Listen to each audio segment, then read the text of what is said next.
What's up, everyone? Here for the Indianapolis 500.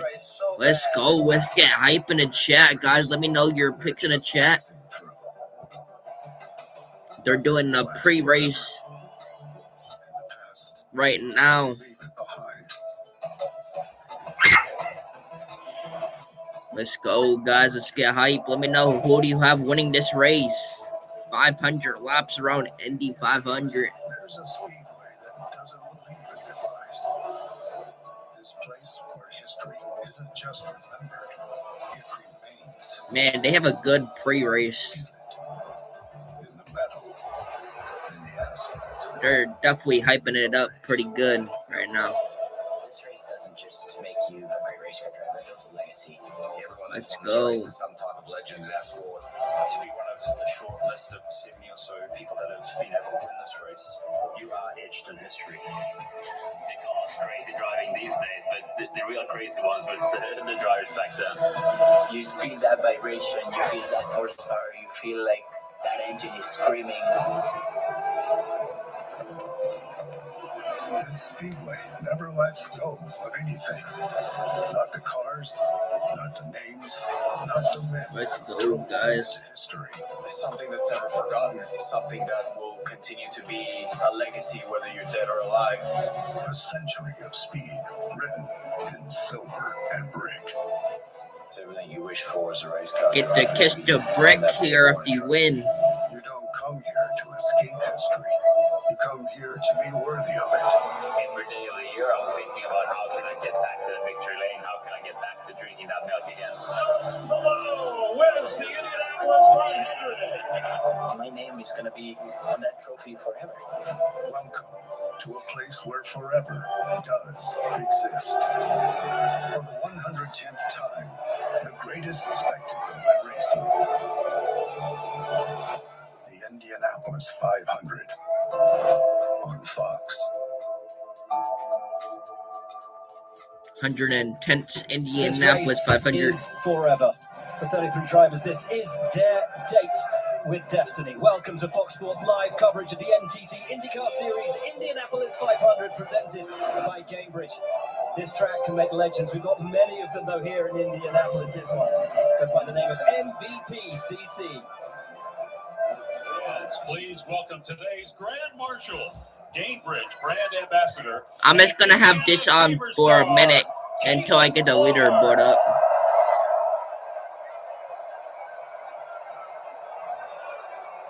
I'll be right back, guys. Drivers, to your cars!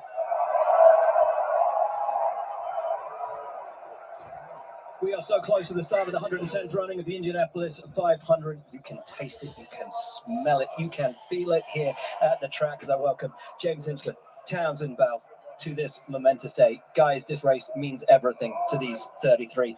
What stands ahead of them? Well, for me, they call it the greatest spectacle in racing, but you might as well call it the greatest tornado in racing, because after all, no other track in the world brings together this level of speed, this level of risk, and this level of reward. Drivers will tell you that winning here is a life-changing event, but to do it, you've got to go all in. It's the only way to get it done. But for me, guys, right now, this has been a long month of May. These drivers literally live at the racetrack for the last 3 weeks. And as much as we all love the tradition, we love the pomp and circumstance around the Indy 500, at some point, it's time to shut up, buckle up, get in the race cars, and get the job done. And I know so many of these drivers are just so keen, so anxious to get it going. As they say where I come from, pitter patter, let's get at her. It's time to go racing here at the Indy 500. Over 300,000 people in this magnificent theater of speed. One in every 1,000 Americans here to witness greatness, to witness history, as one of this 33 will etch their name into immortality. Down now to pit lane and to Jamie Little. Well, the 2025 Indy 500 winner Alex Palou credits his rookie race here in Indy in 2020 for his opportunity to drive for Chip Ganassi. He was pitted right next to him, and Chip kept his eye on him the entire time. Now, four-time champions, Indy 500 winners, one of the most competitive duos in all of IndyCar racing. They're starting on pole today, trying to recreate the... All right, let me try to get the leaderboard up now that they're starting here. Here we go. Go trackside for Got a that. leaderboard now. Followed thereafter by the command. I am For the pulled, second but want the year car in a with the row, 18 the on it sold-out to do sign well is for going Kyle. on the ticket office window here at the Indianapolis Motor Speedway. Yeah, I'ma go with Polo for the win. Facility and millions around the world. The wait is over. It's time to go trackside. Gentlemen, please. I don't know who I got for my dirt car. I guess I have the 18 as well. Here we go. All-American Marching Band to perform back home again in Indiana.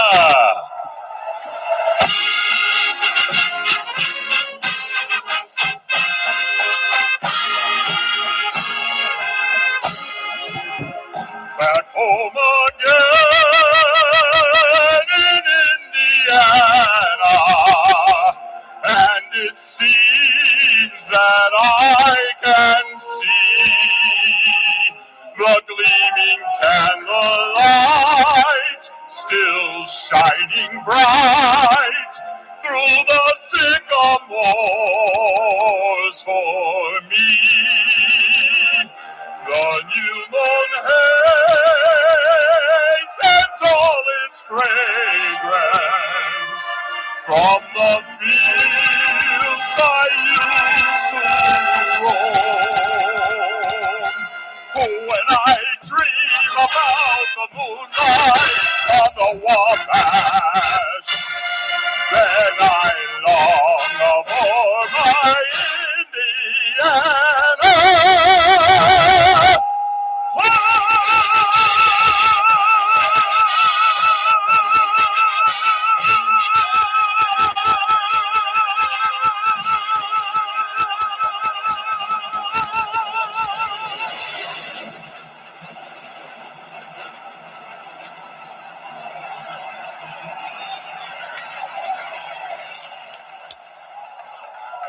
All right, fans, stand by for the moment we've all been waiting for.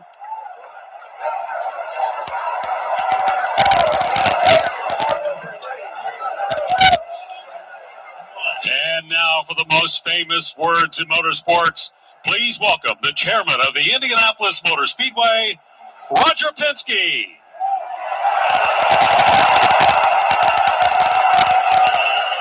Welcome, race fans, to the 110th running of the Indianapolis 500. Today you'll be part of the biggest spectacle in any part of the world on one day with this great crowd here in Indianapolis and the ones watching around the world. Today we honor the 250th birthday of our country and also honor the men and women and the first responders in our military who keep our country safe and secure. Drivers, start your engine!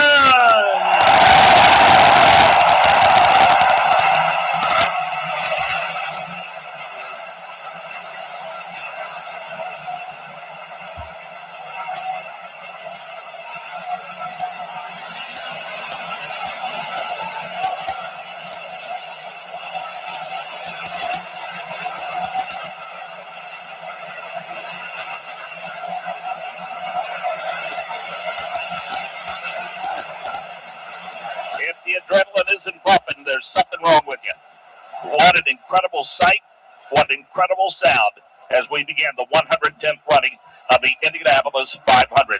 Our talented quartet of pit reporters have stationed themselves along the pit lane. Now let's hear who and what they will be covering over the next 500 miles, 200 laps. Let's start with Jonathan Grace.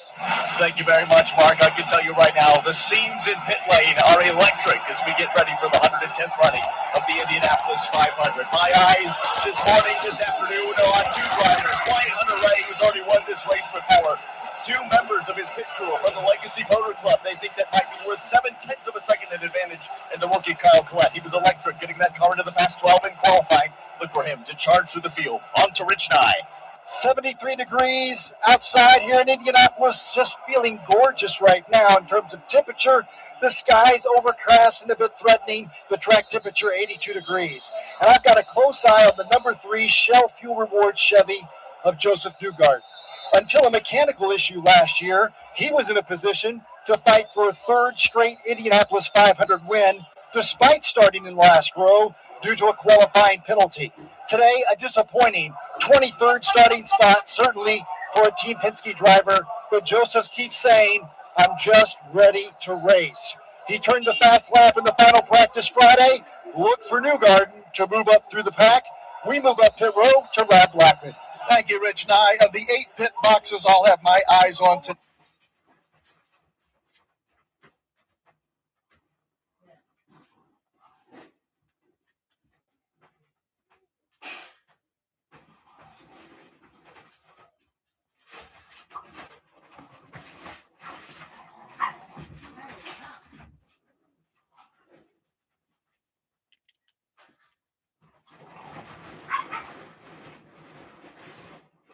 I just mentioned led at least one lap in last year's Indianapolis 500. Down further pit lane to Alex Wolf. Rob, I'll be keeping an eye on the front 8 stalls. Former winners, Takuma Sato, a 2-time champion of the 500. The 08 winner, Scott Dixon. The local driver, Noblesville, Indiana's Connor Daly. Pato Award, very confident going into this year's race. And defending champion Alex Below. You can feel the electricity here on the pit lane as we head back to the Sid Collins broadcast booth and Mark James. And Nick Gilbert, a pretty impressive escort, leads the field of 33 around the Indianapolis Motor Speedway. Mark, I feel like moments ago I could have reached out and slapped hands and touched 2 military Black Hawk helicopters who are guiding this field around the Indianapolis Motor Speedway. Michael, you might want to duck because they're coming your way, my friend, in turn 2. Well, you can feel the intensity building. The liveries may change, but the enormity of this race never does. Where they go, those Black Hawks in the field by me in turn number 2. Jake Query, we are in for a treat today, the 110th running of the Indianapolis 500-mile race. The helicopters have pulled their way off of the backstretch. The field is now within sight and in the safety of the pace car, led by the pole sitter, Alex Palou, followed by Alexander Rossi and David Malukas. Everybody now starting to bunch up behind that pace car. Ryan Marine, welcome the field of the 110th running of the Indy 500. At the front of that field, Indiana football coach, the national champion, Kurt Signetti. Behind him, the defending race winner, Alex Palou. Both men know a little something about winning, but it's Alex Palou looking to add another Indy 500 to the resume today. An impressive display as this field of 33 works their way around this 2.5-mile oval, Zach Beach.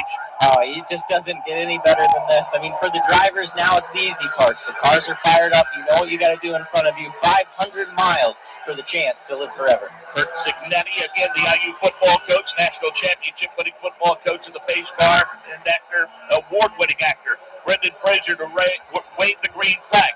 Caitlin Clark gave the drivers to your car command. So plenty of local celebrities with local connections on hand here today. Absolutely. And Brendan Fraser, I think all of us want to say thank you to him for our childhoods. We all paid attention to him growing up, and to have him here today is quite spectacular. Well, talking about childhoods, we had Christopher Knight from the Brady Bunch in our booth before the broadcast today. That's going back to my childhood. Yeah, that might be a little before me, Mark, but still just as impressive. Well, obviously Alex Palou has the toughest job, but how much of a conversation did you have with the drivers that were starting alongside of it, in front of it, behind, to figure out what they were going to do and let them know what you plan to do with the green flag? Absolutely. I think a lot of guys had the same comment. We have perfect conditions, so we're going to have a fantastic race. The car should stay under these guys well into the stint because that track temp is low. But for everyone, the first thing that they're thinking about is just getting through turn 1 clean and getting to that first pit stop. That's when you know what kind of race car you have. I mean, it's a worn-out adage, but, you can't win it turn 1, lap 1, but you can lose it there, right? Absolutely, and with 33 cars here, that is pretty exponential. The risk that it takes with all these cars, 220 miles an hour going into turn 1. Well, we are 1 lap away. The lights are out on the pace car, Nick Gilbert, as the field heads to turn number 1. Buckle those seatbelts, boys and girls. We are one final parade lap from launching the 110th Indianapolis 500. Lots of veterans in this field, Michael, including the 51-year-old Elio Castroneves, 49-year-old Takuma Sato. But how about that front row right in front of you, Malukas, Rossi, and a guy who is quickly becoming one of the greatest of all time, Alex Palou. Palou has the field in tow. They're starting to form those 11 rows of 3. There they go. Below me, it's Palou, Rossi, David Malukas on the outside of row number 1. The field starting to shape up. 5 rows into formation. Now 6 rows. Now 7. Jake Query will looking good as they head to U3.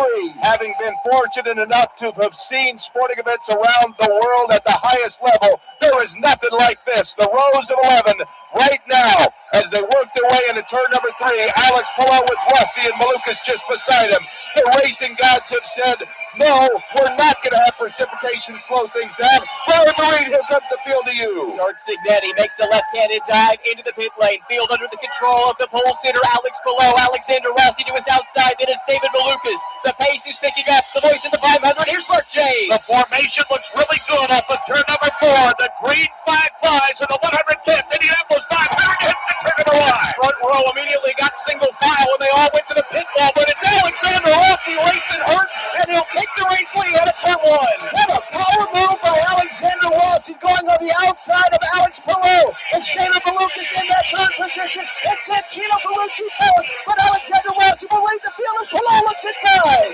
Alexander Rossi had his foot elevated over the course of the week, had it down to the floor, but Alex Palou says not so fast. Palou takes the lead into turn number 4. In the battle for who's the quickest, Alex in the field. Alex Palou has the honors out of turn 4 for the first time. It's a 4-car length advantage over Rossi, who's closing in. Man still on their feet as Rossi makes a run of the yard to bricks and hits toward turn number 1. Couldn't call who led lap number 1. They were side by side at the yard of bricks, but it's Alexander Rossi who leads the field at turn 1 on lap 2. Santino Ferrucci has now moved into that third position. Rossi will lead them now with a 2-car length advantage over Alex Palou. Then it's Ferrucci, Malukas, Felix Rosenquist. They're your top 5. Everybody single file, about 15 deep. In the front of it is the man from Nevada City, California, Alexander Rossi. 3-car length advantage over Spain's Alex Palou. Then 5 back to Santino Ferrucci. Robin's egg blue, yellow, and black, the colors for Alexander Rossi, but Palou is closing in out of turn number 4. Side by side as they head toward the yard of bricks. Rossi and Palou trading the lead. Palou to the inside of the approach of line. Oh, let's go ahead and do this all day long. Alex Palou to the race lead. Then it's Rossi followed by Ferrucci, who's got the third, and Rosenquist, who just moved aboard.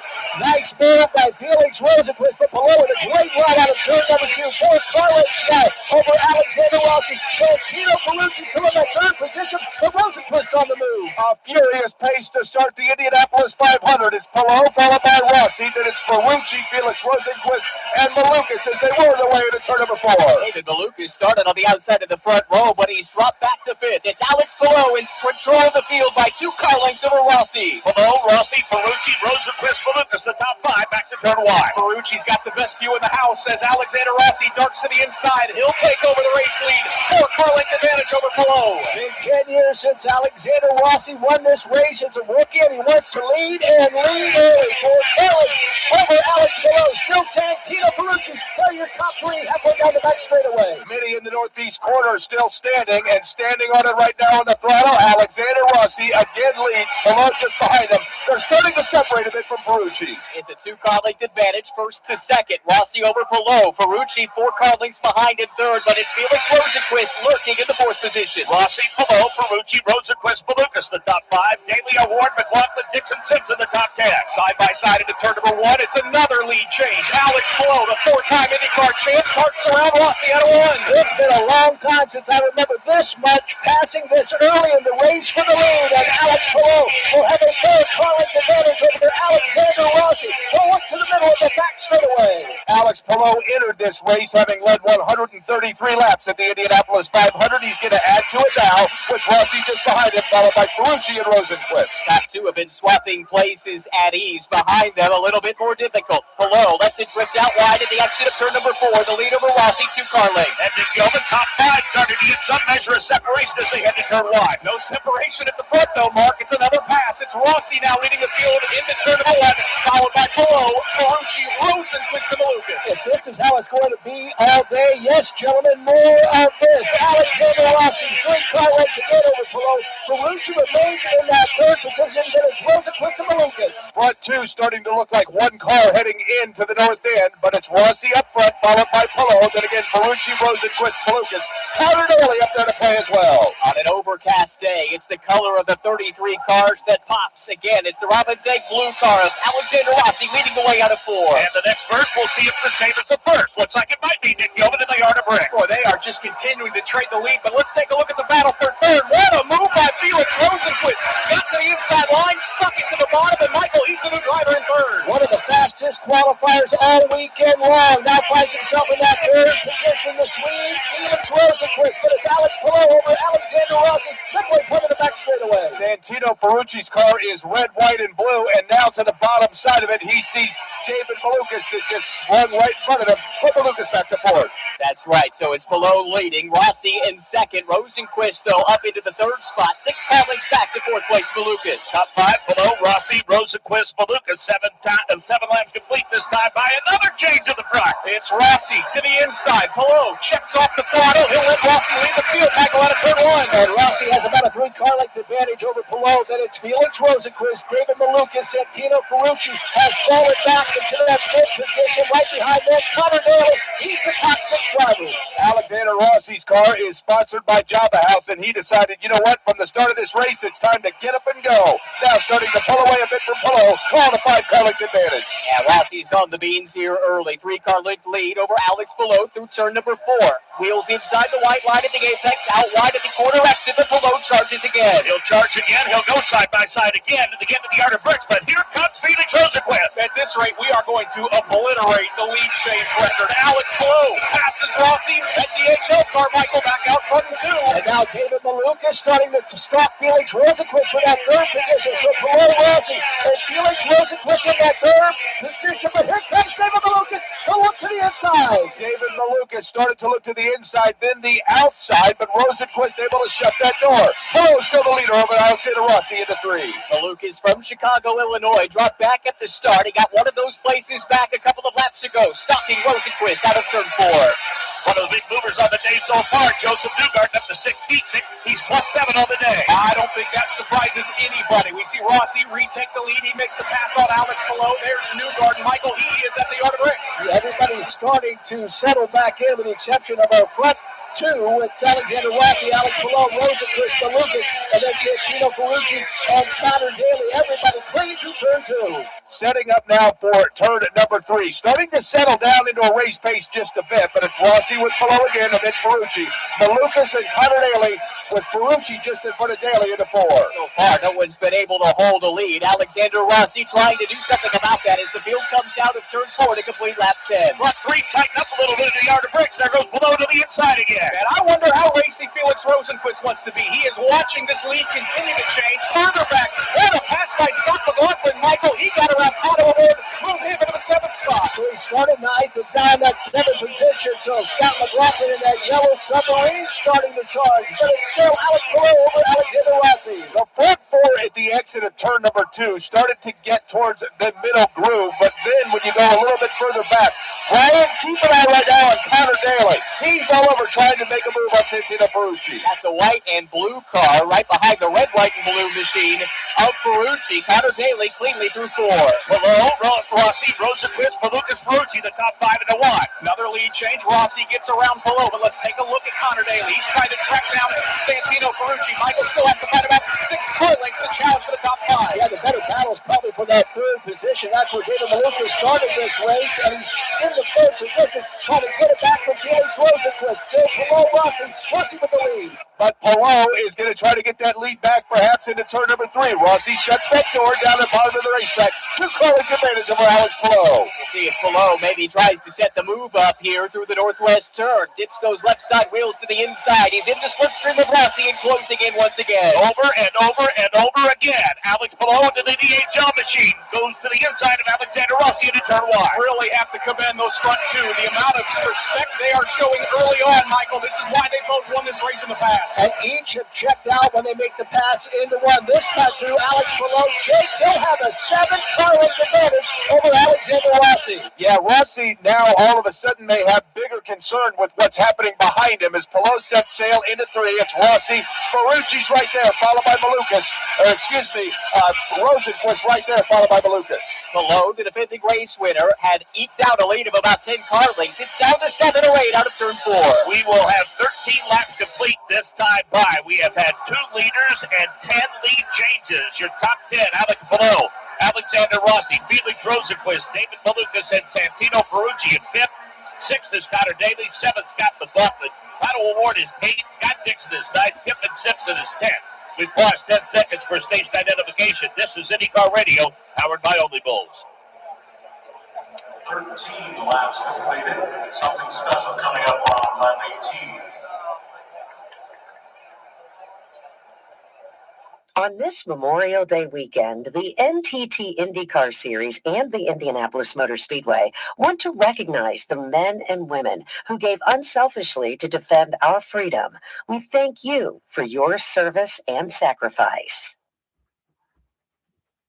When you buy a new truck, choose one that thinks ahead. Introducing the all-new 5th generation Cascadia from Freightliner. Getting behind this wheel doesn't just get you a new set of keys. You unlock a higher level of safety in every mile of your drive. Reduce blind spots with the optional mirror cam system. Elevate driver confidence with the Detroit Assurance suite of safety systems. And experience smoother stops with the advanced intelligent braking control system. Here's to those moving smarter. Visit Freightliner.com for more information or to request a quote today.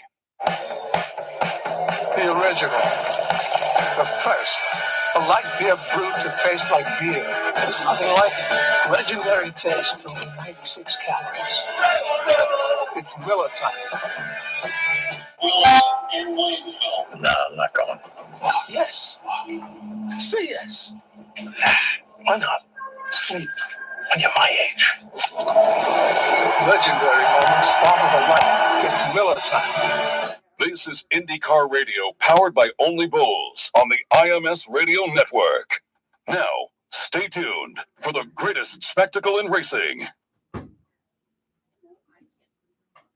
Indianapolis Motor Speedway, the Brickyard, Brickyard 400, Brickyard 200, Gasoline Alley, the greatest spectacle in racing, racing capital of the world, Indy, Indy 500, Indianapolis 500, IndyCar, Indy Lights, Indy Next, and Indy Racing League are trademarks owned and or licensed by Brickyard Trademarks. Any rebroadcast, reproduction, or other use of the information, descriptions, and content of this broadcast without the prior written consent of the Indianapolis Motor Speedway Radio Network is strictly prohibited. I joined the Navy to serve my country while parachuting with my platoon. My parachute didn't open. I broke my neck. Thanks to PVA, paralyzed veterans are getting specialized medical care and treatments.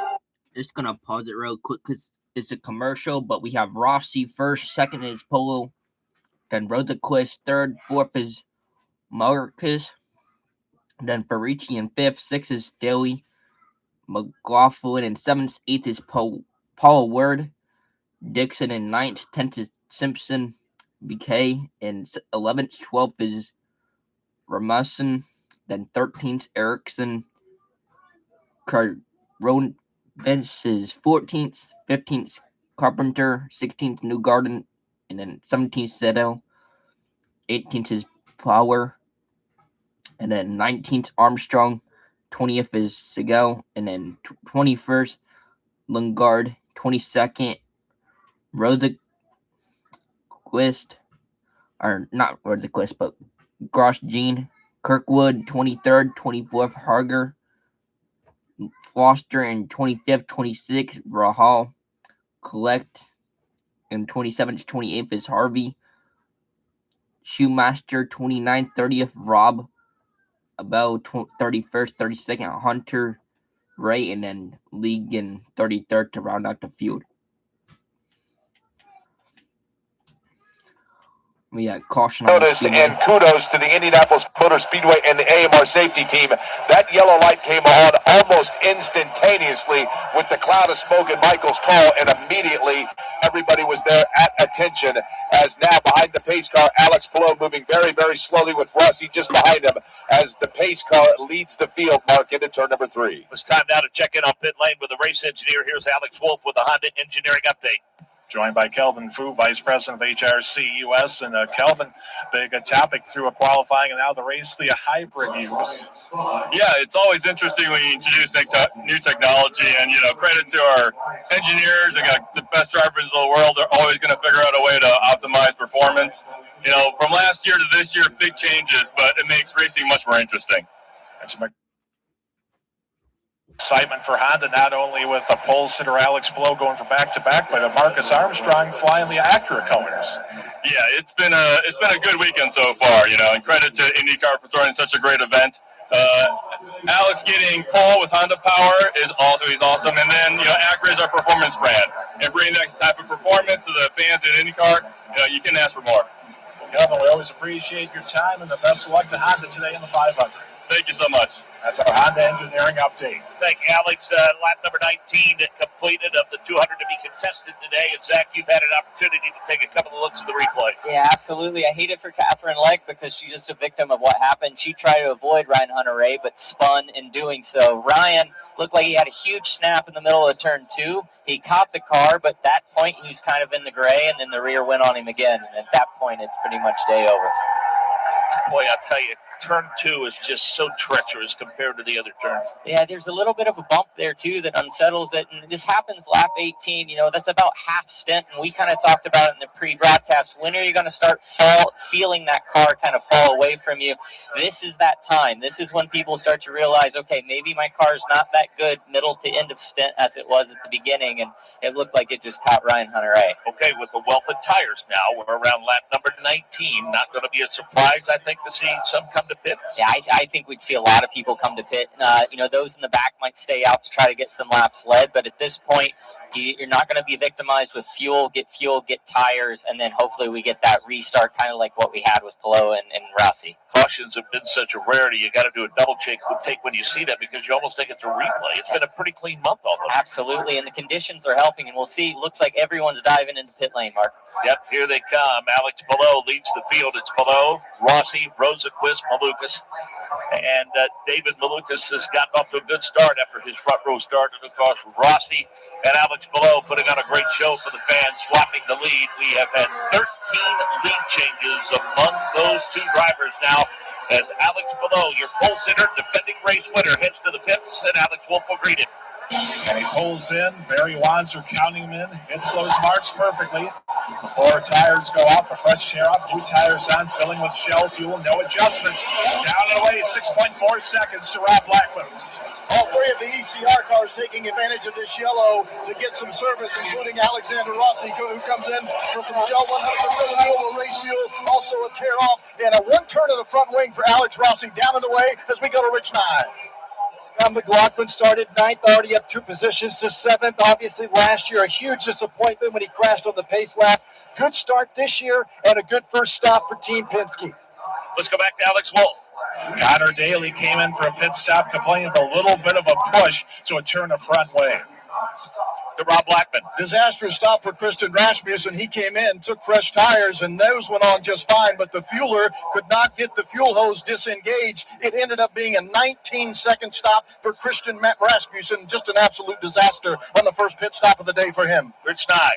And Marcus Ericsson leading the Andretti Global cars into the pits here. Everyone getting a clean stop and back out on track for 3 Andretti Global cars looking to move up after 4 qualifying. Update from the pits brought to you by Shell, the official fuel of the NTT IndyCar Series. Let's head out to turn 2, get an update from Michael Young on the cleanup. Everything looking pretty good. It looks as if they're just about finished with Ryan Hunter-Reay. Basically the spot where Catherine Legg ended up. They have put some oil dry down. They're cleaning that up now with the various AMR IndyCar safety sweepers and things of that nature, trying to make sure that this track surface is clean. They're now looking at the center portion, the midway point of that back straightaway. So still some work to be done as our first caution of the day comes early in this 500-mile race. A relatively clean start to this race, Zach Beach, and boy, how things came unraveled in a hurry, and you got to feel for both of these veteran drivers. They were so excited about the opportunity in this race, and let's face it, I mean, I think I'm not being inaccurate here. They've reached the point in their careers where they both know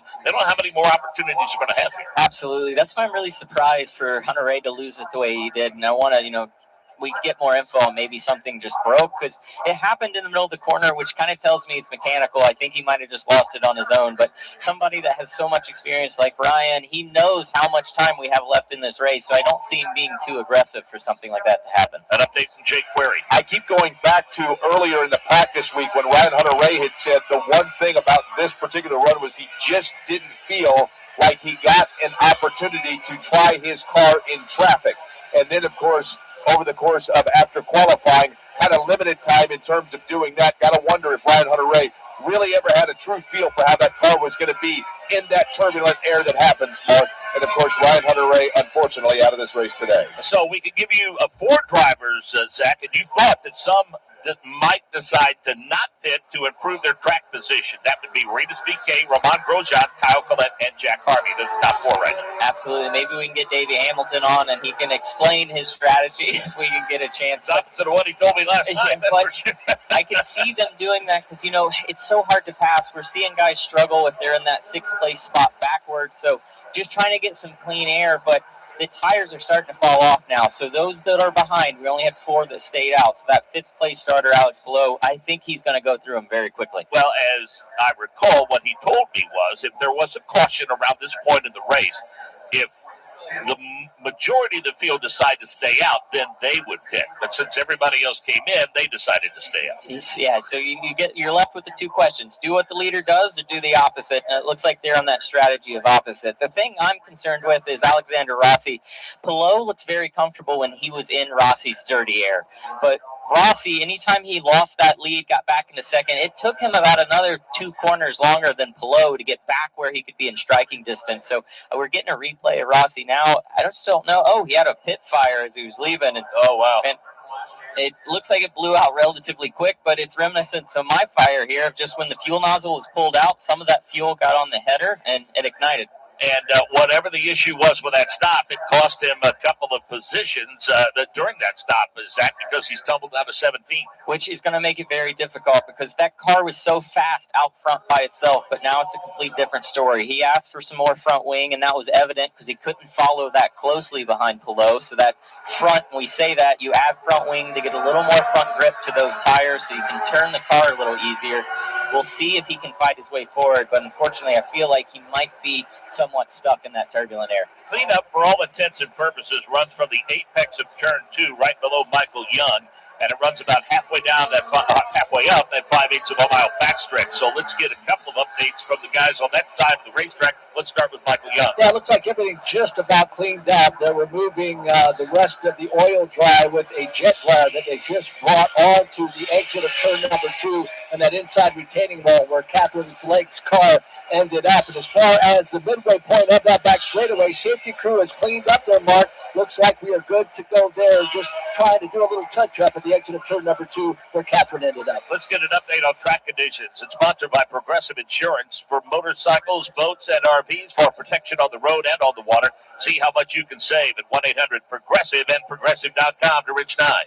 A very dry track at 86 degrees and the ambient temperature 74. Still overcast skies and just a light breeze that feels oh so good right now, Mark. After that round of stops, let's give it the full field rundown. First, Renus VK. Second, Romain Grosjean.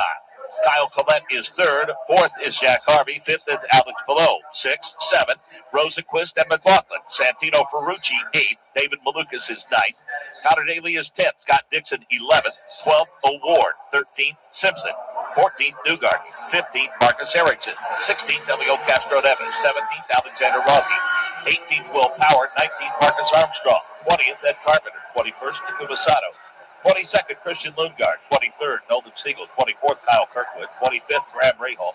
26th, rookie Dennis Hauger. 27th, Louis Foster. 28th, Stingray Robb. Schumacher, 29th, Abel, 30th. 31st is Rasmussen. And listed as out of the race, 32nd, Hunter Ray. 33rd, Catherine Legg. And Alex Palou has led 13 laps. Alexander Rossi has led 6 laps. So, Zach Beach, about 15 laps into this thing. Do you have a pretty good idea what kind of race car you have?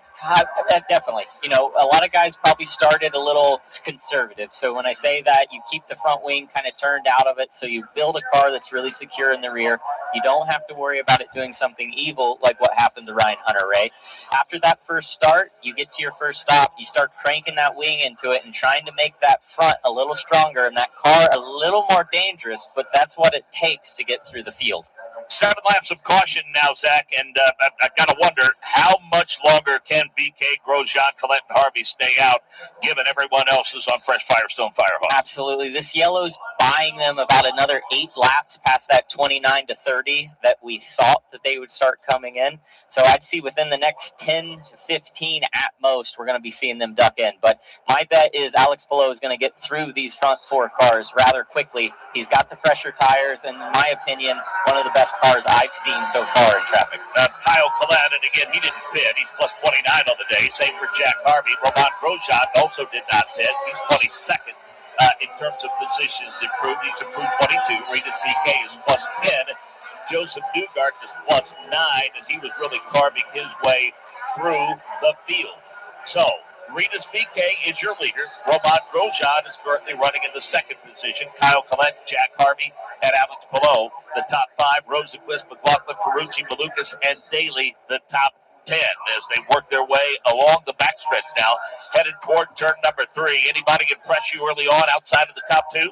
Outside of the top 2, I would still looking at McLaughlin. You know, he was one of my early bets. His car looks really good. Maluka seemed to be struggling a little bit in dirty air, but I think we're going to keep seeing those swaps up front. It's the fastest way for the top 2 to get ahead of the pack that's behind them. Headed through the north short chute. Let's give them the top 5 one more time, Ryan Marine. It's Regis VK now out in front. Romain Grosjean 2nd. Kyle Collette, the rookie, in 3rd. Jack Harvey in 4th. Alex Palou in 5th as VK picks up the pace coming out of turn 4. Fans come to their feet as the restart is underway of the 110th Indianapolis 500-mile race. They go side by side across the yard of bricks. Regis VK would like to lead him into turn number 1, but Romain Grosjean's going to struggle and fight to the outside. Further back, McLaughlin got around Palou. In fact, Michael Palou is spinning. Oh, he got a car up against the outside wall. It's the veteran Ed Carpenter. What's not Palou? He was fading through the pack, and then towards the rear of the field, it is the veteran, the Butler Bulldog, Ed Carpenter. That car swapped 180 degrees, and he pounded the safer barrier. AMR safety crew is there, but the caution is out for the 2nd time.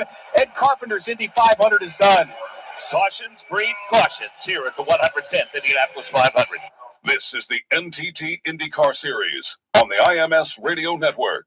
The green flag is flying on a whole new way to power your financial future. OnlyBulls is the official digital wallet of the NTT IndyCar Series. Built for fans who live life full speed. Trade crypto and stocks. Manage your digital wallet and experience the next generation of financial technology. All in one powerful app. And when you're trackside or listening coast to coast, catch the action on IndyCar Radio. Powered by OnlyBulls. OnlyBulls. Green means go. Download the OnlyBulls app today.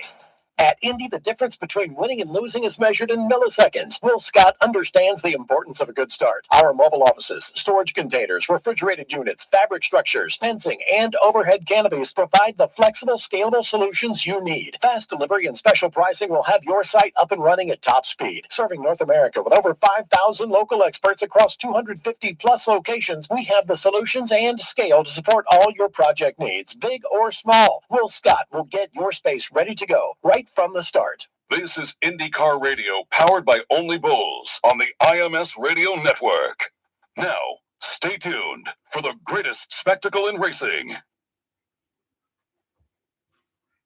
Life insurance is one of those things that just about everybody needs, but few people actually have. Hey, if you die unexpectedly without life insurance, guess what? You'll leave your family with even a bigger mess. Life insurance will help replace your family's income. It'll help cover burial expenses. Life insurance can even help pay off debt like credit cards and medical bills. Life insurance can even pay for college. And if you own a business and you die, life insurance can help your business from collapsing. It can even help cover estate taxes. Life insurance has never been more affordable and needed. Plus, you can always shop around even if you have a plan and save some money. So call the Life Insurance Quote Line right now for free pricing information. 800-421-9901. 800-421-9901. 800-421-9901. That's 800-421-9901. This portion of the race is brought to you by Progressive. Save when you bundle motorcycle, RV, and boat insurance. Visit progressive.com. Time now for another Borg Wonder break. Here's the newest face to be immortalized on the iconic Borg Wonder Trophy. Let's check in with last year's winner, Alex Below, brought to you by Borg Wonder. Here's Jonathan Grace. Alex Below, the pole sitter for the 2023 Indy 500, found victory lane in 2025. Caution on the race course, and he is going to take the checkered flag. Alex Below, with caution on the course, takes the checkered flag. Alex Below wins the 109th Indianapolis 500. With his face immortalized on the Great Borg Warner Trophy, Alex Below sits among the greats on the Timeless Silver Cup. As a driver, as soon as you start learning about the Borg Warner and just the history behind it and just all the traditions about it, you realize the importance about it. But I would say that once you see your face there, it kind of makes it real, right? And kind of you realize that now you're part of that history. Yeah, that you made it. The four-time series champion has accumulated a lot of hardware in the IndyCar series. But where does the baby Borg live? I have a shelf at home with the Astro Cups and the Borg Warner and some of my Indy 500 helmets and special helmets. So I have just a shelf at home that I can see from the gym when I work out, just to know that I'm working out for that reason. And is there room for more? There's enough room, and I have a big house, so I can keep on adding shelves. This break brought to you by Borg Warner, the official turbocharger partner of the NTT IndyCar Series. Let's go to Rob Blackman. Well, Renus VK did not elect to come in for service on the first yellow. On the second, he does. His pit stop just taking place a moment ago. His strategist, Dave O'Neill, telling him, let's go ahead and pit on this second yellow flag, and that's exactly what he did. Renus VK gets a full service, including 4 new tires, and more importantly, a full turn of front wing for Renus VK. To Rich Nye. And Rob Grosjean stays out, yet to pit so far in this Indianapolis 500. Want to draw our listeners' attention to the number 18 on his car. I know you can't see it, but let me tell you that the number 18 carries the font style of the late Kyle Busch. In his memory today, the number 18 is the font style that Kyle Busch carried for so many years with Joe Griggs racing on the NASCAR circuit. And not unlike Dale Coyne Racing, to go with a strategy change, right? To go with an off strategy, and Romain Grosjean leads the Indy 500 under caution. Updates from the pits brought to you by Shell, the official fuel of the NTT IndyCar Series, to Alex Wolff. Santino Ferrucci on that first stint when the caution came out for the Hunter-Reay and leg accident told Larry Foyt on the radio that he likes the balance of the car. And as soon as that Ed Carpenter caution came out, they told him to save him some fuel. Nick Yeoman in turn 1. How's the cleanup? Cleanup is complete. In fact, the lights are off on the pace car, Mark, so we are moments away from restarting the 110th Indy 500. What do you think of the strategy of Grosjean and Collette? You're dumpster diving at this point, we like to say. They're going to try to stay out, lead some laps here. But my thing is, you're going to be pitting. You're going to be coming back out into that field, maybe not with a whole lot of clean track. Ed Carpenter upset with Takuma Sato. That's what it looked like. He definitely got out of the car. He had some choice words that we maybe couldn't interpret the best we can, but it definitely looks like he had some help, Mark. We'll keep an eye on the restart. Check in with Jonathan Grace. 2014 champion of the Indy 500, Ryan Hunter-Reay. Glad to see you're all right. First and foremost, what happened? It was just super free, just lacking rear grip the whole stint. Super busy on the wheel, just trying to keep it off the wall. That's why I needed my own bit of real estate, so to speak, on the racetrack. And even then, I was having a really hard time. It kept doing big moments through turn 2, and one of them just kept coming around. That was it. Hunter-Reay's 500 is done. Thank you, Jonathan Grace. The green flag flies. They're side by side into turn number 1. They are fanning out 2 and 3 wide. It's going to be the rookie, Kyle Collette, who leads them into turn number 1. Alex Cole on the outside. He darts around Grosjean for second. What an amazing move by Alex Palou. Down in that 5th, 6th position, finds himself back in second. But it's Grosjean, Connor Daly, Scott McLaughlin. Kyle Collette leads him down the back straightaway. Kyle Collette is snaking around as if it's the end of the race, trying to hold on to the lead. They're 3 wide behind him, but it's Kyle Collette. Palou can't make that move. Connor Daly now put him in the 3rd spot. Kyle Collette has not pitted. He has the lead of the Indianapolis 500, but breathing down his neck is the reigning race winner, Alex Palou. We'll keep an eye on this battle at the front between Collette and Palou after we hear from Catherine Legg. Catherine, I know you had your eyes on the double today. Glad to see you're out of the car and okay, but talk me through the accident.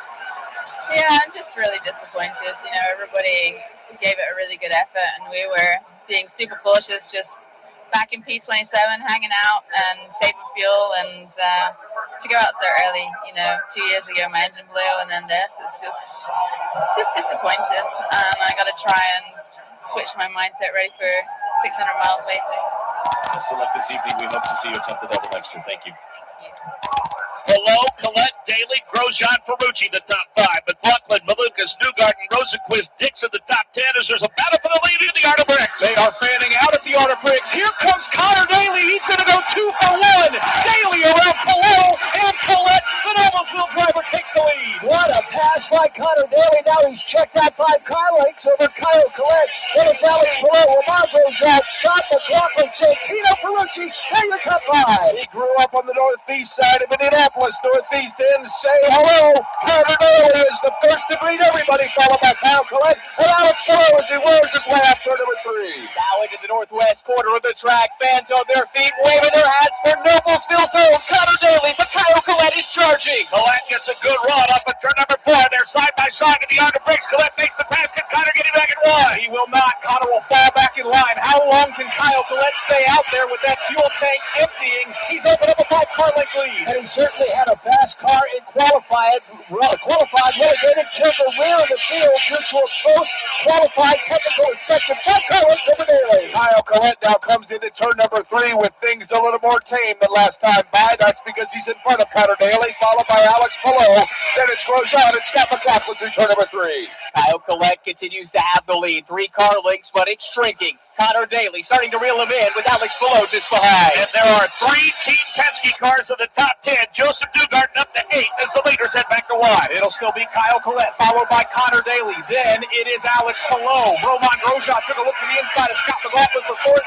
Couldn't get it done. Scott held him off. Boy, these cautions have really jumped the field. So it's Collette, then Connor Daly, then Alex Palou. The machine of Scott McLaughlin right there. They're halfway down the back straightaway. Give a lot of credit to this young guy, Kyle Collette, because he qualified well in that AJ Foyt machine. Penalty relegated him to the back of the field. Now he finds himself at the front of it in turn number 4.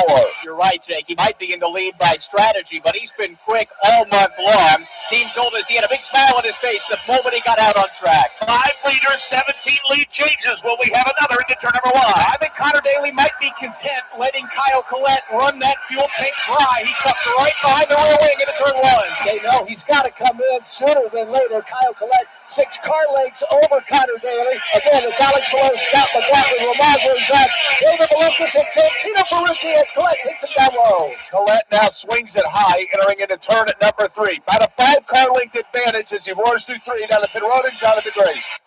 Down here with Ed Carpenter out of the medical center. Glad to see you're okay. Looked busy in traffic there on the restart. What happened?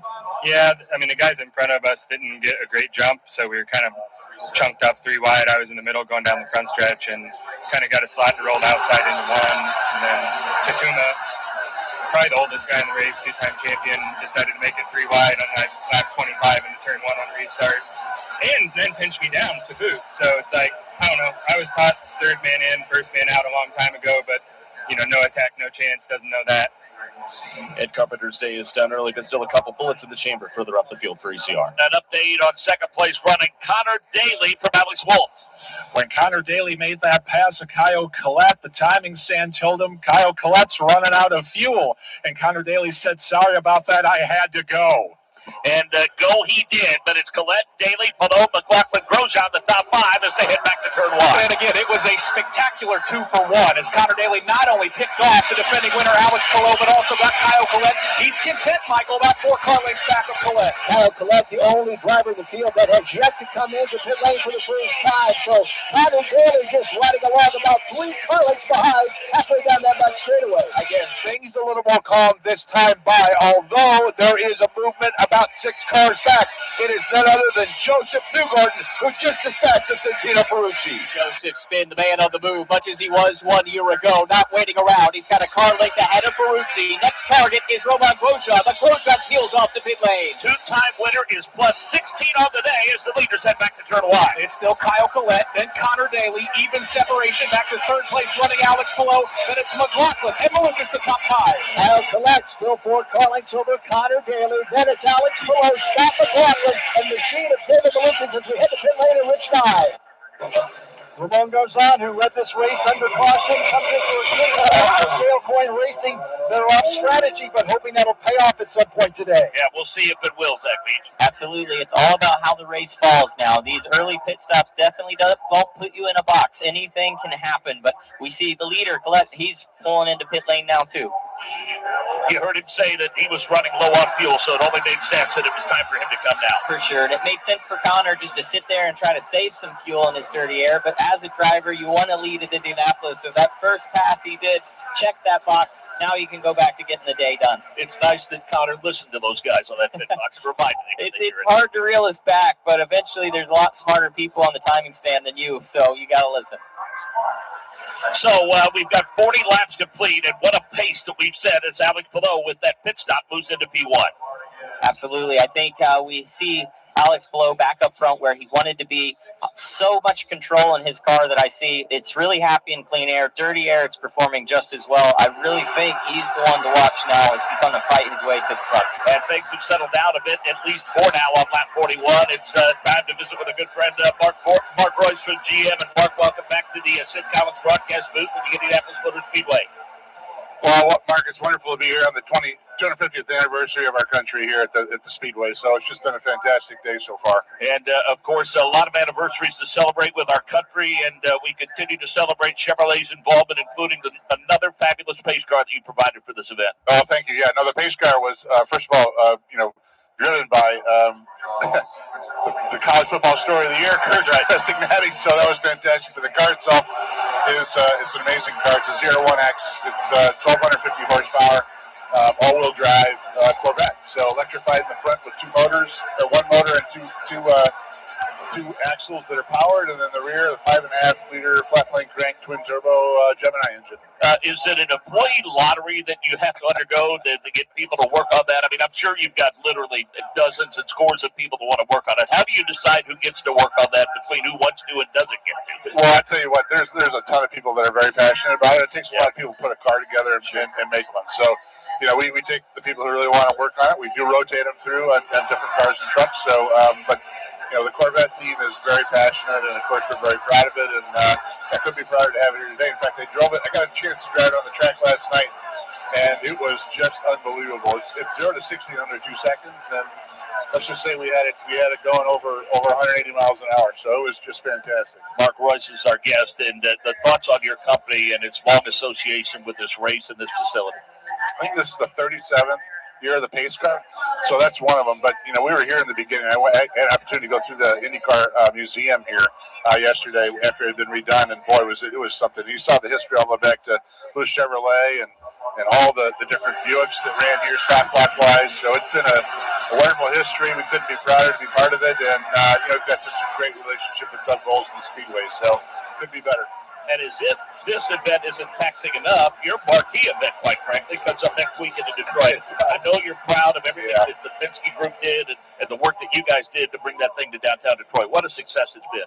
Thank you, Mark. Yeah, no, it's been great. As we brought an engine back into IndyCar, we really want to race in Detroit again. So we did. A couple of years ago, Bud Denker and Roger and myself said we really want to bring it to the streets of Detroit from Belle Isle. So we did that, and it's been almost 50% of the tickets are free. So it's great for the city. We bring in a lot of money, millions of dollars into the city downtown. So it's been a huge success, and it's a tough street course. It's not for the faint of heart. So we'll run IndyCar and IMSA there, and it'll be a great weekend. And you have seen the economic impact that it has had overall in downtown Detroit just in a couple of years that it's moved. Yeah, we really have. It went from right around $60 million to $150 to $200 million. So it's been a big dramatic change for us, and that's what we wanted. You've got 4 of the top 5 right now. Yeah, I know. I'm not going to say anything to jinx us here, but it's good. We got 18 out of the field today. Our Chevrolet, which is really good. So I'm very proud of that too. So yeah, we're strong, and we've got some speed here. And I just pray for a safe race first, and pray for everybody to finish safely and really hoping Chevrolet wins. Well, we are grateful for our long association with you, and we enjoy our relationship with you. Congratulations again on a job well done here, and we wish you well in Detroit and invite you to come see us there. Thank you very much, Mark, and thanks for coming to Detroit next weekend. It's going to be a great weekend. Thanks for all you do here for the sport. Looking forward to it. Mark Royce, our friend from GM, as we have reached lap number 46 now, and things have kind of settled down a little bit, Zach. Yeah, we're starting to understand really how this race is going to play out. You see Alex Palou, he's sitting there saving some fuel. We got Roman Grosjean up front. Him and Colin Daly are still swapping positions or trying to, but he doesn't have that urge that he needs to be out in that clean air. He wants to save some fuel and let that strategy kind of develop in front of him, per se. There have been 6 leaders and 19 lead changes, 2 cautions for 12 laps. We completed 47 laps of the 200 to be contested here at the 105th running of the Indianapolis 500. Follow along to every lap of every session. Go to IndyCar.com/leaderboard for timing and scoring. Welcome to the Chevy Lightning Round. Guess the clues to win. First team, you're up. Powerful, commanding, unstoppable. Silverado. Adventurous, fun, techy. Trailblazer. Stylish, nimble. Tracks. Innovative, electric. Blazer EV. Lightning Round champions. You've guessed all the right Chevy clues. Wherever the year takes you, explore it together in the Chevy of your choice. Chevrolet. Together, let's drive. From the green to the checkered, what drives our drivers is a passion that has made them the best in the world. Global Medical Response, a proud partner of the Indianapolis Motor Speedway and NTT IndyCar Series, invites you to follow your passion with a career in emergency medical services. As a GMR first responder, you will be on the front line of medicine, playing a vital role in your community and providing care in any crisis. Our teams include nurses, paramedics, emergency medical technicians, pilots, dispatchers, and mechanics. Learn more at gmr.net/careers. This is IndyCar Radio, powered by Only Bulls on the IMS Radio Network. Now, stay tuned for the greatest spectacle in racing. If you're going on a trip and you need a car reservation, call the car reservation hotline now for access to every major rental car deal across the United States. We can save you a ton of money. Don't get lost searching, and don't get lost in an endless phone tree nightmare. When you call us, there's never a hold time. You'll get connected to a real human. We have access to crazy rental car deals, and we make it easy. Just one phone call to access everything. How much simpler can it get? Find out right now for free what kind of car rental deals we can get you. You'll be amazed. Pick up the phone and call the car rental hotline right now. Call 800-797-1239. 800-797-1239. We'll even give you one free rental car day with your reservation. Write this number down right now and call. Call 800-797-1239. That's 800-797-1239. I want to thank these stations for carrying the 110 Indy 500 today. KFJB in Marshalltown, Iowa, WRBI in Batesville, Indiana, KGYN in Liberal, Kansas, and our newest affiliate, 9:50 a.m. WWJ in Detroit, Michigan. We'll see you folks next weekend. An update on Kyle Collette, who led a handful of laps here, Jonathan Grace. He sure did, Mark, and he was really trying to extend that first stint on fuel. Had an 8-second pit stop, though. The inside left tire took a little bit more time than he would have liked. Was told over the radio, back these guys up as much as you can. He may be trying to cut a pit stop out of this race. Alex Wolff.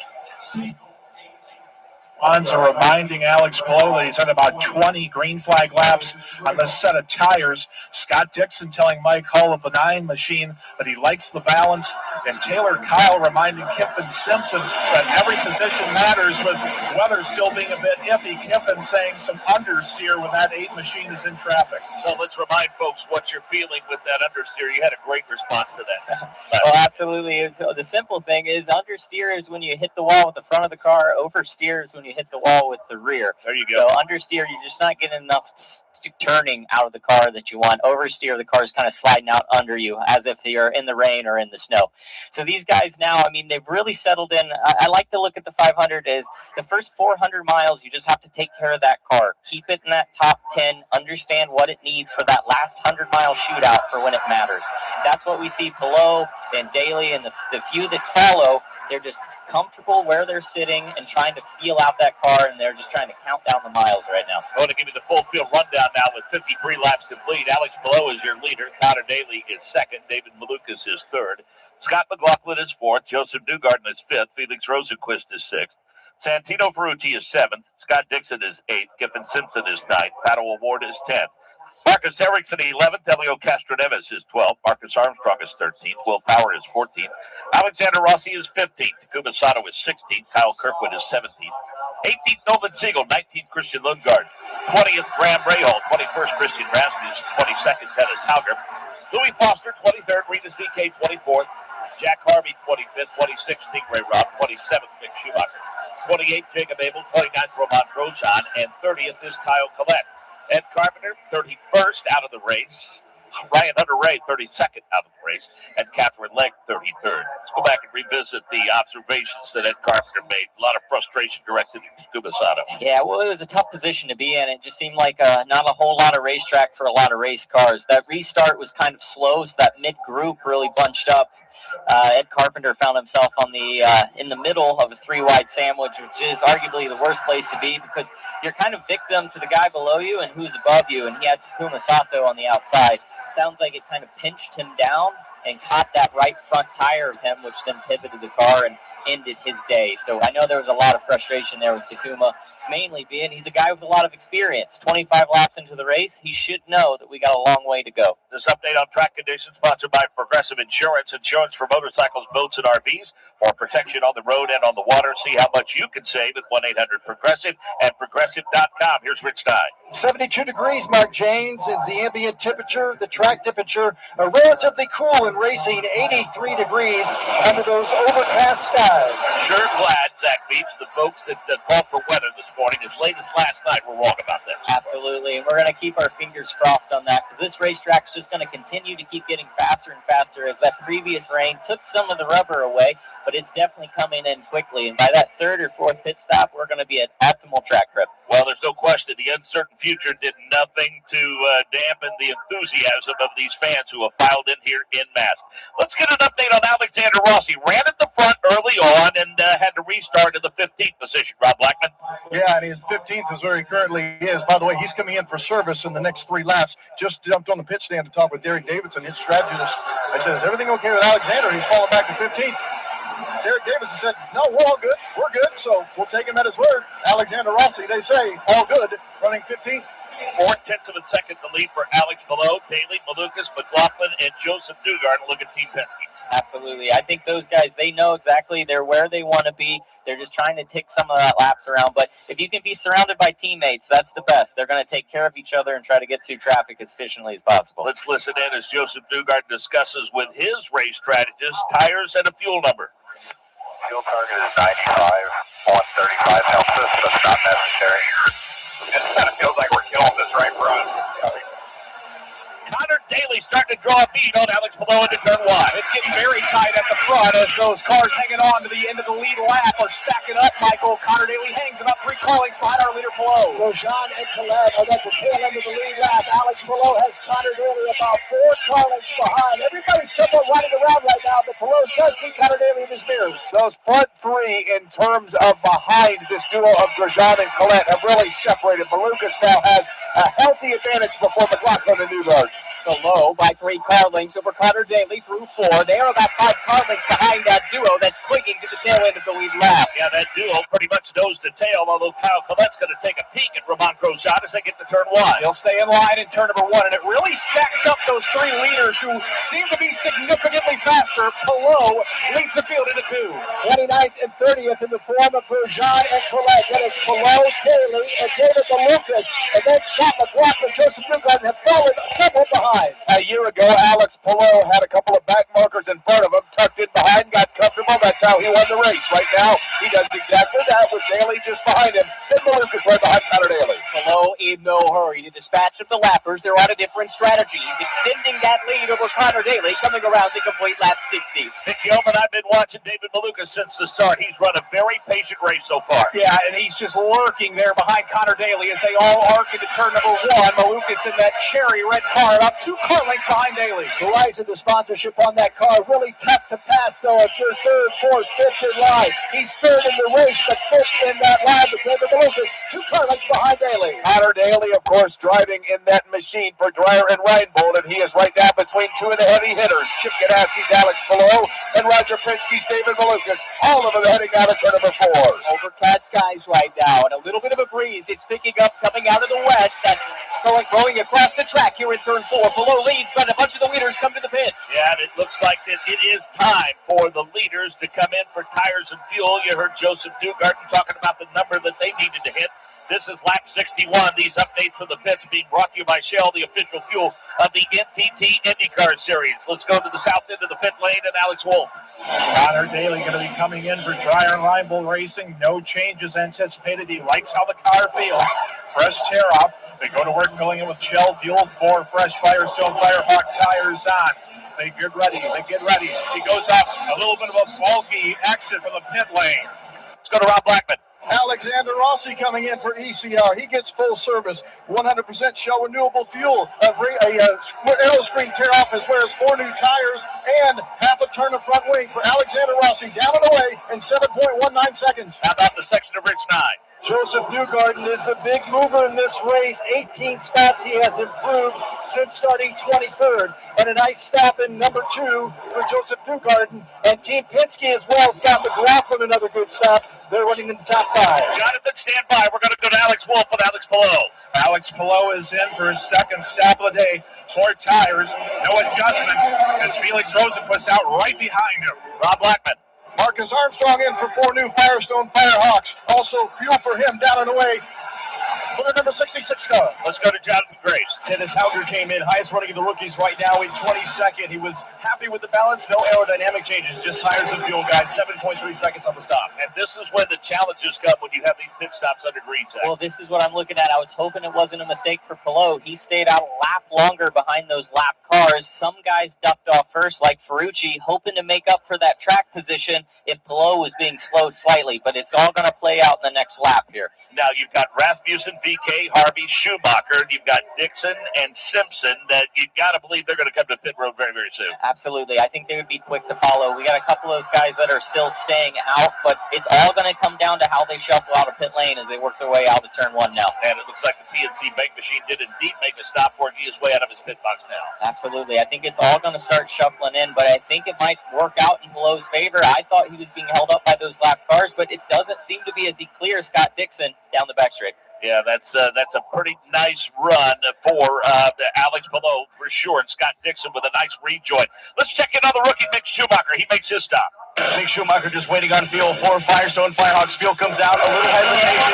Turning out of the rear tires, he's away 7.8, a little bit slow, but Schumacher's off and away. And the reality is, Zach, it's such a gamble to wait this long and to pit out of sequence, but quite frankly, when you're very deep in the field, you really don't have a choice. Well, you got to do something. As we can see, we're not seeing much action deep in the pack. The guys are kind of settling into follow the leader rules. So if you're back there, you got to make something happen. And that's hoping you're pitting off strategy, hoping to catch a yellow. But I don't think anyone, we see Felix Rosenquist might have something for Palou here as we cycle through, but it's this familiar faces out front right now.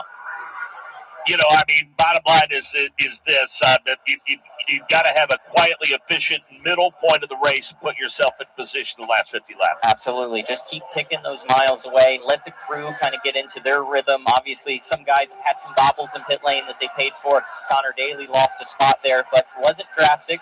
But we're just trying to get everything to be as perfect as we can for those last 100 miles because that's when the money's made. Well, we're up to lap 65 right now, and as you suggest, the lead cycled back to Alex Palou. It's a 0.3 of a second lead over Felix Rosenquist. David Malukas is third, Scott Dixon is fourth, and Joseph Newgarden completes the top 5. Let's go to Rob Blackman. Now let's talk to Marco Andretti. 20 Indianapolis 500 starts for him as a driver. Today he is a fan. How does it feel to be a fan of the Indy 500 and not actually in the cockpit? I was good until the cars drove away without me, and then I teared up a little bit. But no, I mean, I'm just, I'm able to be grateful enough to be my own boss and be able to just support my friends and hold the popcorn. Enjoy, Marco. Thank you. That's the 2020 Indy 500 pole sitter, Marco Andretti. Yeah, 66 laps complete. Below, Rosenquist, Malukas, Dixon, and Newgard in the top 5. McLaughlin, Daly, Award, Simpson, Marcus Erickson in the top 10 of the 110th Indianapolis 500. Dig deep into the mind of the drivers. Discover how it felt to cross the finish line for the first time with First to the Flag. Find and follow every episode on Apple Podcasts, plus race replays and other stories featuring your favorite drivers. The Indianapolis Motor Speedway has a new pit crew in town. Elf Cosmetics is the first ever beauty brand to be an official partner of the Indianapolis 500 and proud to support its only female driver, Catherine Legg, fueled by lip oil stick to kiss the bricks and eyeliner sharper than a left turn. Visit elfcosmetics.com to get your glow on. The original, the first. A light beer brewed to taste like beer. There's nothing like it. Legendary taste, only 96 calories. It's Miller time. No, I'm not going. Yes. Say yes. Why not? Sleep when you're my age. Legendary moments start with a light. It's Miller time. This is IndyCar Radio, powered by Only Bulls on the IMS Radio Network. Now, stay tuned for the greatest spectacle in racing. Feel the roar, hear the history. Step inside the Indianapolis Motor Speedway Museum where the thrill of the Indianapolis 500 comes to life. Walk through 10 distinct galleries packed with legendary Indy 500 winning cars. Test your skills in immersive simulators. Take on the Pit Stop Challenge. Explore exciting, engaging, and educational exhibits that celebrate and preserve the history of the Indianapolis Motor Speedway. It's award-winning and it's unforgettable for race fans of all ages. Start your engines and plan your visit today at imsmuseum.org. Relive all of the excitement of the greatest spectacle in racing with your own copy of an IMS Radio Network broadcast. Just found and newly restored, the 1957 Indy 500. Every lap is there, from Bill Vanderwalter's waving of the green flag, to Charlie Brockman's victory lane interview. You know, Sam, I believe you're trying.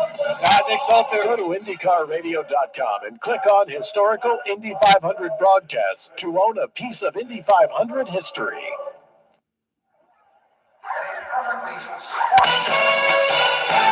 70 laps complete in the 110th Indianapolis 500-mile race. It's Below, Dixon, Rosenquist, Malukas, and Newgard as they head to turn 2. Alex Palou out front, his teammate Scott Dixon behind, and that overcut by Scott Dixon certainly will help Alex Palou in this fuel strategy as they change those positions back and forth. It's Palou, then Dixon, Felix Rosenquist in third. Amongst the top 5, Rosenquist is the interloper of the big power teams because you got Palou and Dixon, teammates, then Rosenquist, then it's the trio of Penske's in turn number 4. But Rosenquist drives for Meyer Shank. They've got a technical alliance with the Ganassi team that runs 1-2 right now. It's Alex Palou leading Scott Dixon. Yeah, great point, Ryan Marine. So essentially, 3 members of that team out front, 3 members of another team chasing him into one, Nick Gilman. And Scott Dixon makes the pass on Alex Palou in 1. And 3 car-mates now the advantage for Scott Dixon. Back to the point. Then Alex Palou, Felix Rosenquist, David Malukas, Jason Newgard, and it's Scott McLaughlin, those aforementioned 3 Penske's. On a day when Helio Castroneves may set the record for most laps turned in the Indy 500, Scott Dixon has led more of them than anybody. He's going to add to the total in turn number 4. It's also the 17th different Indianapolis 500 in which Scott Dixon has led a lap. No one has done that more either. Dixon will try and lead 1 more out of 4. And the Ganassi teammates come out of 4 with Rosenquist, Malukas, Newgard, and McLaughlin in tow. Yeah, this second pit sequence could not have played out better for Chip Ganassi Racing. It is Palou back out front. He makes the pass on Dixon into 1. They've got 2 of the finest, Barry Wander and Alex Palou, and then Mike Hull and Scott Dixon. They're 1-2 right now as Alex Palou taking to the middle of the back straightaway. Underneath an overcast sky right now, it is colorful up front because it's the red and yellow of Alex Palou, followed by the orange and blue of Scott Dixon. Then it's Felix Rosenquist in his sandstone khaki heading the way into turn number 4. So much color in the top 2, Jake, but it is that rather dim khaki color for Felix Rosenquist. Never mind, he's been fast all month. Let's hear from Scott Dixon on his efforts to try to get to halfway. Well, keep the speed up, man. Let's get working together. They're trying to get to halfway, Scott. That's right, let's get an update on Connor Daly from Alex Wolf. And for Connor Daly on that pit stop, one of the crew members hit the left mirror, and so right now Connor Daly cannot see out of that left mirror, so on the next pit stop they're going to have to fix that for the 23. That's a tough break. You need that. Absolutely, you do. But, I mean, with these guys, as they settle in and trying to work together, I mean, I still am keeping my eyes on these Ganassi cars. I mean, you couldn't ask for a more perfect mid-stint right now. You want to be surrounded by your friends. We're going to continue to see Palou and Dixon as Palou looks to turn one, swapping positions and trying to balance out that fuel burn. So now it's Palou, Dixon, Rosenquist, Malukas, and Newgarden into turn 2. Yeah, for Alex Palou, now a 4 car length advantage over his teammate Scott Dixon. We'll call it 5 car lengths back to Felix Rosenquist. But then it's David Malukas with a nice run out of turn number 2, starting third, trying to get third back as he runs forward. Yeah, all of a sudden Malukas is right on the rear wing of Felix Rosenquist. It looked like one car coming in at turn number 3. Rosenquist knows Malukas is right there. About 10 laps ago, David Malukas was the man on the move. He got by both of his teammates and at one point ran ahead of Scott Dixon, but he's dropped back to 4th, trying to keep up with Rosenquist. Get an update now on Kyle Collette. Kyle Collette came in off sequence, was running 19th. Him going wrong in that first stint paid dividends, but it was a slow stop. 9.7 seconds, both the inside left and rear right were slow. 75 laps complete, but to give you the full field rundown now, Scott Dixon is your leader. Alex Palou is second. Felix Rosenquist is third. 4th, Malukas. 5th, Newgarden. 6th, Scott McLaughlin. 7th, Connor Daly. 8th, Paddle Award. 9th, Marcus Erickson. 10th, Kipton Simpson. 11th, Santino Ferrucci. 12th, Marcus Armstrong. 13th, Will Power. 14th, Elio Castro Neves. 15th, Alexander Rossi. 16th, Kyle Kirkwood. Christian Rasmussen, 17th. Nolan Siegel, 18th. Dennis Hauger, 19th. 20th, Takuma Sato. 21st, Christian Lundgaard. 22nd, Regis VK. 23rd, Graham Rahal. Then 24th, Stingray Rob. Louis Foster, 25th. 26th, Jack Harvey. 27th, Michael Schumacher. 28th, Jacob Abel. Roland Grosjean, 29th, a lap down. Kyle Collette, 30th, a lap down. Out of the race, 31st, Ed Carpenter. 32nd, Ryan Hunter-Reay. 33rd, Catherine Legg as the leaders head to turn number 3. And that leader is Alex Palou, with again Dixon behind him. Then fractured a little bit before you get to Rosenquist, Malukas, Joseph Newgarden, and McLaughlin. You're right, Jake, and I think Rosenquist is starting to fall into the clutches of David Malukas. That Horizon car draws a bead, closing in out of 4. Again, Alex Palou, Scott Dixon, Felix Rosenquist, David Malukas, Joseph Newgarden, your leader. 77 laps complete of the 110th Indianapolis 500. Progressive knows that boat days can come with unexpected problems. Oh, no, I dropped my lip balm in the water. I can't think of anything worse than the looming threat of potentially having chapped lips. It was ginger vanilla, too, my favorite flavor. If a real problem comes along, your boat's protected 24/7 with Progressive, so you can keep worrying about boater problems. Progressive Casualty Insurance Company and Affiliates, not available in D.C.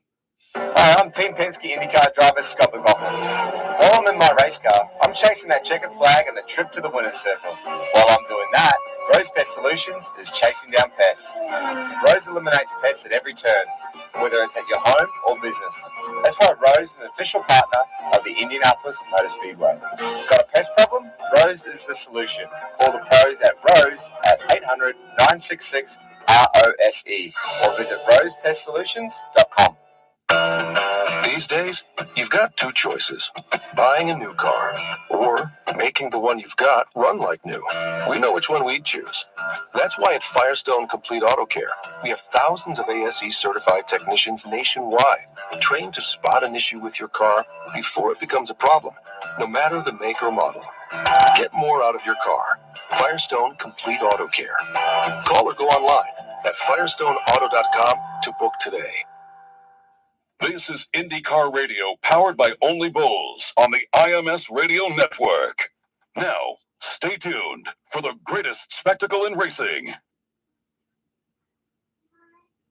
Hey, listen, my friends. You've heard all about the amazing weight loss success people have been having with GL1 semaglutides. In my example, I lost 10 pounds in 4 weeks, and you could too. All you need to do is call the special toll-free number, and we'll set you up with a virtual doctor visit. Then you can place your order, and in a matter of days, you'll be on your weight loss journey to losing 10 pounds, 20 pounds, or more. Learn how you could lose 10 pounds or more in as little as 4 weeks. You'll see results, or you can call us back, and we'll help you reach your goal. It's that simple. Listen, for as little as a few dollars a day, you can look great again and feel great by losing 10 pounds or more. That's our promise to you. Call right now for your free virtual doctor consultation and order. 800-948-5749. 800-948-5749. 800-948-5749. That's 800-948-5749. Paid for by Elevated MD.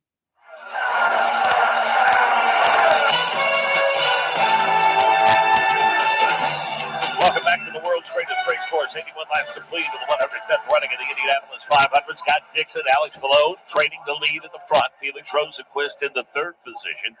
David Malukas currently running fourth, and his teammates Joseph Newgarden and Scott McLaughlin fifth and sixth. Seventh is Connor Daly. Eighth is Pato Award. Ninth is Marcus Erickson, and 10th is Kiffin Simpson.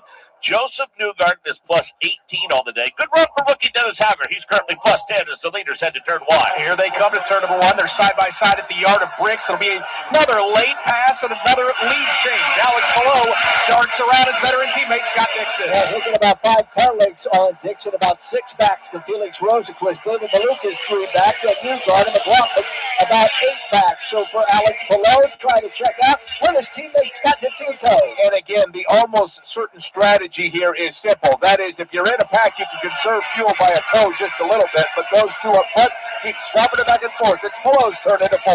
Alex Below led 47 laps in 2022. He's never led more than that in an Indy 500 start, but that could change today with that car firmly planted out front. 8 leaders, 35 lead changes. Do we add another in turn one? Here they come into turn number one. The answer is indeed Scott Dixon with another pass on Alex Below. Rosenquist had the best view of it, Michael, in one. Yeah, but Dixon not able to check out, much like his teammate Below. Only 4 car lengths, and that will allow Felix Rosenquist to close in for that second position. So it's Dixon, Below, and Felix Rosenquist to 3. So Dixon now works his way into turn number 3. Below right on the rear wing. Then it's Rosenquist, followed by Malukas, Newgarden, Scott McLaughlin, Connor Daly into turn number 4. 3 Hondas, 1, 2, 3. Scott Dixon, Alex Below, Felix Rosenquist. In the first of the Bowtie Brigade, that's David Malukas in 4th. This all by design, Zach Beats. The same for Rosenquist, Malukas, and Newgarden, you think? Absolutely. I was just thinking that in my head that if I had to choose one place to be, I mean, obviously Below and Dixon are having fun being out front swapping leads, but the guy who's saving the most fuel right now and seems the most comfortable is Felix Rosenquist. Because every time Below or Dixon goes out front, they're still getting that little higher percentage of fuel burn. Felix is probably sitting back there, cutting the power a little bit, trying to extend that window to be out front when these guys duck off. An update on 5th place running Joseph Newgarden, plus 18 on the day, Rich 9. Moving up from that 23rd starting position, and Team Penske looking strong right now in 4th, 5th, and 6th position. Team strategist for Joseph Newgarden, Jonathan Duguid, also playing weatherman. He just told Joseph 45 minutes to weather, and it'll come after your next stop. Yeah, they have a pretty good eye on the weather, too. Absolutely. I was just looking on the radar myself. I don't think we're going to be, in that dash to lap 100 as it is, because, obviously if you get the weather before that, it makes things complicated. But now the tough thing is, for those that are going off strategy, are you diving through the dumpster to try to make sure you're cycling out to the lead on the luck that the rain's going to come when you're out front? 86 laps complete next time by. Scott Dixon is your leader. Alex Below, second fastest. In second place, we should say. Felix Rosenquist is third. Then Malukas and Newgarden the top 5. McLaughlin, Daly, Award, Erickson, Simpson as the leaders head back to 1. And it's going to be another lead change. Alex Below retakes the lead. I love that phrase. Michael, you ever gone dumpster diving before? I try to do it as much as humanly possible. You find a lot of good stuff there, as Alex Below is finding, as he's got the lead, but it's those guys mid-pack that have off-sequence that might take advantage of that if this weather doesn't need to make its way to Indy. Michael, be real. You're diving out of the dumpster. Right now, it's Alex Below that is the leader. He's got Dixon behind him and then Rosenquist.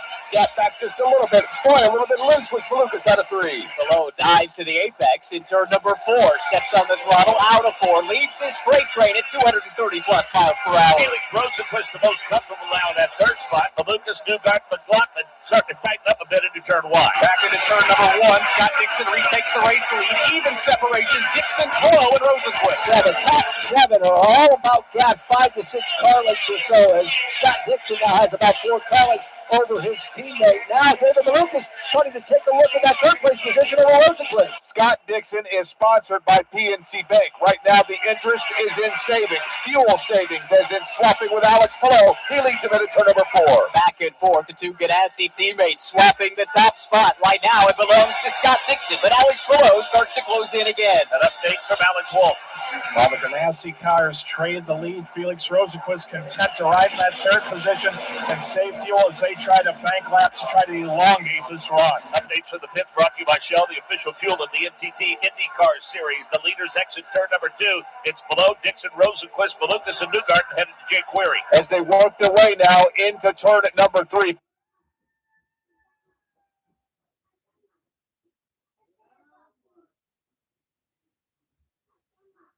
Pillow separates just a little bit, this time more by. He's got Dixon behind him. Rosenquist, Malukas, Ryan, keep an eye on it. David Malukas is trying to reel into that top 3. He sits in 4th, about 8 car lengths behind third place Felix Rosenquist.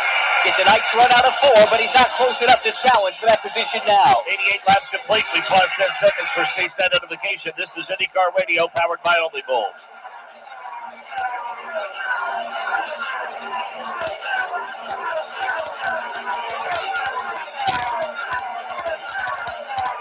Relive IndyCar's most iconic moments with the IndyCar Flashback. Find and follow every episode on Apple Podcasts, plus race replays and other stories featuring your favorite drivers. Now's the time for a great deal from Honda on one of our efficient hybrids. With incredible value and thrilling performance, they're fun to drive. Drive and drive. From the Kelley Blue Book Best Performance brand, check out the Honda Prelude Hybrid, CR-V Hybrid, Accord Hybrid, or Civic Hybrid. Honda, proud partner of the NTT IndyCar Series. See dealer for financing details based on 2025 Consumer Choice Awards from Kelley Blue Book. Visit kbb.com for more information. Hauling stuff for a DIY project or planning a big move? Whether you're headed across town or across country, Penske Truck Rental has some of the cleanest, newest, and best maintained vehicles on the road. With quick pickup and drop-off, flexible reservations, and personalized support, we can help ensure you get the right, reliable, fuel-efficient vehicle when and where you need it. Gain ground with Penske. Get a quote at PenskeTruckRental.com or download the Penske Truck Rental mobile app today. This is IndyCar Radio, powered by Only Bulls on the IMS Radio Network. Now, stay tuned for the greatest spectacle in racing. Hi, I'm IndyCar driver Joseph Newgarden with a message from Outrun the Sun. Did you know if you filled the Indianapolis Motor Speedway to capacity 12 times, you'd have the number of Americans diagnosed with skin cancer every year? 12 times! Skin cancer is preventable.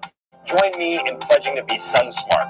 When you're outdoors, protect your skin by wearing sunscreen, hats, and sunglasses. Learn more at outrunthesun.org.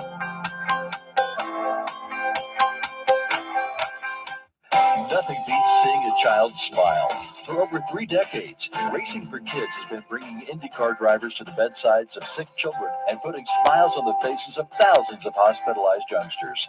Doctors and caregivers say these visits from an IndyCar driver are an important part of each child's recovery, brightening their days and giving them hope in the midst of long and often painful therapies. Join the Racing for Kids team. Support these smile-making hospital visits by going to racingforkids.org.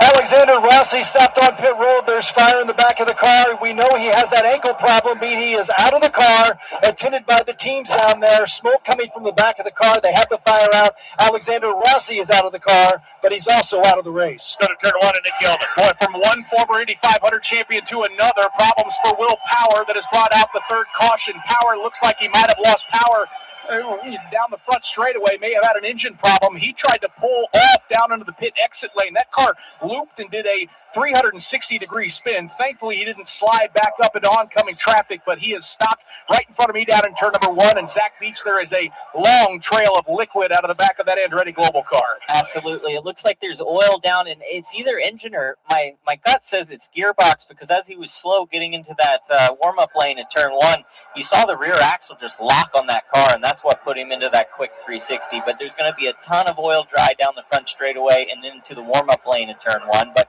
Alexander Rossi, we see his car in pit lane. It's still smoke bellowing for it. And we saw even some of his old crew guys from the Andretti Global tent from the pit lane back. They were helping him out of the car with that bum foot that he has. Now, we do want to make mention that in order for him to be eligible or able to drive today and cleared to drive, he did have to get out of that car under his own power in a certain amount of time. Absolutely, and that's that age-old test that you have to be able to do it on your own in a quick, certain amount of time. But why push it? You know, there was no immediate danger, so try to take care of that thing so it's ready for him next weekend at Detroit. And you say this very, very easily falls into that pit window for these teams and drivers. Absolutely. When we were getting ready to go to break, I was thinking that we had 1 or 2 laps before we were going to see Dixon and Pillow duck in. Probably another lap for Felix because he's been saving fuel as we go. But we see a smile on Alexander's face right now, which obviously disappointed with the race, but I think he's just happy that everyone was able to get through that. Nick Yeoman. Yeah, Will Power did get out of that car, did get a round of applause from all the fans down here in turn number 1. It has been a disappointing month of May. That car just has not had speed all month long. Power has hopped into a safety vehicle. He'll be taken back to Gasoline Alley. That car was pushed off of the pit exit lane, and now we're seeing a ton of speedy dry laid down here, and then that is imperative, Mark. Once we get back to green flag action, and if we have green flag pit stops, we need to make sure that pit exit lane is as smooth as possible. So there'll be a lot of work to clean up a lot of fluid that was dropped out of the back of that Honda. And the thing is, Zach, it might be a little bit before the pits can open because they're putting a lot of that fluid ride down right now, trying to get that exit to the pit lane cleaned up, as they have to take that around the turn 2. Well, I have to give that observation to Paul Bage sitting beside me, because we see the safety crew out there trying to clean up the warm-up lane, which is the exit of pit lane. So that will delay when they can open the pits, unless they're going to have the cars go directly onto the front straightaway. Because if we get to the fear that if these guys were close to the pit lane or the pit entry that they needed to on fuel, they might run out on this yellow as they circulate around. So that's something that they're all taking in consideration. Yeah, it'd be interesting to see if anybody indeed cuts it that close, as we are on lap 94, close to lap 100. Let's go ahead and bring Paul Bates back in for a couple of observations. And Paul, an incredible pace to start this thing. We've had 8 leaders and 45 lead changes in the 110 500. Yeah, and here about 6 laps from now, the whole demeanor of the thing is going to change on us. Right now, it's get to the 100th lap, the halfway point, the legal finish of a race should some weather come into play. But now we're beyond that. We've got a fuel issue with a potentially blocked pit exit, and we've got the guys they're running dry right now. Then so you've got all that happening right now, and then whenever you end up going back green, now everybody's watching the weather. They want to see where that weather front is, where the squall line is. They've done everything from hire helicopters to go out there and follow it, and I think that's going to be the key. Where is that? How far away is it? How fast can I go? Should I burn my fuel load away faster? It's going to be an interesting second half of the race. Be it looking at it from a team perspective, be it a teammates or a technical alliance team. And then if you look at the 3 cars behind that front 3, talking about Dixon, Pillow, and Rosenquist with that technical alliance, Myers, Shank, and Ganassi, and then the 3 Penske cars, the teams, Paul, year in and year out that have the muscle here, Ganassi and Penske are showing it today. You also got Rosenquist. Yeah, that's right. I'm sorry. He's a technical alliance with Ganassi. Yeah, I'm watching him. I have a feeling about Rosenquist. He's always aggressive. He's always on it. He's sitting right up there in 3rd place, and he's been staying in that top 5 most of the race. So I'm sitting with him right now. Connor Daly also has had a good run today, and you can always tell when Connor Daly takes the lead in the Indy 500, this place goes crazy. Yeah, and they'll probably do it a couple more times again because he's really aggressive in this race, too. They've all been extraordinarily aggressive. Part of that, I think, is because they're trying to get to 100 laps. But part of that, too, is they want to win the race, and they know that there's 33 cars out there that are fully capable, or not any longer, but they started 33 cars, were fully capable of winning the race. Not just like the first 3 rows or anything. These guys all are potential winners. Thank you, Paul. We'll look forward to hearing your thoughts and observations in the post-race when we crown another Indy 500 champion. That's Paul Page joining us here at the halfway point. Let's get an update from the pits on Alexander Rossi. Well, it was Will Power who stopped out on the track and spilled oil. They're trying to get his car off the track. Meantime, about the same time, Rossi came down pit road on fire. He got out of the car. The problem was the car stopped in front of Romain Grosjean's pit.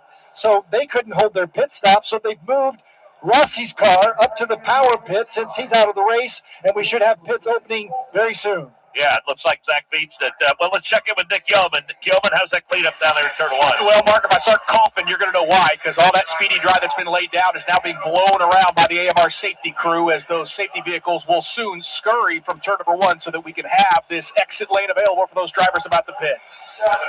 Yeah, so you're certainly going to feel that waft up into the stands, and I'm sure the drivers are hoping to get settled before they have to drive through it. Absolutely. The only nice thing about having all that speedy dry with us being under yellow is all the cars are going to be rejoining the racetrack under yellow speed, so it shouldn't be that big of a problem. But it is something that if it doesn't get cleaned up perfectly by the time we get back to green flag stops, it may be an issue you got to look out for. And again, caution on the course, and Alex Below is your leader. Actually running P2 is Ganassi teammate Scott Dixon is the leader. And here come the leaders on to pit lane, and let's check in with Alex Wolf.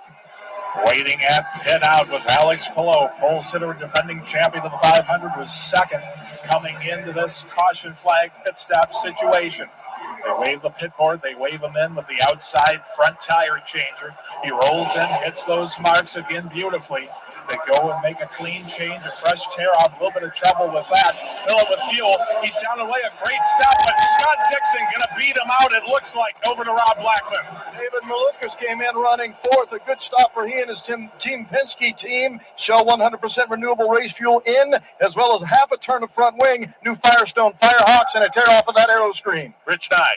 Team Penske also very quick down here with Joseph Newgarden, a 6.9 second stop, a tear off for Joseph Newgarden, and one turn on the front wing as he keeps moving up in this field. Jonathan. The rookie Dennis Hauger first amongst the pack at the north end of pit lane to make his stop. No aerodynamic adjustments that I could see. It looked like 4 Firestones, a full tank of fuel. He was off and away and beat the pack out of pit lane as well. There is a Firestone Pit Performance Award that's given out at the end of every season, and Scott Dixon's crew is always there, the vaunted Wolf Pack, and they showed their stuff there. They're so talented, and that's when these pit stops matter most. You're coming in under yellow, so everyone is packed up as tightly as they can be, and that's when you see those differences of a half a second mattering for 1 or 2 spots. Let's get an update on a problem for rookie Jacob Abel. I heard as I was walking up pit lane, the engine revving. They had to refire Jacob Abel's car. He's going to lose a whole heap of time in pit lane. He was sat stationary for a lot longer than he would have liked, guys. Time now to go over the wall with an IndyCar race team brought to you by Only Bulls. Here's Michael Young. This week's Over the Wall crew is for the number 23 Connor Daly Chevrolet for Dryer and Reinberg Racing. Jacob Cole, Cloverdale, Indiana, inside front tire changer. Andy Natali, air check, Clinton, Indiana.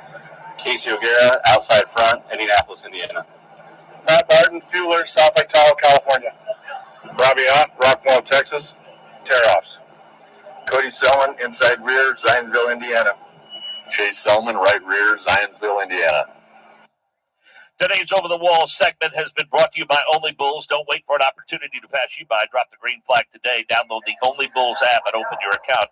It's time to get in the race. We see the crossed flags, which means we are halfway through this race. Time to take a look at the leaderboard, brought to you by Only Bulls. As we approach lap 100, Scott Dixon is your leader. Alex Below is second. David Malukas is third. Joseph Newgarden is fourth. Scott McLaughlin is fifth. Battle Award is sixth.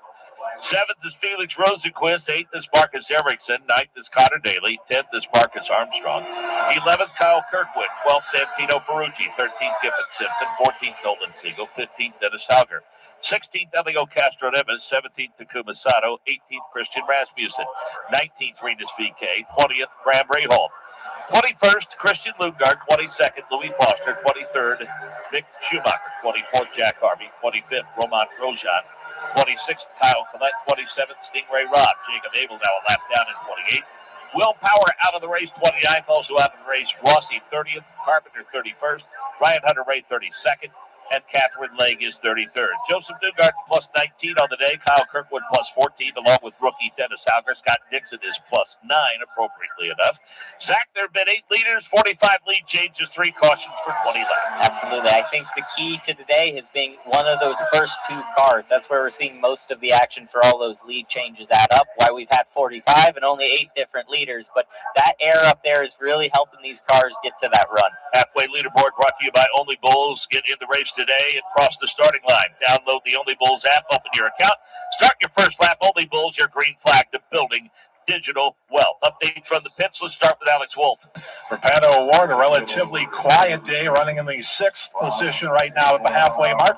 He's been pretty quiet on the radio. He's pretty happy with the car, but one issue is he's just still chasing, looking for some more grip on the track. Jonathan Grace.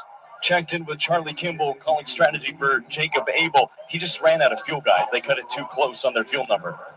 Yeah, that happens, and we thought it might with that issue down to the exit lane, exit to the pits in turn 1. Absolutely. I think everyone was dangerously close to that happening. Obviously, Jacob Abel was the one that paid the price, but that's the thing, that you have to be ready for anything. So when you are cutting it that close, that early into the race, just at halfway officially now, you really can put yourself in a bad position. Let's go around the course and get the thoughts and impressions of our turn announcers as we've reached the halfway point. Nick Gilbert.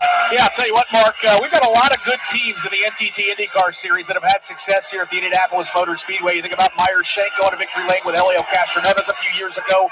Ray Hall, Letterman Lanigan's had some moments, Andretti Global, but boy, look at the front of the field. Ganassi 1-2, Penske 3, 4, 5. Michael, the cream is rise to the top here at halfway of the Indy 500.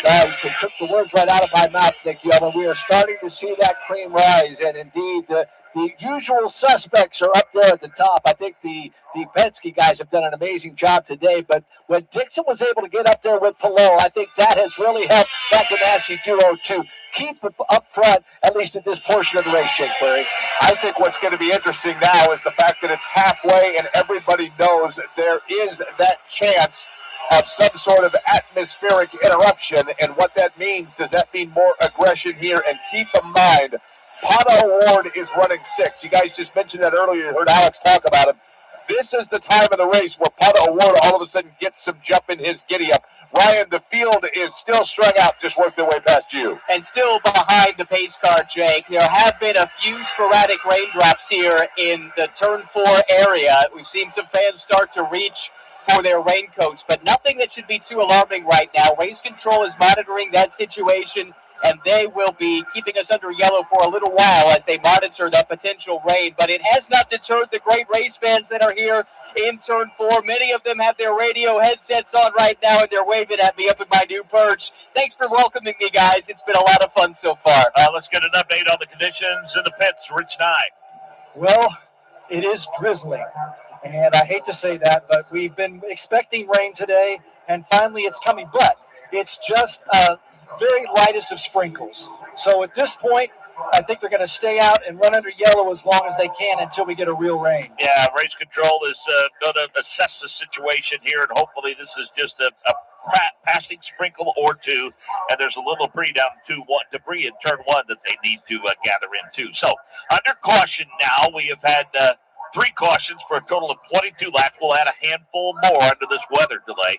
Scott Dixon, Alex Palou, David Malukas, Joseph Newgarden, Scott McLaughlin, your top 5. 6, 7, O'Ward, Rosenquist, Erickson, 8, 9th, Daly, Marcus Armstrong complete the top 10 in the 110th running of the Indianapolis 500. Today's on-track experience is brought to you by Borg Warner as the official turbocharger partner of the NTT IndyCar Series and proud sponsor of the legendary Borg Warner Trophy. We know that excellence is a worthy pursuit. Our mission to deliver innovative and sustainable mobility solutions helps lead us all to a clean, energy-efficient world. Now enjoy today's IndyCar action, boosted by Borg Warner EFR turbochargers. Welcome to the Chevy Lightning Round. Guess the clues to win. First team, you're up. Powerful, commanding, unstoppable. Silverado. Adventurous, fun, techy. Trailblazer. Stylish, nimble. Tracks. Innovative, electric. Blazer EV. Lightning Round champions. You've guessed all the right Chevy clues. Wherever the year takes you, explore it together in the Chevy of your choice. Chevrolet, together let's drive. The original.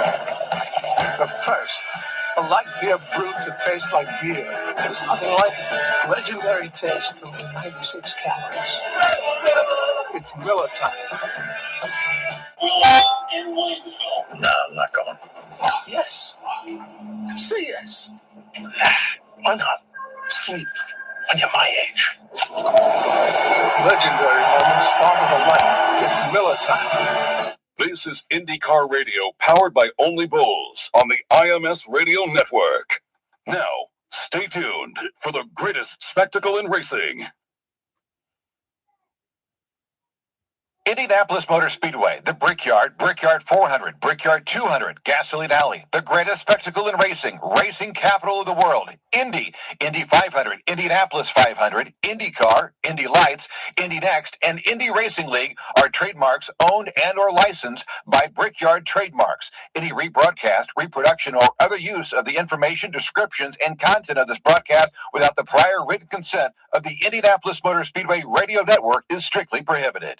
Turn your compassion into action when you volunteer with the American Red Cross. From helping people affected by disasters like home fires and floods to supporting the collection of life-saving blood, you can make a difference. Learn more at redcross.org/volunteer.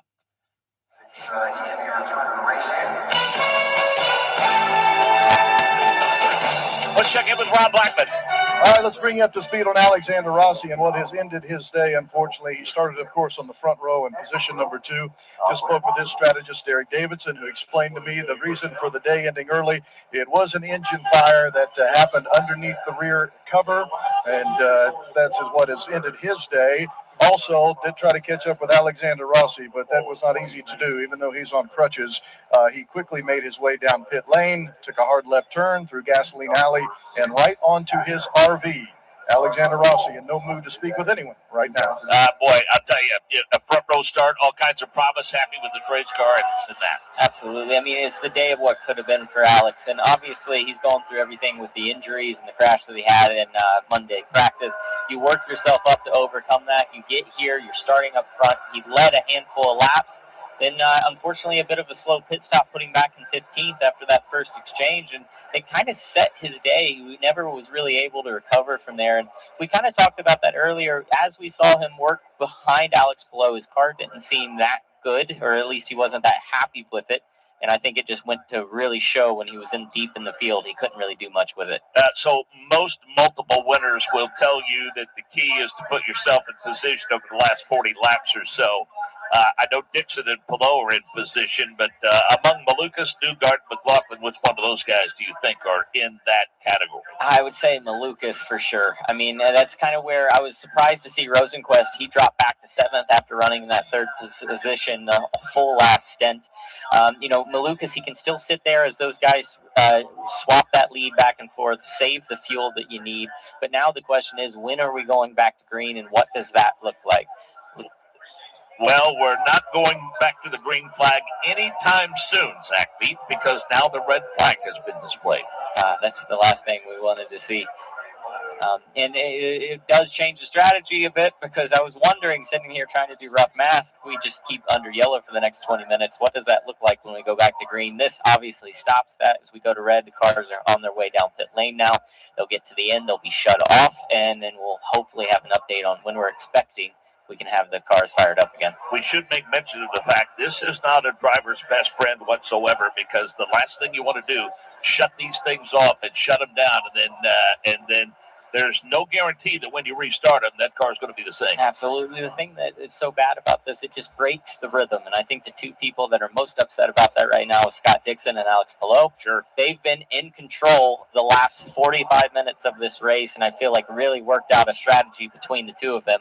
The other three, the three Penskes, Malukas, Newgarden, McLaughlin, they are all in that same category of they have the real estate they want, they know who they're racing with, and they just want it to be the last 20 laps of the race to really put it down. But for now, it's going to be putting pause on the car, putting pause on your mindset, and hoping that we can get back to green before it's too long. Take a look at a couple of drivers from 10th on back. Santino Ferrucci looks strong through the first 20 laps or so, but he's not been able to move up much. And it looks like Elio Castroneves and Takuma Sato, they're pretty much mid-pack runners most of the day. It's been tough. We've seen a lot of stagnation through the mid-section of the field. I feel like Ferrucci, for him, a lot of that's been in pit lane. He's been able to run up front consistently, but every pit stop, he's lost 2 or 3 positions, and he hasn't really been able to recover from that. And as we see, same with Simpson and Siegel, they're there, but they can't quite get there to the front. Let's go to Rich 9. Jonathan Dugood, the race strategist for Joseph Newgarden. I know you were playing weatherman on the radio. Even you missed your forecast a little bit. You thought it was going to hold off a little longer, didn't you? Yeah, it's really light here, so hopefully it'll clear up quickly and we can get back to racing. We got a lot of light left in the day. Everybody was sort of riding along, saving fuel there, waiting for the end of the race, and I think all our cars are very strong. Joseph went from his starting position to the top 5 within the first stint, so we just wanted to go green again, and we're going to be where we want to be. Yeah, what about that move from 23rd to the front? How was he able to do it? How strong is the car? He's really confident in the car right now. We've made a few front wing adjustments as he's moved forward, just to give him a little bit more front grip. But he's very happy, and like I said, we just wanted to restart, that's all. Hoping this wet rain is not much and not long.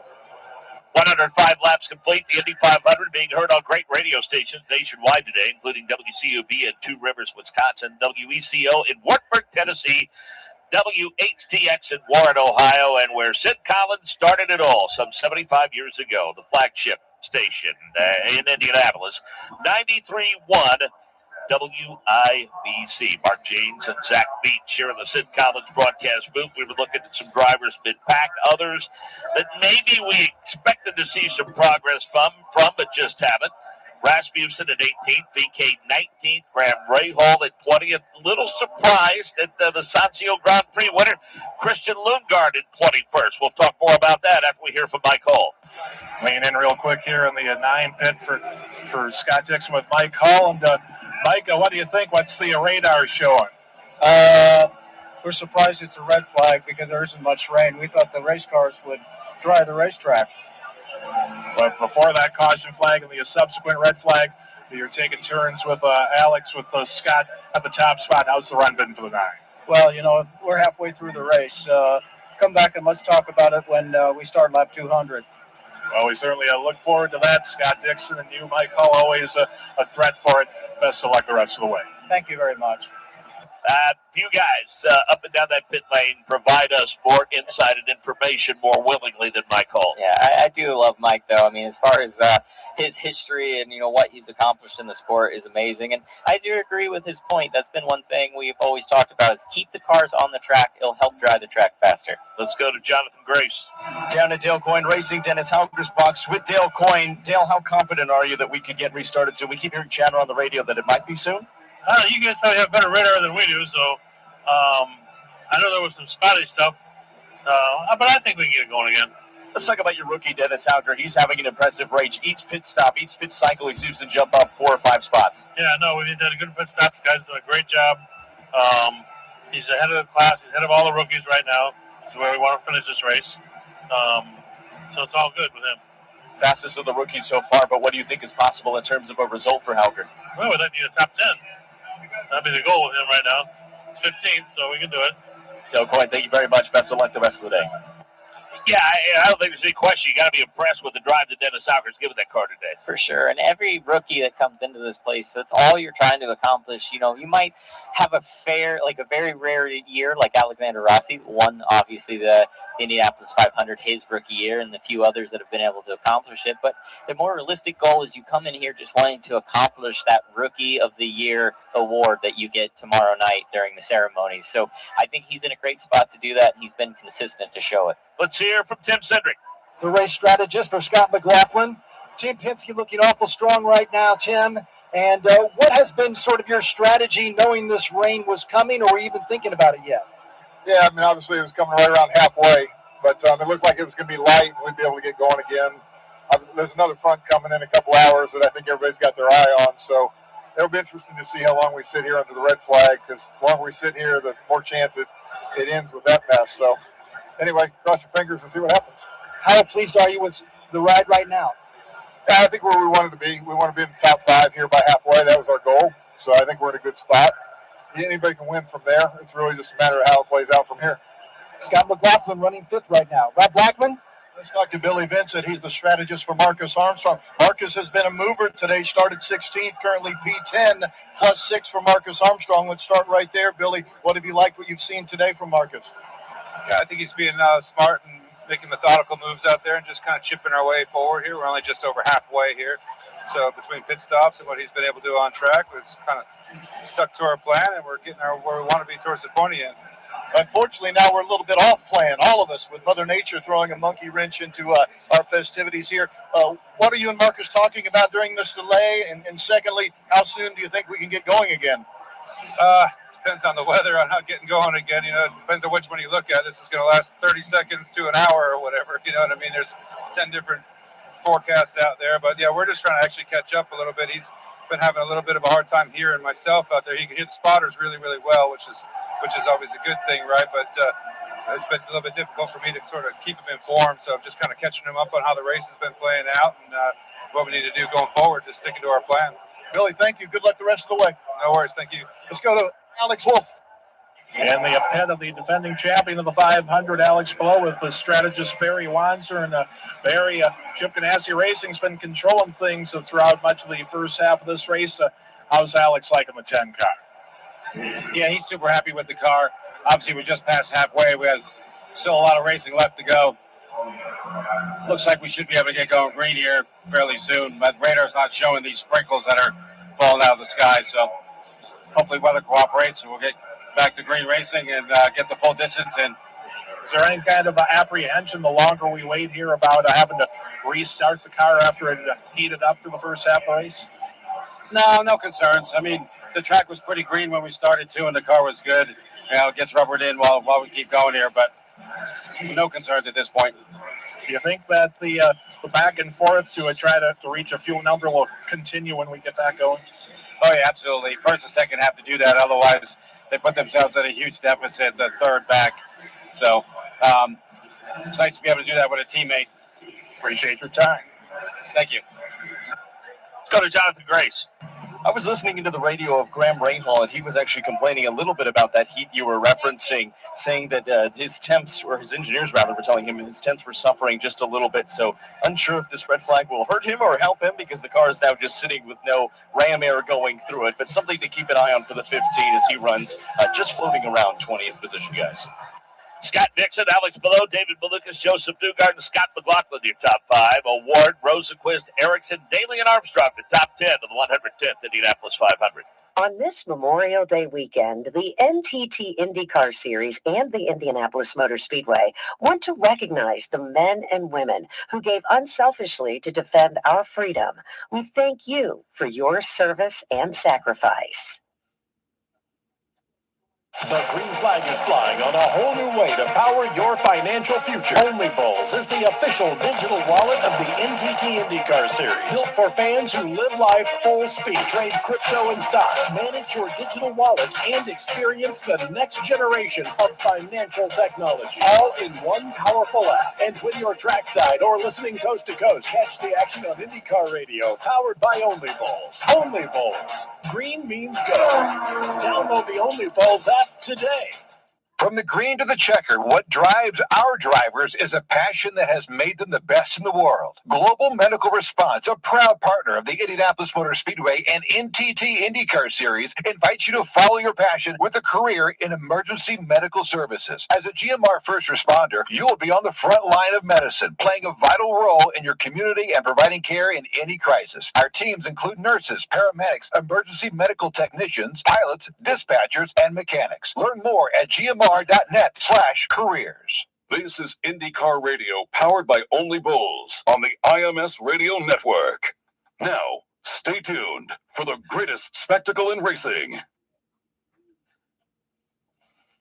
Relive all of the excitement of the greatest spectacle in racing with your own copy of an IMS Radio Network broadcast. Just found and newly restored, the 1957 Indy 500. Every lap is there, from Bill Van de Walter's waving of the green flag, and the race is on, Charlie Brock Hickman's Victory Lane interview. You know, Sam, I believe you're crying. I think so too. Go to IndyCarRadio.com and click on Historical Indy 500 Broadcasts to own a piece of Indy 500 history. I'm William Shatner. I've been around a long time, but I'm truly humbled when I see the real battles our brave, paralyzed veterans have faced defending our freedom. I was on a routine patrol, and we were in the desert of Kuwait, and the vehicle flipped and landed on top of me, which left me paralyzed from the waist down. Okay, folks, this is heroism.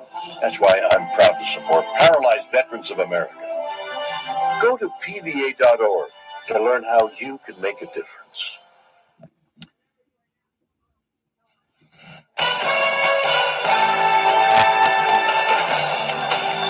Well, we've been under a red condition for about 15 minutes or so, and we expected to end momentarily, actually 10 minutes in its entirety. We expected to be over in just a couple of minutes now as red flag deployed. We had an issue in turn one involving Will Power, then an issue in the pits involving Alexander Rossi, and then Zach Beach, a little bit of rain. So great job by our pit crew.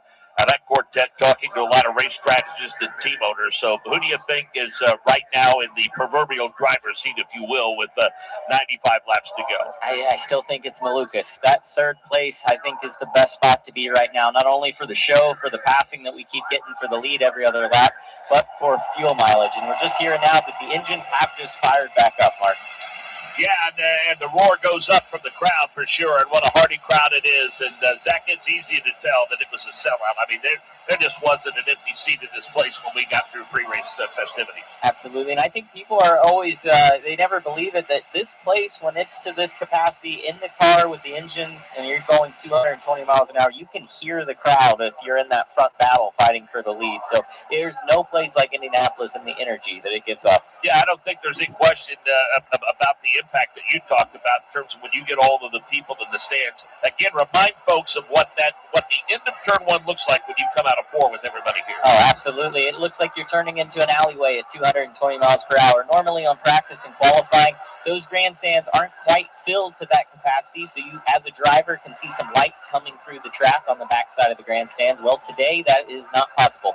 All you have is a literal sea of people, and as a driver, it makes that corner feel very, very small, and you have to continue to remind yourself to hit your marks and not turn in early because it feels like it's such a tight corner. Barry Wanzer didn't seem to be overly concerned about any issues with the car. He didn't feel like that they had set it in a crazy amount of time. He feels like that everything should be in great shape, and now that they've gotten fired up during laps. Absolutely. I think, Graham Rahal was the only one that had some temperature concern. As a crew, the thing that you're worried most is the ECU, the electronic unit in the car that kind of takes care of the engine and everything else. That's not in a particularly good spot to get a lot of air to it, especially when the car's sitting and it's heat soaking there. So that's the main concern, just making sure that device doesn't overheat. But we didn't see too many people running around with blowers or anything. We're lucky that it's only 74 degrees today. That's definitely helping. 8 leaders, 45 lead changes, 3 cautions for 26 laps in this red flag condition. Let's give it the full field rundown now. Scott Dixon is your leader. Alex Below is second. David Malukas third. Joseph Newgarden fourth. Scott McLaughlin is fifth. Otto Award is sixth. Felix Rosenqvist is seventh. Marcus Erickson is eighth. Connor Daly is ninth. Marcus Armstrong is 10th. Kyle Kirkwood 13th. Santino Ferrucci is Marcus Armstrong 10th. Kyle Kirkwood 11th. Santino Ferrucci is 12th. Kevin Simpson 13th. Melvin Siegel 14th. 15th Dennis Hauger. 16th Eligo Castro Neves. 17th Takuma Sato. 18th Christian Rasmussen. 19th Regis VK. 20th Graham Rahal. 21st Christian Lundgaard. 22nd Louis Foster. 23rd Mick Schumacher. 24th Jack Harvey. 25th Roman Grosjean. 26th Stingray Robb. 27th Kyle Collette. Lap down in 28th is Jacob Abel. Out of the race, 29th Will Power, 30th Alexander Rossi, 31st Ed Carpenter, 32nd Ryan Hunter-Reay, and 33rd Catherine Legg. When you look at who's out of this race has not been kind to the experienced drivers in the field. Not at all, especially for Hunter-Reay and Carpenter. There were two that I really had high on the list, just knowing that they had the equipment to get to the front. Their teammates are doing really well in this race so far, but also very unfortunate for Catherine Legg. As she does the double, she's going to be heading down to Charlotte to do the Coca-Cola 600, but she was just mixed up in a mess that wasn't even her own. She was just trying to avoid it and lost the car, and that was was the end of her day. I kind of felt like this was one of those years with the deep talented pool that we had of one-offs that it wouldn't be surprised to see a one-off win the Indy 500. Absolutely, and that would make this story so much better, I should say, as I try to, get over my words. But, a lot of people were questioning that, they like to see the bumping that we used to have in the years before. This year, only 33 cars tried to qualify for the race, so everyone was in.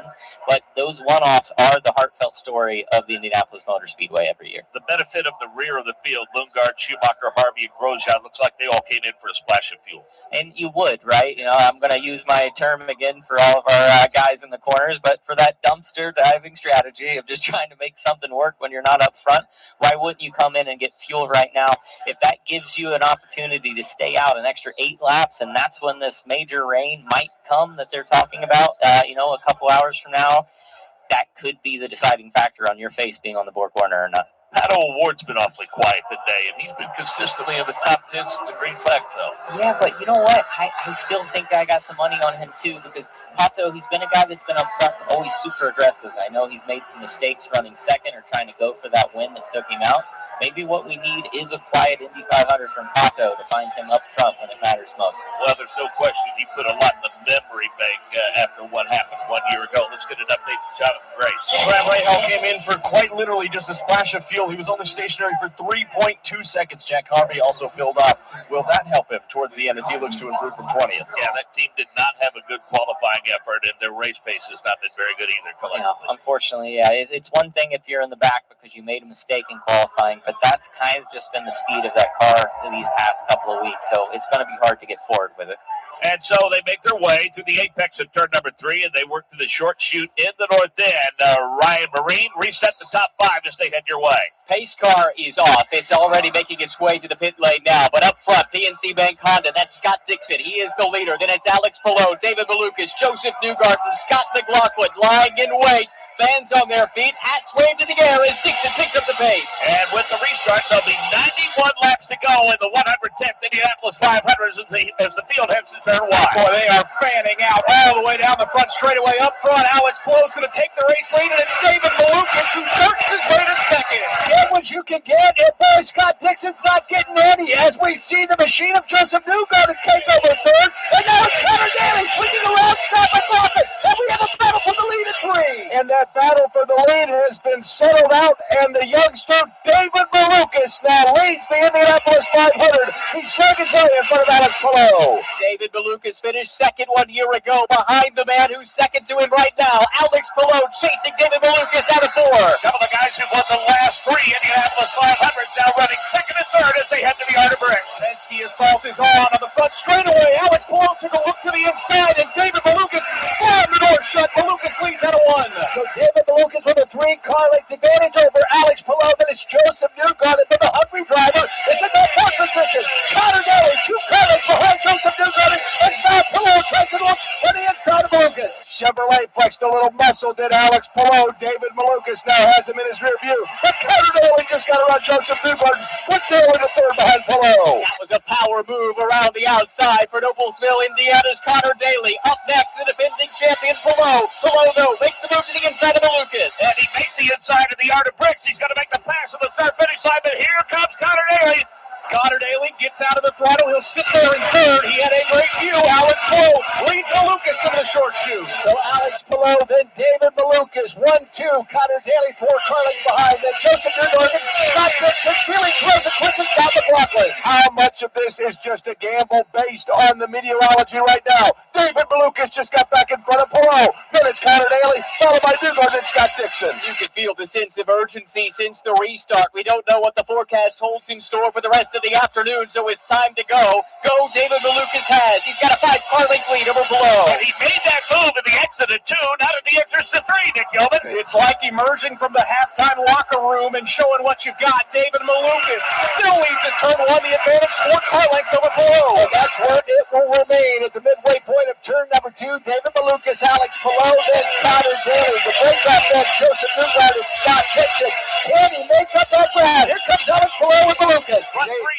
Go ahead, Jake. David David Malukas' father runs a trucking company, trucking plenty now in front of Alex Palou. Then Connor Daly, Joseph Newgarden runs fourth. Palou starting to reel Malukas in once again. It's down to just 2 car lengths. Keeps that car tucked nice and low out of 4. That gives him a great run. Left 3 with some separation. Newgarden has company. It's Dixon and Rosenquist. The leaders back to turn 1. It's a drag race into turn number 1. Alex Palou gets to that corner first. He'll retake the race lead. Malukas slots in second, then it's Daly about 5 car lengths back. Malukas less reluctant to allow Alex Palou to get around in 1, but he did see the number 10 THL entry get by. David Malukas looks like he's going to pop to the inside. David Malukas pops down to the inside, put it back to the point. Malukas now with Palou behind him. Then it's Connor Daly. They're separated from Newgarden, Dixon, and Felix Rosenquist.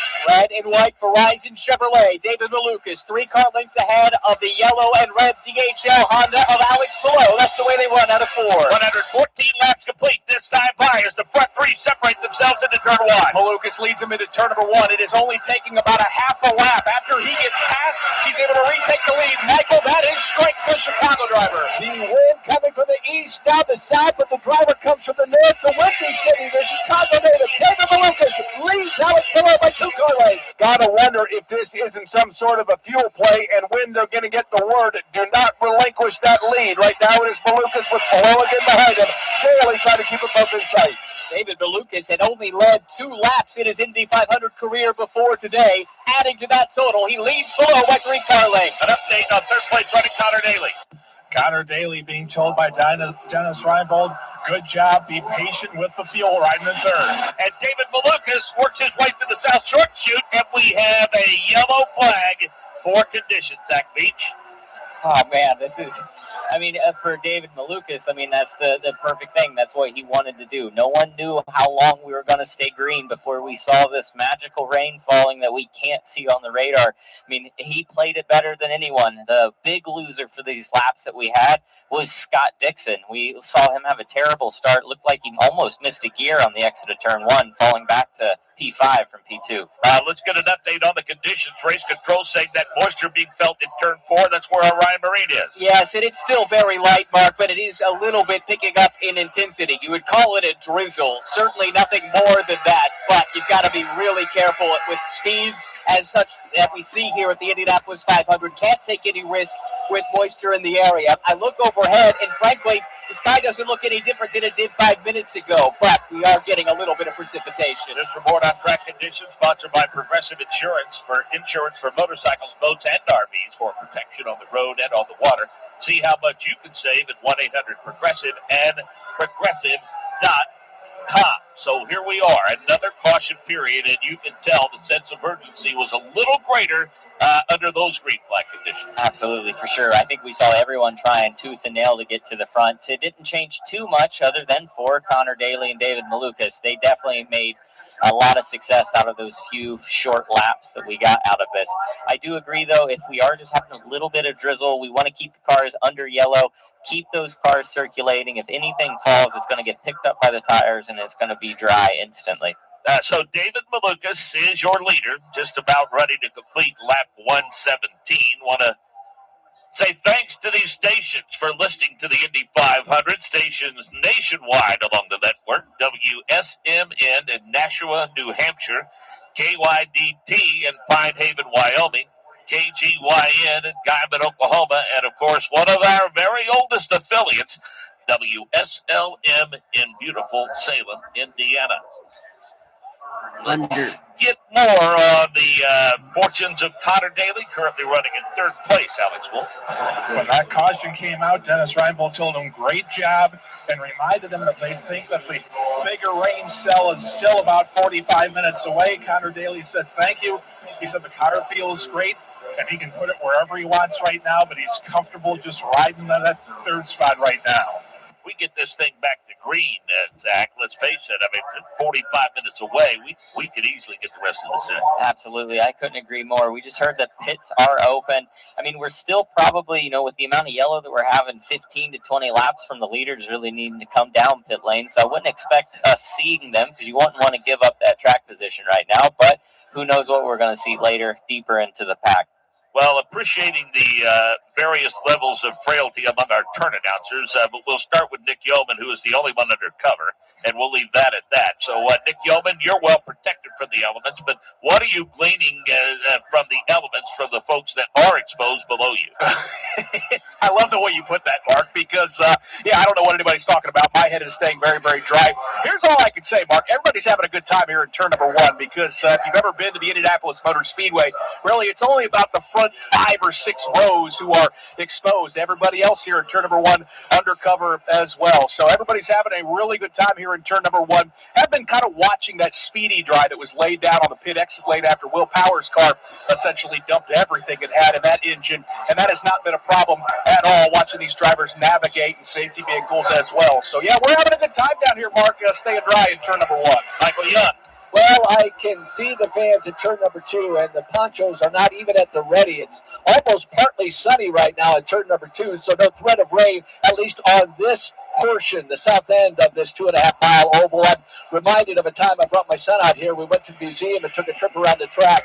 We came out and started on the south end. It was sunny. By the time we got to the north end where Jake Quarry is, it was pouring down rain. And when we got to the Yard of Bricks, it was sunny again. This is a huge facility, and you just never know where the rain will want to fall. Simpson, Grosjean, Lundgaard, Ray Hall, Harvey, Abel all stopped as the pits opened up while we are under this caution. Let's get an update on the conditions in the northeast corner from Jake Quarry.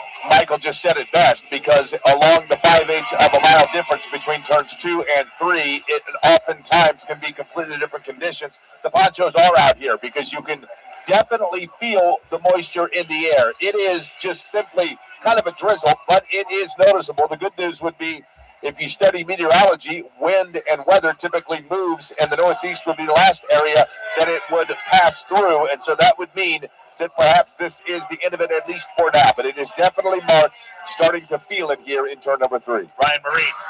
Sporadic raindrops, but the frequency has certainly tapered off here over the last handful of minutes. In terms of fans with rain ponchos or jackets, I only see one, and I don't mean to call you out, sir, but he is dressed in his bright yellow rain slicker. Everybody else around him is still wearing their short sleeves at this stage. So I think that in this section of the track, at least, there is optimism that this little rain cell might be moving through, and as soon as it's out of Jake Quarry's section, we might be in good shape for a little bit. All right, let's get an update from the pit, starting with Alex Wolf. Well, in my section, one of the drivers looking to go off strategy as we watch this weather is Kiffin Simpson, who lined up in the 3rd row for Chip Ganassi Racing. He came in, made a pit stop, 4 tires and fuel as they roll the dice. Rob Blackman. Elio Castroneves is driving again this year for M.E.Racing, coming over the radio about 5 laps ago and complaining of some major understeer, especially feeling it coming out of turn number 2. His team telling him, when you come back in for service, we'll take a peek. But for now, the 4-time champ, Elio Castroneves, stays out on the track. Rich Nye. And Ramon Grosjean was one of the last drivers to take his first pit stop on lap 39, but now he's already taken 5 stops, coming in just a moment ago for tires and fuel, and also a tear-off on lap 118. Obviously, they're off strategy, but hoping this rain and weather might at some point put them out front. Jack Harvey's running 27th, but his teammate is in contention for the win. Harvey is confident in his package. He was told go full stack, but aside from a 9.5-second slow pit stop, Harvey's going to be pushing, and I suspect Connor Daly will as well. So David Malukas, Alex Malone, Connor Daly, Joseph Newgarden, Scott Dixon, the top 5, Felix Rosenquist, Scott McLaughlin, Pato Award, Marcus Erickson, and Marcus Armstrong, the top 10 of the 110th running of the Indianapolis 500. These days, you've got 2 choices: buying a new car or making the one you've got run like new. We know which one we'd choose. That's why at Firestone Complete Auto Care, we have thousands of ASE certified technicians nationwide, trained to spot an issue with your car before it becomes a problem, no matter the make or model. Get more out of your car. Firestone Complete Auto Care. Call or go online at firestoneauto.com to book today. The original. The first. We're under caution right now because of rain in turn number 4. When we come back, we'll have a restart at Indianapolis Motor Speedway. It's Miller time. The countdown to the Indy 500 is on. Let me refresh it real quick. just so I'm up to date with everything. The must-have accessories. There's something for every race fan. Shop trackside all May long or online anytime at shop.ims.com. Don't just be there, be part of it. Gear up for the Indy 500 today. This is IndyCar Radio, powered by Only Bulls on the IMS Radio Network. Now, stay tuned for the greatest spectacle in racing. Learn how thousands of smart homeowners are investing about $1 to avoid expensive home repair bills. John, a former non-customer, said, "My air conditioner broke and I had to spend $1,900 to fix it." Jeff, a customer, wrote, "My air conditioner broke and I got a new one at no out-of-pocket cost." Mary, a former non-customer, wrote, "My heating system stopped running. I had to spend $3,000 to get a new one." Lisa, a customer, wrote, "My heater stopped working. I got it fixed at no out-of-pocket cost." For about $1 a day, you can have all the major appliances and systems in your home guaranteed fixed or replaced. Call now. If the lines are busy, please call back. Call the Home Warranty Hotline now at 800-413-4376, 800-413-4376, 800-413-4376. That's 800-413-4376.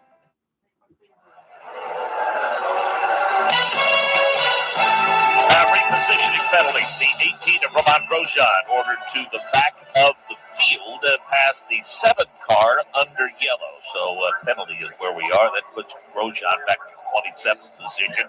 Okay, a lot of focus on Malukas, Below, Daly, Newgarden, Dixon. Let's go around the course and talk to some of our turn announcers and see who else they've had their eye on. Let's start with Dick Yeoman in turn 1. Well, I just want to give a shout out. I just thought it was a great strategy call by Kip and Simpson and that Sunoco team to bring him down pit lane. We know how fast that car was based on qualifying. Now they've got him completely off sequence, and with us kind of just riding around here under caution, waiting for the weather to roll out. Mark, I don't hate the strategy call to maybe give him a shot to cycle his way to the front and have a chance to win. Obviously, Kippen still a fairly new driver to IndyCar, and I don't think anybody expects him to go up and take down a guy like Pelot or Newgarden, but just the guys that just pitted moments ago, I really like that strategy call. Yeah, that included Lundgaard, Ray Hall, Jack Harvey, and also Roman Grosjean. Michael, who has impressed you in the top 10? Well, out of those dumpster divers, I would certainly say that Kip and Simpson call, one of those great calls, as Nick just said. I just like the power of Malukas at this point,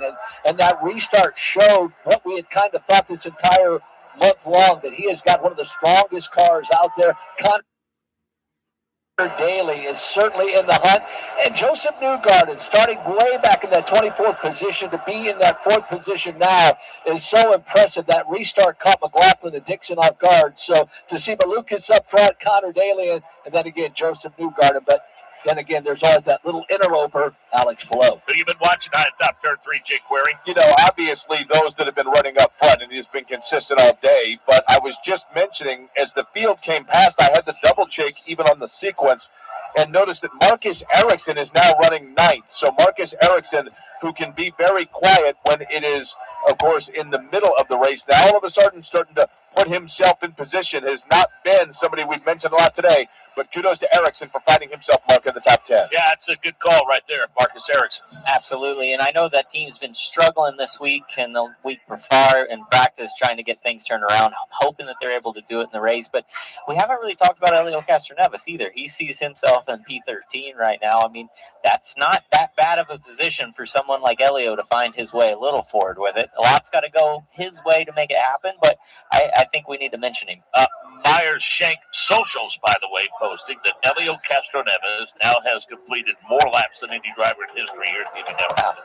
Well, that's definitely something, to hang on your shelf. I don't know if it overshadows the 4 wins that he's had around this place, but for the drive for 5, I mean, to see him do that here today would be incredible, and I'm sure there wouldn't be very many dry faces in the place if that happened. Whenever the conversation came up about him feeling as though his career was somewhat incomplete for not winning a championship, I mean, let's face it, that is significant, but he's got 4 baby boys to keep him warm. Yeah, I mean, it's not like he was, last in every championship he competed in. He came very close to winning them multiple times up against guys like Dario and Scott Dixon. I think he's accomplished enough and more so. Yeah, so you feel like that Malukas is the guy that you've got your eye on at this point. I do right now. Rich Nye. Well, the race strategist, Jonathan Duguid, just came on the radio again with Joseph Newgarden and said, get to the front if you can. We think these showers are coming. They're spotty at first, but he says once it comes, it's done. So he's playing weatherman, and he's asking Joseph Newgarden, take the lead if you can. So Ryan Marine reset the field as they move in front of you into turn number 4. They are moving. They're picking up the pace already. David Malukas starts to accelerate. Alex below behind him. McConnell Daly at a spin. Joseph Newgarden pounds the outside goal in turn number 4. Everyone else through cleanly. The car comes to a stop at the exit of turn number 4, and the yellow is back out in Indianapolis. Oh, my goodness. Joseph Newgarden's car is crumpled against the turn 4 wall. And that's right after we heard him say that he had to get to the front because that weather is coming. That's the last thing you want to do is tell a driver, now's the time to do it, and then you find him in the wall less than 5 seconds later. 75 laps to go, and there may be weather coming in the 110th Indianapolis 500. Progressive knows that boat days can come with unexpected problems. It's been a tough Saturday on the lake. I ordered swim trunks in this orange cream color, but it's actually more orange auburn. Oh, and it's swimwear. I probably can't even return these. If a real problem comes along, your boat's protected 24/7 with Progressive, so you can keep worrying about boater problems. Progressive Casualty Insurance Company and affiliates, not available in D.C. At Indy, the difference between winning and losing is measured in milliseconds. Will Scott understands the importance of a good start. Our mobile offices, storage containers, refrigerated units, fabric structures, fencing, and overhead canopies provide the flexible, scalable solutions you need. Fast delivery and special pricing will have your site up and running at top speed. Serving North America with over 5,000 local experts across 250-plus locations, we have the solutions and scale to support all your project needs, big or small. Will Scott will get your space ready to go right from the start. Racing Optics is the official aero screen and helmet protective solution partner of IndyCar and NTT IndyCar Series. Racing Optics is a Wilson family-owned business with deep motorsport roots. Dempsey Wilson competed as a rookie in the 1958 Indy 500 with A.J. Foyt. Racing Optics is proud to continue the family legacy of participating in and working with IndyCar for 60-plus years. Visit racingoptics.com to learn more about the windshield protection and helmet tear-offs featured on every IndyCar. This is IndyCar Radio, powered by Only Bulls on the IMS Radio Network. Now, stay tuned for the greatest spectacle in racing. Attention, those of you looking to go on a fun vacation and see the world on the cheap. Today, the U.S. dollar is worth even more in other countries, so there's never been a better time to travel outside the USA. The dollar is worth over $1.30 in Canadian dollars, and it's the same for Australia. You can fly there today and have fun and maximize your travel dollar. Your U.S. dollar is worth over $3 in Brazilian reals, and it's worth over $18 in Mexican pesos. Plus, in Argentina, it's worth over $27 in Argentine pesos. Just think of the bargains you'll get. And the way you get the cheapest airfare to any destination is by calling Tickets That Cheap. Save up to 75% on your foreign vacation tickets. Don't wait. Call now. 800-932-1548. 800-932-1548. 800-932-1548. That's 800-932-1548.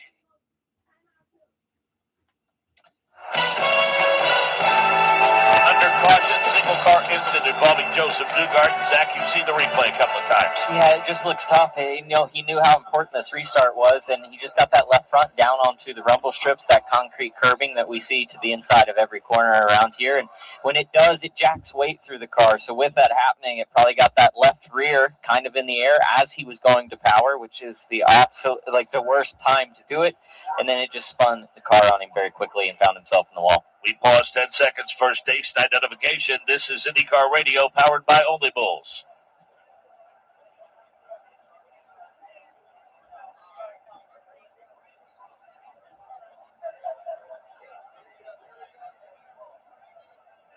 Give you the full field rundown with 73 laps to go. David Malukas is your leader. Alex Below is second. Connor Daly is third. Scott Dixon is fourth. Felix Rosenquist is 5th. Scott McLaughlin is 6th. Pato Award is 7th. Marcus Armstrong is 8th. Marcus Erickson 9th. Santino Ferrucci is 10th. Kyle Kirkwood 11th. Elio Castronev is 12th. Regis VK up to 13th. Christian Rasmussen is 14th. Melvin Siegel is 15th. Dennis Hauger 16th. Kumasato is 17th. Kyle Collette is 18th. Stingray Rob is 19th. Giffen Simpson 20th. Louis Foster 21st. Mick Schumacher 22nd. Christian Lundgaard 23rd. 24th is Graham Rahal. 25th is Jack Harvey. 26th, Roman Grosjean. Left down in 27th is Jacob Abel. 28th and out of the race, Joseph Newgarden. 29th, Will Power. 30th, Alexander Rossi. 31st, Ed Carpenter. 32nd, Ryan Hunter-Reay. And 33rd, Catherine Legg. Let's get an update on the cleanup. Turn 4 with Ryan Marine. It's making good progress, Mark. The car was just taken away on the hook, and that was a very second-hand Chevy that Joseph Newgarden had been piloting on a great drive up through the field. Happy to report that Joseph walked under his own power into the ambulance. Got a nice round of applause from the crowd up here in turn number 4. And right now, the AMR safety team and IMS track crew, they're focusing on picking up debris that is littering the track next to the outside retaining wall at the exit of turn 4. But it does look like that's about done as well. So as far as the cleanup is concerned, we should be at or about the conclusion here very, very soon, and that would allow us to get this race back underway. He's two-time 500 winner, but as some have talked about over the years, Zach Veach, they always enjoy the wins, but they also think about the ones that got away and the ones they should have won but didn't, and this race might fall into that category for Joseph Newgarden. Yeah, this is going to hurt for a while, unfortunately, and I was worried for a while. It looked like they pulled a stretcher out of the ambulance when they were getting Joseph out of the car on his own power, but it looked like he had a little bit of a limp to the ambulance as he walked away. I mean, he's probably fine, but the way that car went into the wall, it almost completely did a full 360, so it was almost head in. And those kind of hits in these cars, that's the strongest part of the race car, but also kind of where you have the most impact is that front corner. So I think he's going to be feeling this on 2 different occasions, which is mentally the toll of what could have been, and 2, physically tomorrow when he wakes up, he's going to definitely be sore. And you know, when you look at how violent of a collision that was with the wall, and go back and look at the crash that Rossi was involved in, and tell you that the safety innovations that have been made, especially over the last 10 to 15 years of these cars, simply cannot be second guessed. I think all of our mothers are very thankful that their kids are racing in the era that we are now because of how safe these cars are. But, you know, that's something I always talk to people. They ask, what's it like going 220, 230 miles an hour? And it's always very slow mentally.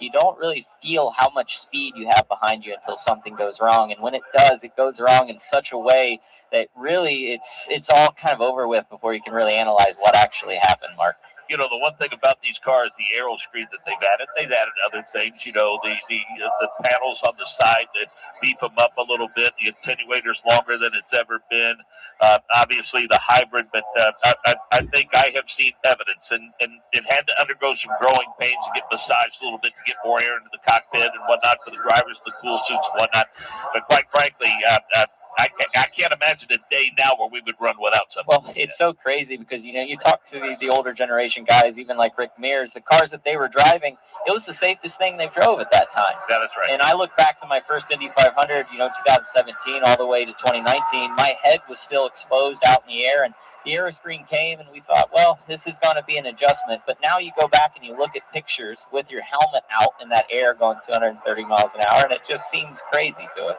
11th on back seems to be coming to pit road for some service. Let's start with Alex Wolff. As Felix Rosenquist, a clean stop, sticker tires for Felix Rosenquist in the 60 machine. Rob Blackman. Christian Rasmussen is the only ECR car that's still standing. He's just come in for service. Sticker tires for him as well, plus a half of a turn of front wing for Christian Rasmussen. Thinking about points today, except maybe Kyle Kirkwood, who's trying to chase Alex Palou in that championship race. He has a good stop here for Andretti Global, but a lot of ground to make up still on this Sunday. So again, essentially, Zach, here we are at lap 130, and we saw Award, Rosenquist, Armstrong, VK, Siegel come in. Ferrucci, Rasmussen, Hauger, Sato, Grosjean, Collette, then Ray Hall, then Stingray Rob, and then Jack Harvey come in. Their mindset here. It's just hoping that it's going to stay green long enough before this rain comes, that those guys that elected to stay out are going to be coming in. Now, before all these yellows, I was targeting after that third pit stop that they'd be needing to come into service about lap 127 to 135. We're at 130 now. I'd assume that pushes it, maybe 10 laps, 15 at most. But those guys that just took that gamble are preparing for the long game. Let's get another update from Alex Wolf. Antino Ferrucci came in, a little bit of a different strategy from the AJ Foyt 14 crew. They went with a scuff set of Firestone Firehawks. Also debated about making a front wing adjustment. Larry Foyt telling them they might lose some time with that. But Santino said, let's make the adjustment. I believe in you guys. So there'll be 132 laps complete, 68 to go next time by. Malukas, Pillow, Daly, Dixon, McLaughlin, the top five. Then Erickson, Kirkwood, 6-7. 8 goes to Castro Neves, 9 to Simpson, 10-11, Foster and Schumacher, 12th, Lundgaard, Award 13th, Rosenquist 14th, 15-16, Armstrong and BK. 17th, Siegel, 18th, Ferrucci, 19th, Rasmussen, Hauger 20th, Sato 21st, Grosjean 22nd, 23rd, Collette. 24th, Rahal, 25th, Rob, 26th, Harvey, a lap down, 27th, Evil. Out of the race, 28th, Newgarden, 29th, Power, 30th, Rossi, 31st, Carpenter, 32nd, Ryan Hunter-Ray, and shown as 33rd on the day, Catherine Legg. They're working their way through the North Short Chute. We're getting ready for the restart, Ryan Marine. Let's try this again. It's still David Malukas leading this field. He starts to accelerate. Pillow right behind him as the green flag waves. Connor Daly, though, reeling him in. And it looks as though they're going to go side by side at the start-finish line. 3 wide at the M.E.Racing. And Connor Daly rockets to the race lead. They try to go 4 wide. Big wiggle for Alex Pillow. I don't know how he saved it, but Connor Daly leads the field out of 1. What an amazing move by Connor Daly, but the big move of the machine of Scott McLaughlin. He'll run through Alex Pillow. Scott Dixon, there your top 4. And Scott McLaughlin looks to the inside. Scott McLaughlin going to pop to the inside, and all of a sudden now, the thirsty threes up front. McLaughlin, and then behind him, Connor Daly. Pillow right up Daly's rear wing. Daly barely held up Alex Pillow, but now he's on his giddy up, chasing down the race leader, Scott McLaughlin, coming out of 4. McLaughlin, Daly, Pillow, Dixon, Erickson, the top 5. Side-by-side battle in the M.E.Racing. Well, these restarts in Indianapolis are electrifying. Connor Daly to the race lead. McLaughlin slots in second, then it's Pillow, Dixon, and Marcus Erickson. McLaughlin has about a 4-car length advantage over Pillow. Pillow was there, but had to check up at the exit of turn number 1. Still Connor Daly, Scott McLaughlin, Alex Pillow. Those are your top 3. Roaring their way now into turn number 3. This time single file, and it is Connor Daly in the lead, with just behind him Scott McLaughlin, distancing from Pillow a little bit, and then Scott Dixon. Early in this race, Connor Daly was content to sit in traffic, run in third. He's content no longer. He's got the lead, but for how much longer? Here comes McLaughlin. He gets the run up at turn number 4. Pillow giving chase along with Dixon and Erickson. 3 cars in the M.E.Racing. McLaughlin roars past the spot where he hit the wall a year ago, and he's got the race lead, and he took Alex Pillow with him. Boy, Alex Pillow played a game of chicken with Connor Daly at the exit of 1 and was able to get around. So Alex Pillow only 2 cars behind Scott McLaughlin, and Pillow has a great run out of turn 2, halfway down the back straightaway. So Alex Pillow now will try to make a move. Meanwhile, further back, Connor Daly saw Scott Dixon in his mirror. Dixon not able to make the close. McLaughlin the leader in the turn number 4. Into 4, out in front, it's the yellow submarine. Scott McLaughlin, Alex Pillow, a car length behind, and 3 car lengths back to Daly. Back to a side-by-side battle, back in the M.E.Racing, and Alex Pillow goes back to P1. Who says you can't run third and contend? Connor Daly went to the lead at the start. Alex Pillow's back out front. He was third moments ago, Michael. Alex Pillow checks out now, 4 car lengths over Scott McLaughlin. Daly's about 5 car lengths behind. Then it's Dixon, Marcus Erickson, and David Malukas. They're your top 6. Side by side, about 5 back. Marcus Erickson trying to get racy, but let's take a look up front. Again, it's Pillow, followed by McLaughlin, then Daly, Dixon, Malukas, and then Marcus Erickson. That's the way they run into turn number 4. Pillow down along the white line with McLaughlin in tow, but Marcus Erickson, he's been the big mover here the last few laps. 136 laps complete this time by Scott McLaughlin back to P1. A DHL and a Pennzoil car up front, and here comes Connor Daly. Oh, what a late pass. Got to the inside of Alex Pillow, took second away. These drivers are flexing some muscle in this third and final stage, and we have 1 more to go after it. Scott McLaughlin, 3 car lengths over Connor Daly. Pillow down in that third position. Here in the north end of the Indianapolis Motor Speedway, everybody awaits waits to see who it is that will be here first. It's McLaughlin, followed by Daly and Below, then Malukas. Dixon trying to make a move, having tucked in behind David Malukas. Everyone on their feet in turn 4. They greet the race leader, Scott McLaughlin, but Daly closes in. 300,000 strong, entertained here at the 110th Indianapolis 500-mile race. And millions listening on the radio, and I wish you could be here to witness this. Connor Daly, he storms in the race lead. That's McLaughlin back to second, Polo third. And that will bring turn 2 to its feet. They're waving their hats for Connor Daly. 3 colleagues over Scott McLaughlin. Then it's Alex Blake. David Malukas there in that fourth position. In this town, it is nearly a daily narrative. Connor Daly, when can we see him on a good ride? Has one now in the lead of the Indianapolis 500. He leads Scott McLaughlin, roaring his way to the north end. No Indiana-born driver has won this race since Wilbur Shaw in 1940. Connor Daly would like to change that today, but here comes McLaughlin. Trying to stretch that lead out off of turn number 4, but they're side by side as they head back to 1. McLaughlin goes around the outside. Oh, we'll pass the moon. Oh, it's going from third to the race lead out of 1. Nobody's saving fuel now. They're just flexing the muscle. Here comes the defending winner, Alex Blake. 6 colleagues up from McLaughlin. And it's Connor Daly.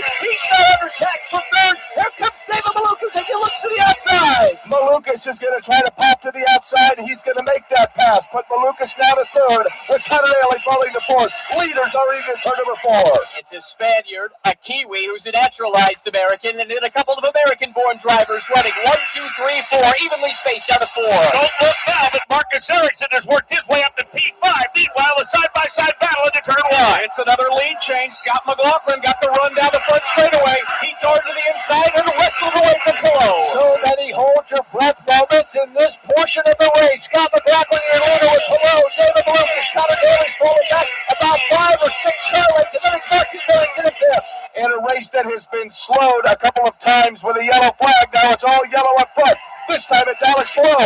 Up inside of Scott McLaughlin to turn number 3. They've had both yellows and a red, Jake. So fitting, it's the yellow and red machine of Polo that's out in front, exiting 4. He's ahead by 4 car lengths. The youngster David Malukas, entertained by the battle in front of him, that he's holding his firm grasp on that third spot. I think he wants to play for the race lead. Mark, he is caught in the rear of his teammate Scott McLaughlin. He will follow McLaughlin into 1. McLaughlin trying to chase down the leader Polo. And McLaughlin has a nice run out of turn number 2. He'll close it down to 3 car lengths over Alex Polo. We'll keep an eye on that leader. Scott McLaughlin right behind Alex Polo. He'll close it on the rear wing. This is the kind of action that you wait around for, and now it's heating up once again because it's Scott McLaughlin back to the front. Polo falls in second. Trading that spot back and forth. Advantage Scott McLaughlin.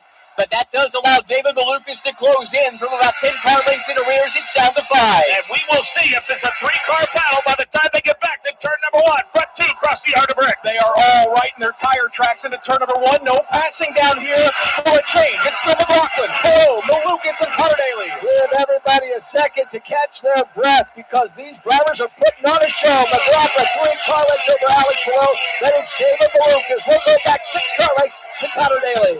And now we have another pass for the lead because Alex Polo is going to pop down to the inside lane. Polo back to the front with McLaughlin and Malukas just behind. Below by 3 car lengths in the North Shore chute. Dips that car down along the white line at the apex of 4. Lets it run out wide, carrying nice speed at the corner exit. We are looking perhaps at lead change number 59 as they head to turn number 1. There is a reason they call this the greatest spectacle in racing because the racing has been tremendous.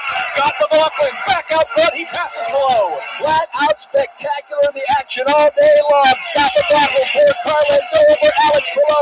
Now the big mover David Malukas in that 3rd position. He'll close it down to 2 car lengths. To quote Bobby Unser, now you see how hungry these guys are to win the biggest race in the world. It's Scott McLaughlin with Polo and Malukas just behind him. Time starting to run out in this race, coming around to complete the 140th lap with weather potentially imminent as well. Scott McLaughlin leads Alex Polo once more. Malukas 3rd, Daly 4th, Erickson 5th, and Dixon, Kirkwood, Simpson, Castro, Evans, Rosenquist into turn 1. Oh, it's so difficult to tell those 2 yellow cars apart, but we just had one pass the other. It's Polo getting around McLaughlin again. Since we've run back to green, it has been a blistering pace. Alex Polo 3 car lengths over Scott McLaughlin. Then his teammate David Malukas right there in the 3rd position. They look like one rain as they work their way 5/8 of a mile from the south to north, but this time there's no movement amongst them. It's Boyle, McLaughlin, then Malukas, fall back a little bit to Connerdale and Erickson. That is the top five that are trying to separate themselves. Running in sixth is Scott Dixon, and then a newcomer into the conversation. It is the Sam's Club Honda, Kyle Kirkwood. And Nick Yeoman, there's no question, David Malukas would like to get the P1. And he's got a rocket ship of a race car just hanging right on the rear wing of Scott McLaughlin. He'll watch McLaughlin and Perot duel into turn one. So Alex Perot still about a 3-car length over the Scott McLaughlin machine. Perot will exit turn number 2. David Malukas right there in that third position, trying to catch his teammate. They say this racetrack selects her winner. She's got plenty good ones to pick from today. Right now it's Alex Perot with McLaughlin again, then Malukas, Daly, Erickson, Scott Dixon, and Kirkwood. It's a great mix of those that have won this race before and others that have just dreamt it. The man who sipped the milk last year leads. It's Alex Perot. Below, McLaughlin, Malukas, Daly, Erickson, the top 5. Dixon, Kirkwood, Simpson, Castro, Neves, and Felix Rosenquist, the top 10 of the 110th Indianapolis 500. Relive IndyCar's most iconic moments with the IndyCar Flashback. Find and follow every episode on Spotify. Plus, race replays and other stories featuring your favorite drivers. Welcome to the Chevy Lightning Round. Guess the clues to win. First team, you're up. Powerful, commanding, unstoppable. Silverado. Adventurous, fun, techie. Trailblazer. Stylish, nimble. Trucks. Innovative, electric. Blazer EV. Lightning Round champions. You've guessed all the right Chevy clues. Wherever the year takes you, explore it together in the Chevy of your choice. Chevrolet. Together, let's drive. The original. The first. A light beer brewed to taste like beer. There's nothing like it. Legendary taste of 96 calories. It's Miller time. No, I'm not going. Oh, yes. Say yes. Why not? Sleep when you're my age. Legendary moments start with a light. It's Miller time. This is IndyCar Radio, powered by Only Bulls on the IMS Radio Network. Now, stay tuned for the greatest spectacle in racing.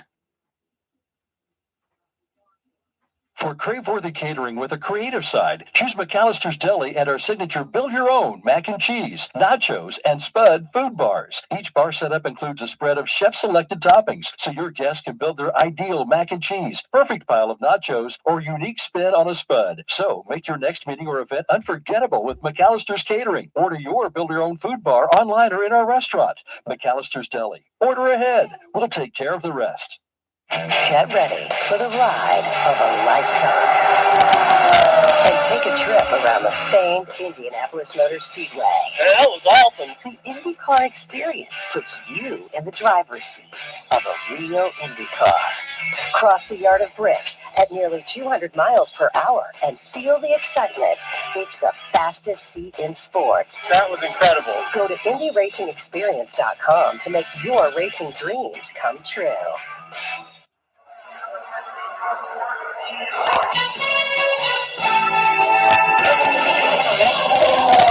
Alex Wolf back at the Indianapolis Motor Speedway. Alex Perot with a 4-tire change, sticker tires and fuel. Clean stop for the 10 crew. Malukas with a clean stop as well when he had to have it. 4 new tires for him. A half a turn to the front wing for Malukas, down and away in 7.19. And also a quick note on Christian Rasmussen. His day is done. They have pushed his car back to Gasoline Alley, which means all 3 of the ECR cars today will not make it the full 500 miles. Rich 9. Thirsty Threes also with a quick stop in under 7 seconds for Team Penske and Scott McLaughlin in car number 3. When you drive for Roger Penske, you're expected to win the Indy 500. This is his 6th start. Might be his best chance to win it. So, Zach Beats, I saw you put pen to paper. Update us on the fuel strategy. Absolutely. The guys that just came in, that yellow extended it about 12, 13 laps for them. But the big winners right now, we're looking at Kip and Simpson. Those guys that came in about 15 laps ago, we thought that might be detrimental to them, but they find themselves in the lead now, and all they're doing is hoping for rain in the next 15 minutes. Yeah, it looks like the PNC bank machine also decided enough was enough. He came to the pit lane, and so the lead cycles back to Kip and Simpson. Let's call the stop of Scott Dixon, Alex Wolf. 4 fresh Firestone Firehawks for the Wolfpack. A half a turn of front wing. They pack it with shell fuel. Great stop for the 9 crew. So Scott Dixon comes to the pit lane, and it looks like that Scott Dixon is going to get a good run off of that pit lane. Michael Young, let's call him off at turn number 2. What an amazing job this team has done. Scott Dixon now in the short chute, and here comes the leaders, or the sequential leaders, as they make their way through. So Palou will get by, so to David Lucas, so to Scott McLaughlin. Dixon will pop in right behind McLaughlin. Jake Query? We'll see where they blend in right now, but right now the lead in terms of the de facto nature, Malukas just popped in front of Palou. Then it's McLaughlin, Daly Erickson, and then you get to Scott Dixon. Yeah, it's Malukas that's leading this pack that has just pitted. They are not technically in front of this lead because of the group that came in at the end of the last yellow. Going to be interesting to watch this all unfold on the last 50 laps, Zach. It's two different races right now. If you're the guys that came in earlier, you're praying for the rain. If you're below, Malukas and Dixon and the guys that find themselves recycling back in, you're praying for it to go green. They are in the proper spot to win this race if it goes to the checkered. It's getting really close to be able to do one more stop to get there, but Mother Nature might have another idea. Simpson and Rosenquist, those are your leaders. Pato Ward is there, Marcus Armstrong as well as they head to turn 3 and Jake Query. And so watching that group, and again, what we see now is fractured because you have the second group that is running right now with the lead. Simpson is right on the rear wing of Castroneves into 4. Castroneves, the 4-time winner, has Simpson in that Sunoco livery just behind. Then it's Felix Rosenquist out of 4. Lucas is back in the 17th position as that group that we're calling the leaders. They are the leaders. They head back to turn 1. It is Kiffin Simpson by about 3 car lengths over Felix Rosenquist, who went a little bit longer, pitted on the most recent caution. Rosenquist right on the back of Simpson at a 2. The de facto leaders will have to cycle back out of through. They're in turn 3 right now. For Kiffin Simpson, he's got about a 2 car length advantage over Felix Rosenquist. So we'll continue to watch this battle to see where things shake out because so many strategies going on. Sunoco machine, Kiffin Simpson the leader. 4 car length advantage over Rosenquist. And for the first time all day, the sun has come out here in turn number 4. And with it, the temperature starting to rise with the action on the track. Lucas and Palou, Nick Yeoman, they continue to trade positions, and now we see Felix Rosenquist gets around Kiffin Simpson. And that is a pass for the race lead. So Kiffin Simpson slotted back to second, moved the Swedish driver, Rosenquist to P1, Michael. Oh, he's got such a fast race car, has had a fast race car all night long. Once he got by Kiffin Simpson, Jake, he's checked out to about an 8 car length advantage. And Rosenquist has talked about the fact this race has been there for him in the past, and he's been fast. But trying to last all 500 miles, Felix Rosenquist of Sweden into turn number 4. Here they come for the 155th time through turn number 4. Felix Rosenquist extending that advantage. It's now 12 car lengths over Simpson. So, Zach, the reality is Simpson's in second place, lap pitted on lap 118. Lugard back in 8th, lap pitted on lap 118. We know where they stand. How about the drivers like Rosenquist, Award, Armstrong, Hauger, Ferrucci, BK, talking about all those that pitted around lap 130. Matter of fact, it goes all the way back to 15th place running Stingray Rob. Absolutely. We're looking at those guys, and we really think that they're going to be coming in the next 5 to 7 laps for those that pitted all the way back at 130. I think we're going to see the shuffle through. I'm keeping my eye on the radar. I got my fingers crossed. It looks like it might be breaking up, and we might be able to see this thing completely come through. Let's go to Rich 9. Track conditions, Mark James, 75 degrees is your ambient temperature. Track temperature, 85 degrees. Well, that may be going up now because, as was just alluded to a minute ago by Ryan Marine, we have sunshine, and I see my shadow on pit road. Yeah, 44 laps to go, Zach B. It's going to be an interesting last quarter of this race. I really do think so. I think they have to make one more stop even for our leaders if we want to take a look at Palou and McLaughlin and Malukas as they're battling it out. They're going to be fighting, but I think that one stop gets them to that checkered flag at full beans. 64 lead changes. The record is 68, so we're not far off that. I think we're going to see that get destroyed today. Yeah, so let's give you the top 10. Again, Rosenquist, Simpson, Award, Hauger, and Armstrong, the top 5. And again, you have to go back to Stingray Robin, 15th. Their pit strategy different from 16th place running David Malukas, Alex Palou, and Scott McLaughlin at the 110th Indianapolis 500. This is the NTT IndyCar Series on the IMS Radio Network. NTT is a global technology leader empowering people, organizations, and communities to build a brighter future. From AI to photonics and beyond, our cutting-edge solutions drive transformation, connectivity, and positive change. As the official technology partner of the NTT IndyCar Series, we are innovating to shape the future of IndyCar by creating digital-first experiences that bring fans closer to the action. Download the IndyCar app and discover how our smart solutions drive the sport forward. Visit global.ntt/NTT IndyCar. When you buy a new truck, choose one that thinks ahead. Introducing the all-new 5th generation Cascadia from Freightliner. Getting behind this wheel doesn't just get you a new set of keys. You unlock a higher level of safety in every mile of your drive. Reduce blind spots with the optional mirror cam system. Elevate driver confidence with the Detroit Assurance suite of safety systems. And experience smoother stops with the advanced intelligent braking control system. Here's to those moving smarter. Visit Freightliner.com for more information or to request a quote today. This is IndyCar Radio, powered by Only Bulls on the IMS Radio Network. Now, stay tuned for the greatest spectacle in racing. Get 3 months of satellite TV free just by calling. But hurry, this offer ends soon. Now you can get 3 free months of satellite TV when you make a free call right now. That's right, for a limited time, when you call the satellite TV hotline, we'll give you 3 free months of television watching based off your qualified order. You can stream and watch hundreds of channels and music from almost any device, television, tablet, even your smartphone. Stream thousands of your favorite movies, sports shows, and a lot more. Call right now and learn how you can get 3 free months of satellite TV. It's easy. Even the call is free. All you need to qualify is have a valid credit card. This is a limited time offer, and terms and conditions do apply. So please call right now. Paid for by Dish TV. 800-405-2561. 800-405-2561. 800-405-2561. That's 800-405-2561. This portion of the race is brought to you by Progressive. Save when you bundle motorcycle, RV, and boat insurance. Visit Progressive.com.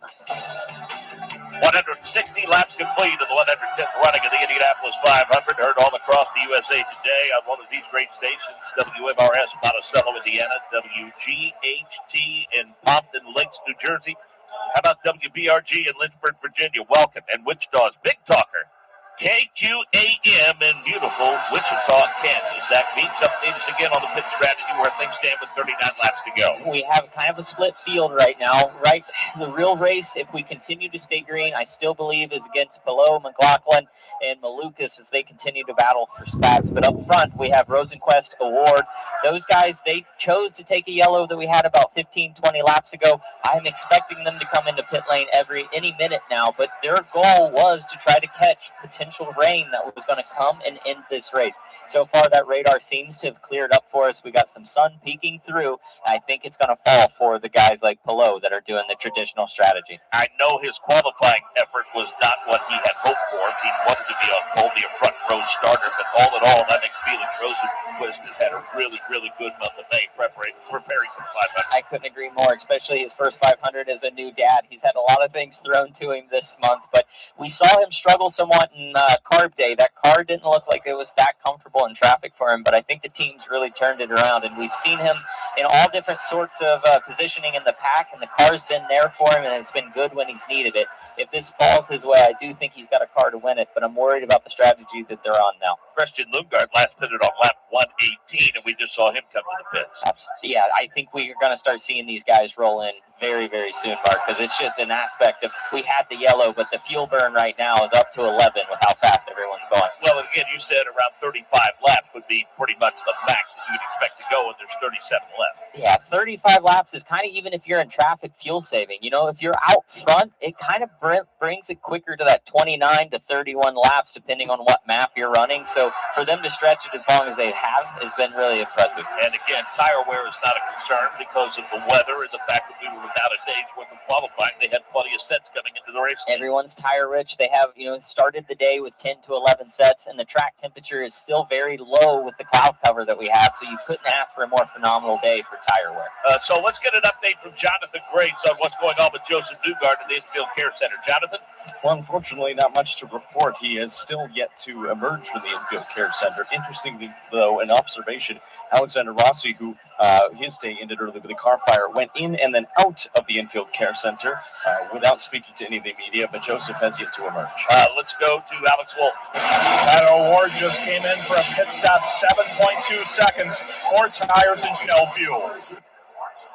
Yeah, so we're seeing the guys that last pitted on lap 130. That window has opened up for them. Yeah, we're going to see the waterfall effect here to the positioning of the leaders kind of cycling back to what we're expecting, which is tough. So now it's trying to recover from that gamble that you took on the strategy. I'm not saying that it's wrong, but you're locked to it now, so it's making it work. Rob Blackman. Marcus Armstrong comes to the pits running in the top 5, and a great stop for him with tires, fuel, and a fresh tear-off. 7.8 seconds down and away, Marcus Armstrong. And let's hear from some in-car audio from Felix Rosenquist asking about his fuel number. Fuel, can I go to a better? Make sure you just yes, go to red 5. We got 4 or 5 more laps here, red 5. And he is headed to his pit box, and our Alex Wolf is there. Outside front tire changer with a blue and yellow uniform, the colors of the Swedish flag, waving with his left hand. Adam Rovazini will be counting him in as they get ready. He hits the marks of the Morgan Wallen radio machine, the number 60 Sirius XM Honda from Meyershank. 4 tires, fuel, no wing adjustment. About 7.5 seconds for Felix Rosenquist. As we see David Malukas working his way around the second place car, or the third place car of Alex Palou as they work their way toward Michael Young in turn number 2. Where is Felix Rosenquist going to cycle back in? As he works up to speed, he has David Malukas, then the lap machine of Jacob Abel, then it's the machine of Scott McLaughlin, Palou right ahead of him. He'll get right behind him, so a great pit stop for Felix Rosenquist. And meanwhile, in front of him, you have Alex Palou clearing Jacob Abel. That puts in clear sights now with David Malukas. It's about 12 car lengths, though, that it needs to overcome to catch up with Malukas, who will inherit the lead once we cycle through the pits. Next to deal with Abel will be Scott McLaughlin. It's interesting to note, Nick Yeoman, it goes Malukas, Palou, McLaughlin, and then right now, last pitting on lap 64, shown in 4th is Pato O'Ward. Yeah, could Pato O'Ward be in the catbird seat? How much fuel will he need to take, Michael, on that last stop? Yeah, Pato is right there. A good stop for Pato could put him in certainly position to be there at the end of this race. Fascinating how this is unfolding. And we say this seemingly every year. This is the time when all of a sudden the alarm clock goes off for Patricio Pato O'Ward, who is right behind Scott McLaughlin between 3 and 4. He did do his last service, though, a couple of laps before Rosenquist, so right on the fringe of the window as Malukas leads Palou out of 4. We will have 32 laps to go in the Indy 500 this time by Malukas, Palou, McLaughlin, O'Ward, and Rosenquist, the top 5. On this Memorial Day weekend, the NTT IndyCar Series and the Indianapolis Motor Speedway want to recognize the men and women who gave unselfishly to defend our freedom. We thank you for your service and sacrifice. Again this year, 2 Indiana dairy farmers will continue one of the sports world's most beloved traditions, the Indy 500 Victory Circle Bottle of Milk. Louis Meyer, Indy's first 3-time winner, launched the tradition in the 1930s when he asked for a glass of buttermilk to quench his thirst. 9 decades and gallons of ice-cold milk later, the iconic celebration endures. So grab your own glass and share the same great taste that's savored by Indy 500 champions. In May and every day, winners drink milk. In racing, every turn counts, every adjustment, every decision, every second. On your job site, it's no different because you need more than equipment. You need the United Rentals team behind your job. We have specialized solutions and technology that impact every part of the job site. Performance starts with the right partner and the solutions that power every turn. United Rentals. Work united. This is IndyCar Radio, powered by Only Bulls on the IMS Radio Network. Now, stay tuned for the greatest spectacle in racing. After the race, stick around for one more lap around. Jackaroo will break down every exciting lap, every thrilling pit stop, and every strategic move in today's NTT IndyCar Series race. Then preview what's coming next. Listen on Sirius XM IndyCar Nation Channel 218, and then search for One More Lap Around on Spotify, Apple Podcasts, Amazon Music, or wherever you get your podcasts. One More Lap Around, powered by Only Bulls. Indianapolis Motor Speedway, the Brickyard, Brickyard 400, Brickyard 200, Gasoline Alley, the greatest spectacle in racing, racing capital of the world, Indy 500, Indianapolis 500, IndyCar, Indy Lights, Indy Next, and M.E.Racing League are trademarks owned and or licensed by Brickyard Trademarks. Any rebroadcast, reproduction, or other use of the information, descriptions, and content of this broadcast without the prior written consent of the Indianapolis Motor Speedway Radio Network is strictly prohibited.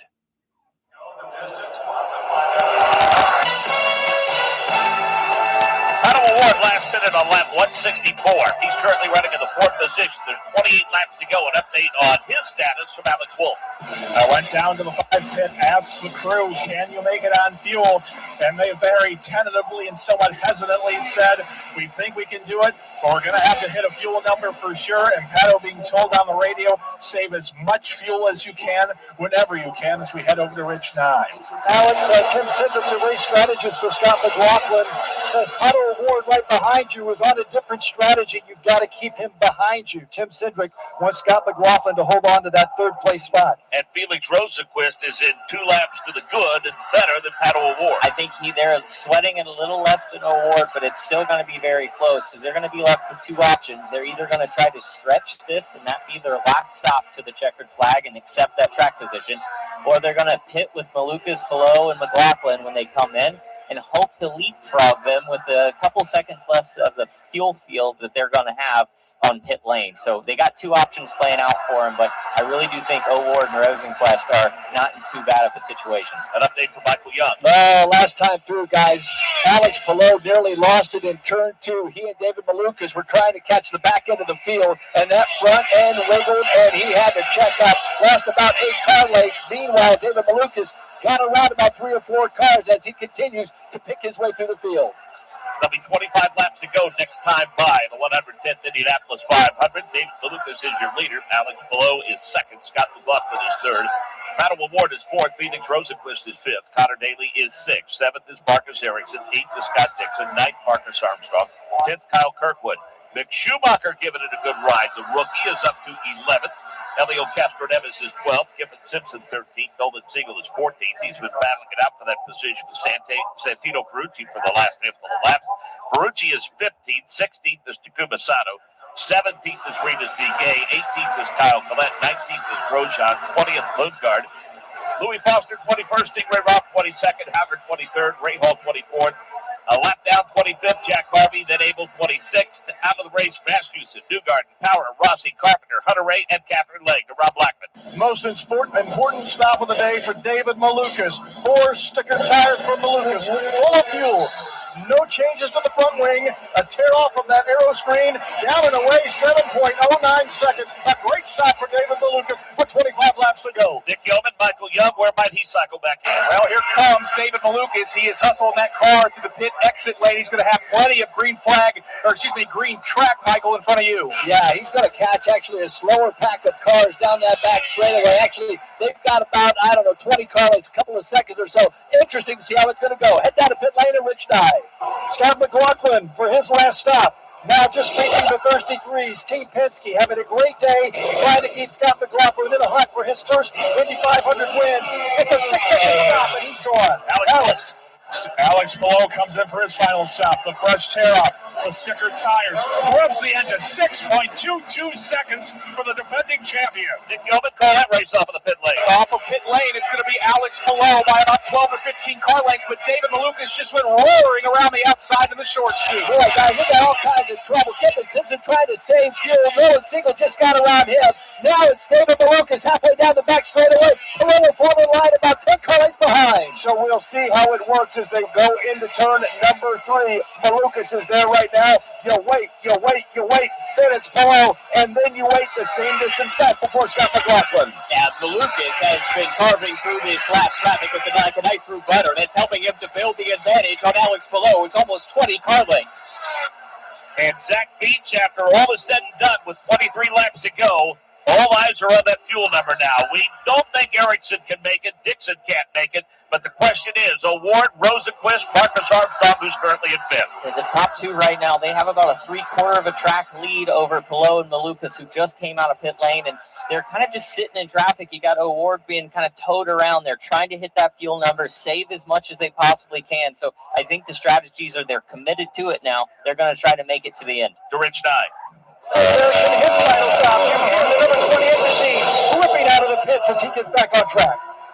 So we're looking at Pato Award coming off of turn number 4, and Pato Award currently has the lead. Zach, he's got about an 0.8 of a second lead, 0.7 of a second now over Felix Rosenquist. I don't think we're going to see these guys get too racy because in front of them, they got one car. If they get in front of them too much, they're going to have so much clean air that they're not going to be able to get to that fuel number that they're trying to. Let's go to Jonathan.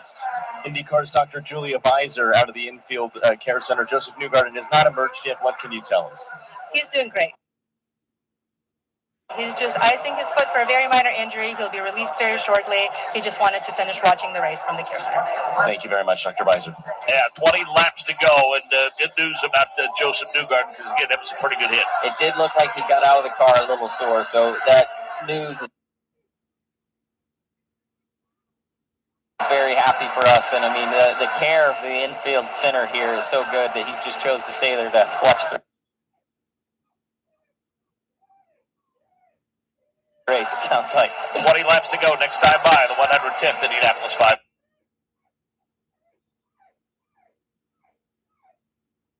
500. This is the NTT IndyCar Series on the IMS Radio Network. These days, you've got two choices. Buying a new car or making the one you've got run like new. We know which one we'd choose.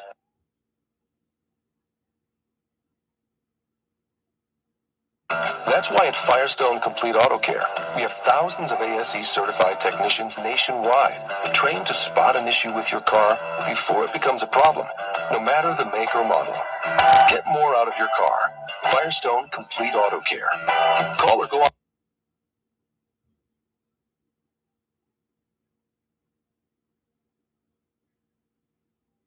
Online at firestoneauto.com to book today. The original. The first. A light beer brewed to taste like beer. There's nothing like it. Legendary taste. Back on. Oh, yes.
1 second, guys. I'm not sure why there's no audio.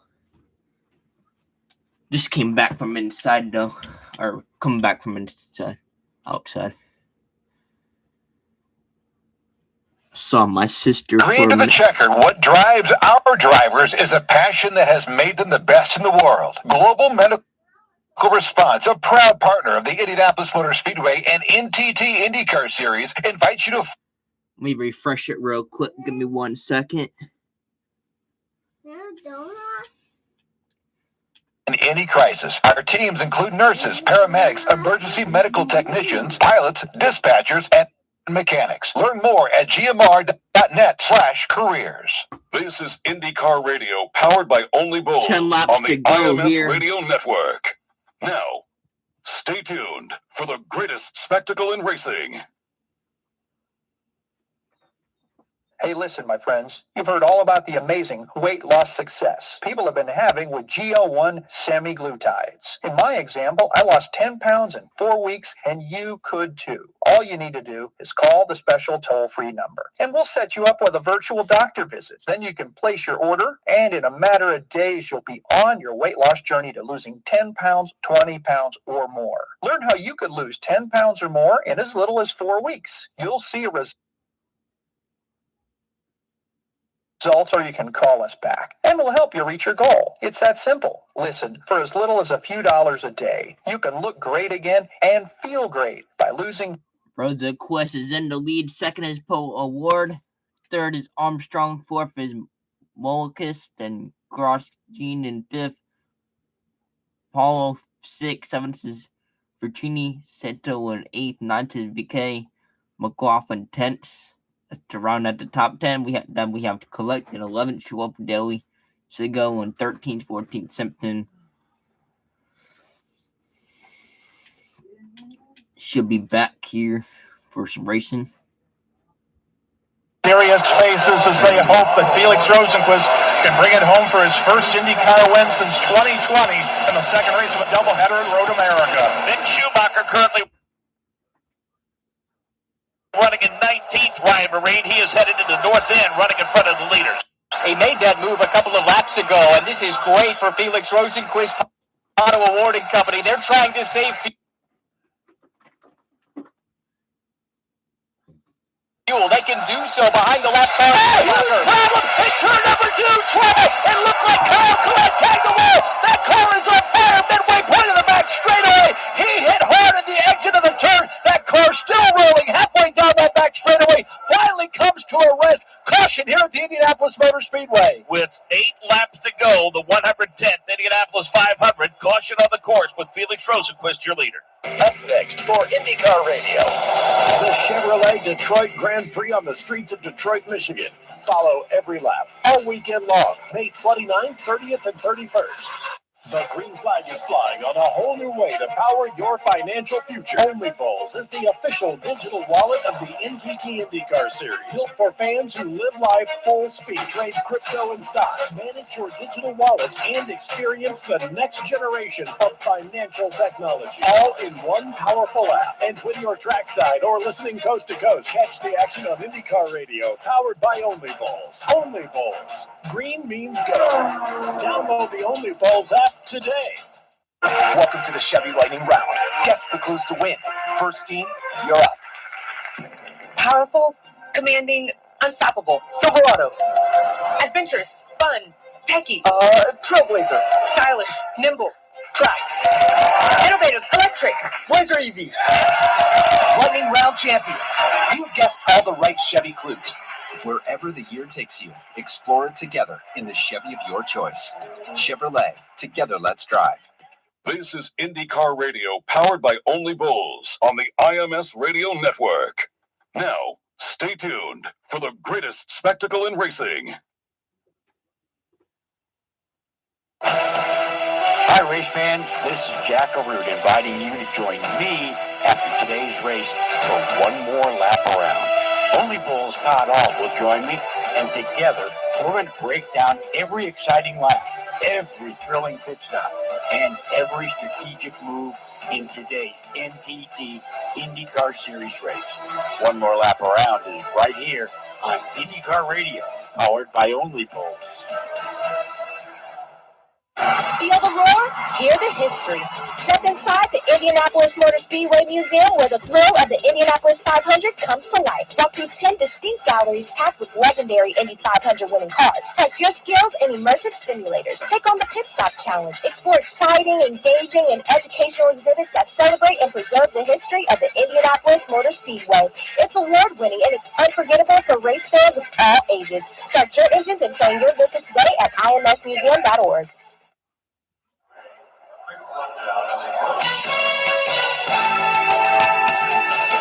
Welcome back to the 110th Indianapolis 500, and for the second time on the day, the red flag is in the air after a big hit in turn number 2, and Zach Beach involving Kyle Collette. You've had a couple of looks at the replay. Yeah, it just looks like he car went away from him in an absolute hurry. I mean, it was almost a head-end hit with it.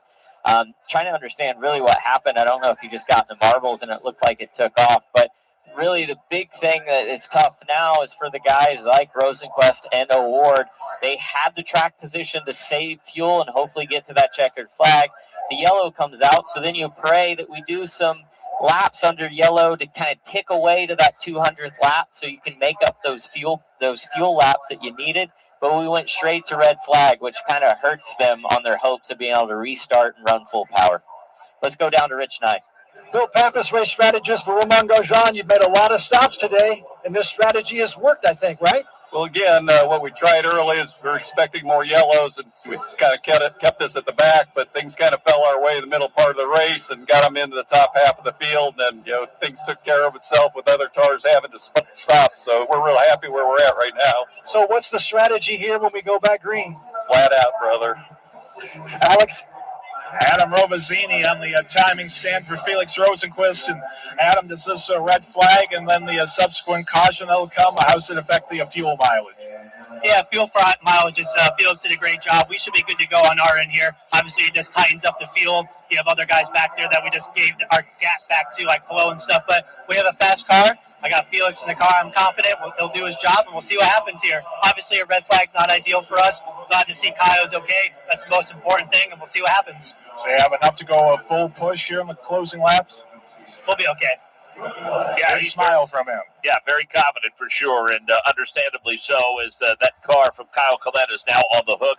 Will make its way back to Gasoline Alley, and Zach Beach again, as they talked about. Happy to report that Kyle Collette, once they unbuckled the belts, they were able to get him out of the car, and he jumped out under his own power and walked to the safety vehicle. Yeah, there's no small hits around this place, but that one arguably looked like the worst of the day, especially for damage. I mean, he had some fire as he was rolling to a stop there down the back straightaway. So definitely a lot of work for that car to get ready for Detroit and that crew. But most important thing, he's okay, and I think a heck of a job for Indy 500 out of him. And again, a red flag condition. Let's get an update from Rob Blackman. Let's talk to Travis Law, the strategist for David Malukas, currently sitting in 4th position with 7 laps to go. Question number 1, do you have enough fuel? Question number 2, what will be the strategy once we get back to green flag racing with only 7 remaining? Yeah, no, we got enough fuel to make it to the end here pretty comfortably, so it's going to be in David's hands to try to go to the front. We'll give him everything we got here and watch him go to work. He has been racy today. He's led at a couple of different stops, including with about 35 laps to go. He had the lead momentarily. Are you confident that he could get that lead one more time before the day is done? We got no doubt in David's ability. He's shown that all month here, and excited to watch him go to work. Thank you, Travis. Good luck. I guess, Zach, the question would be, get your update in a minute. Let's check out Jonathan. Down with Mike Shank, 2 bullets in the chamber for the end of this race. How confident are you that it's going to be a M.E.Racing Racing victory? Man, we had it. We absolutely had it. It's very disappointing to have this yellow come out. We absolutely had it. So listen, now we can full push. They can run as hard as they want to go. It's going to be ugly, but we got to get it done. I just hope the best for both of them. In the remaining laps, is the favor on one car or the other between Armstrong and Rosenquist? No favor. Just one of them got to get across the line first. I don't care who it is. What's it going to take? A super aggressive restart, and that's what I'm super concerned about right now. So, Marcus doesn't have a lot of time here at IMS, and he's learning every single lap, and obviously he's got himself where he's in good shape now. So great strategy by both sets of engineers today on that one yellow. Couldn't be more proud of that call. It's just a constant bettering of ourselves, and they've done that. M.E.Racing Racing in a great position. Thank you, Mike. when we get the restart, at least when they get back out onto the course. 7 laps to go, 193 complete. Another question for you, Zach. How much of a difference, or is there a difference in a set of Firestone Firehawks that have 10 fewer laps on them? It's going to start showing up, especially at this part of the race. I mean, I think those guys, mainly you see that wear kind of show its head once you get 3 or 4 laps in and that tire builds up. I mean, these guys are superheroes. They can hang on to a bad set of tires for a couple of laps and make something really happen. But my big fear, especially just hearing from Michael Shank, he talks about the restarts. I don't think we've ever seen someone yet today be able to come to the green first and be leading on the exit of turn 2. So that's going to be something all these guys are thinking of. They're going to have to get creative on the race start. And the other thing that follows is I'm suspecting we're going to have another yellow after this start. So where are you going to be when that yellow comes? Michael Young, they are the absolute best in the business, the AMR IndyCar Safety Crew. And they combed every inch of this track from where Kyle Collette hit, and he hit a ton right below me. And literally my heart rate is still high from the sound of his car hitting. And you can see where the under tray dragged all the way down, halfway down that back straightaway. They made sure there was no debris, and everyone has pulled off the track. We should fire these engines momentarily. Let's pause 10 seconds for station identification. This is IndyCar Radio, powered by Oldie Bulls. On the channel podcast, the race seems on. What to expect once they fire the engines up? There is movement once we get inside the last 20 laps. Lap cars get put to the back. Jake Query, that car of Kyle Collette came to rest closer to you in turn number 3, and we saw that it appeared to be a pretty quick cleanup of that race car. Yeah, it was. And, of course, Kyle Collette got out, was dazed, understandably so, sat on the side pod of his car before that AMR safety team then took him to the infield care center. So as we're just a couple of minutes away from settling the 110th Indianapolis 500, the Kyle Collette's car did have a huge flame out of the back of it. You heard Michael Young brilliantly mention exactly as it happened, but the good news is it looks like Kyle Collette's going to be okay. That race car was not, but this racetrack now appears to be cleaned up. Pretty neat change by IndyCar a couple of years ago, Zach, not just here, but all of the racetracks. If you get inside of the last 10 laps or so, what they like to do typically is take those lappers to their cars a lap down and move them to the rear of the field. They'll run them through the pit lane so the guys at the front can race for the lead. As it should be, because they can make it so difficult to get forward and hinder the race result that we hope. I mean, there's definitely mixed feelings, too, about the race, these late red flags, stopping the race so we can hopefully get a chance to finish it under green. It's a double-edged sword. You hate it if you're in Felix Rosenquist's position. You love it if you're sitting like Pato O'Ward or Armstrong, because it might give you that last chance to go for a win and change what could have been to the best day of your life. Well, the most lead changes in the Indianapolis 500 took place in 2013 when we had 68 lead changes, and we're at 68 now. I think we might see it change one more time. I know one guy that doesn't want that to change, and that's Felix Rosenquist, but I don't see a world where we don't have one more swap before this thing comes to a close. And the thing is, we root for all of these drivers, but I'm telling you, they're all great. They really are tremendous ambassadors for the sport, but this Felix Rosenquist Paddle Award battle at the front, I go back a couple of years ago when Felix's future was uncertain at Arrow McLaren, and there was no one more vocal in their support of Felix Rosenquist and Paddle Award. Oh, for sure. They're great people. I mean, I was in Sweden with both of them for Fro's wedding, and that night ended in a memory I think all three of us are able to remember because we were having so much fun together, but they're just two great people, and to see them up front battling, I can't pick, obviously, but I wouldn't want to see two other people fighting than those two. Engines are refiring as we speak, and how about Marcus Armstrong? Just slowly but surely, he gains in confidence, and I have labeled him as a guy, it's not a matter of if he wins, it's when he wins. Yeah, but the big thing I want to take away is just that Michael Shank team. I mean, they've really showed up today. Yeah, there's no question, and Mike Shank a little concerned about this restart, thrilled with his drivers and what they've done, but he knows how difficult the task is. So it's Felix Rosenquist, Paddle Award, Marcus Armstrong, David Malukas, and Roman Grosjean. Alex Palou is 6th. Santino Ferrucci is 7th. Takuma Sato is 8th. Rinus VK is 9th. Scott McLaughlin is 10th. Connor Daly is 11th. Nolan Siegel is 12th. Giffen Simpson is 13th. Christian Lundgaard is 14th. Scott Dixon is 15th. Marcus Ericsson 16th. Kyle Kirkwood 17th. Mick Schumacher is 18th. Dennis Hauger is 19th. Kelly Castroneves is 20th. 21st is Graham Rahal. 22nd is Jack Harvey. 23rd is Louis Foster. 24th is Stingray Robb. Kyle Collette is 25th. Jacob Abel 26th. 27th is Christian Rasmussen. 28th Joseph Newgarden. 29th Will Power. 30th Alexander Rossi. Carpenter finished 31st today. 32nd Hunter Ray. 33rd Catherine Legg. Romain Grosjean, the biggest mover on the day, plus 19. Armstrong is plus 13. Jack Harvey has worked his way up to worked his way up 11 spots, and a couple of rookies, all in all, have had pretty good days. And Dennis Hauger and Mick Schumacher. And anything we can do to talk about them is always good, because this is such a daunting event to come into for the first time. It's 500 miles. It's the longest race of the year that we do, not only physically but mentally, staying on top of it for that long. It just takes one poor decision over the span of 3 hours to throw your entire 2 weeks of work away. Lady Luck did not smile on Kyle Collette in the Sanzio Grand Prix, was all involved in an opening lap incident after qualifying really well, and things, it kind of bit him a little bit from time to time this month of May, but he is for sure a talented rookie, and I know Larry Boyd's happy about his future. I couldn't agree more, but, it's all part of paying your dues to this place. I feel like any bad race you have in Indianapolis, maybe next year she'll smile upon you, and you'll be the one having the best day of your life. I know the drivers have the toughest job, there's no question, but boy, if you are a race strategist and you're the one making those calls, a little bit of pressure on these guys and gals right now. Especially the last 30 laps, those that were really close to making it and who were just going to squeak by had it. I think they're a little more relieved now because they know what situation they have. Let's go to Rich Knight. And Romain Grosjean, again, will start 5th on this restart. He's got David Malukas right in front of him and Alex Polo right behind him. 2 of the fastest cars, I think, on the track right now. But as strategist Bill Pappas just said, go pull a rabbit out of your hat. Go aggressive. I don't think that's ever been a problem for him. Yeah, we'll see.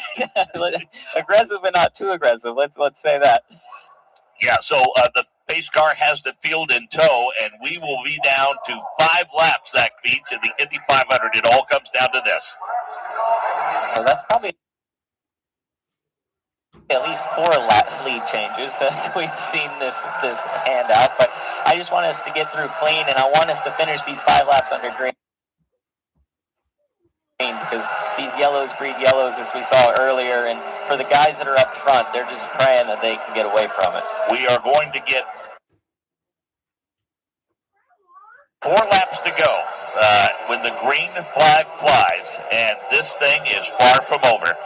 Felix Rosenquist, Pato O'Ward, in the top 10. Jake Query, has anyone taken a seat over there in turn 3? No one has taken a seat at all.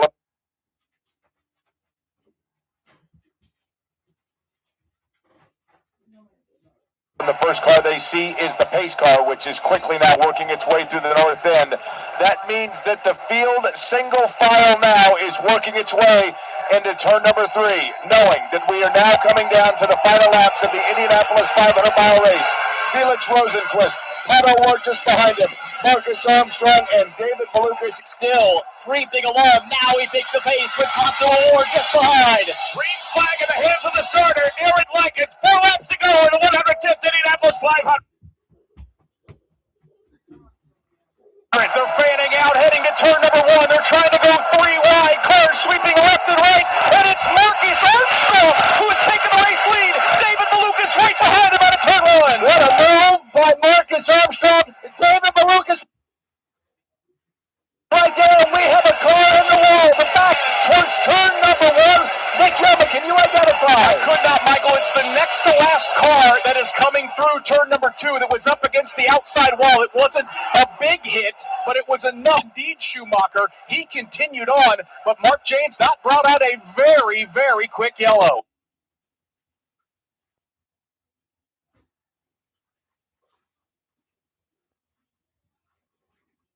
Do they have enough time to get him re-racked, Zach Beach? That's the question I'm asking myself. If I'm Marcus Armstrong, I hope not. If I'm Felix Rosenquist,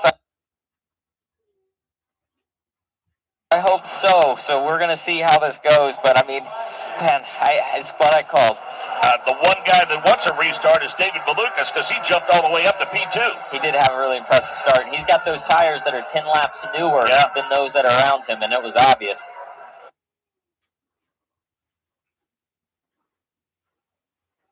C and Simpson and Nick Yeoman. Do you see any safety trucks down there? No, I see one that is just sweeping the outside of the racetrack. They're taking a real quick look around the high line where Mick Schumacher did brush the wall. I think they're trying to rush this thing so we can finish this under green. Well, the hope is that race control is going to tell that pace car to whoa it up a little bit. Yeah, the number's still on, so 1 to go at the line, we just heard. So we are going to get a chance to go back green and finish this thing, hopefully under race conditions. And it looks like we're just going to have a lap left in the Indy 500. We're going to go green, white checkers here. I think Malukas is probably in the best seat in the house. If he times this restart just right, he can take the lead into 1, do that big snake maneuver down the back straightaway, and hopefully break away just enough to get the win. Not bad news for Elio Castro Neves in the drive for 5. He hung around the top 12 or 13 most of the day, but his day is done, and he is being shown in 25th position. Well, he still has 4 to go home to, but definitely a heartbreak for his day. So there will be 2 laps to go, this time by, as the pace car clears the start-finish line. And we're waiting on the lights to pop up on the pace car, and what a finish we're expecting for the Indianapolis 500. White flag next time by. Lights are now out on the pace car. Michael Young, your thoughts as the field heads to turn 2. This has been one of my favorite 500s in the last decade or so, and this rivalry with all of these drivers and how it's unfolded, the unlikely Kiwi of Marcus Armstrong leading the Chicago native David Malukas, Felix Rosenquist, their heartbreak for Paddle Award time and time again. There's Ritas VK, one of the most fascinating 500s, I think, like I said, in the last decade at least. Third start at Indianapolis. David Malukas just behind him. The Indianapolis 500 right now is the Indianapolis 3. Just about 3 miles left, maybe a little fraction more than that. But they know that they're coming to the white and the green. Ryan, they're going to be at a much quicker pace when they come in front of you. They already are. Marcus Armstrong starts to pick up the pace, but David Malukas is closing in. Felix Rosenquist, Paddle Award right in tow. And the white flag flies on the 110th running of the Indianapolis 500-mile race. Marcus Armstrong trying to make that car as wide as possible. But he cannot hold off David Malukas. Malukas to the race lead. Rosenquist trying to take second. Rosenquist on the outside of Marcus Armstrong. That's the battle for second. But David Malukas will lead it down the back straightaway. Said it was a dream to ride for Roger Penske. 500 is history about to repeat itself. David Malukas wars his way into turn number 4. Malukas has the lead, but it's close behind. Felix Rosenquist charging out of turn 4. Mark James, bring him home. David Malukas comes off of turn number 4 for the final time. Felix Rosenquist goes to the outside. We get to the iron bricks, and Felix Rosenquist gets him at the start-finish line. Felix Rosenquist with an incredible pass at the start-finish line. He wins the 110th running of the Indianapolis 500-mile race. David Malukas finishes second.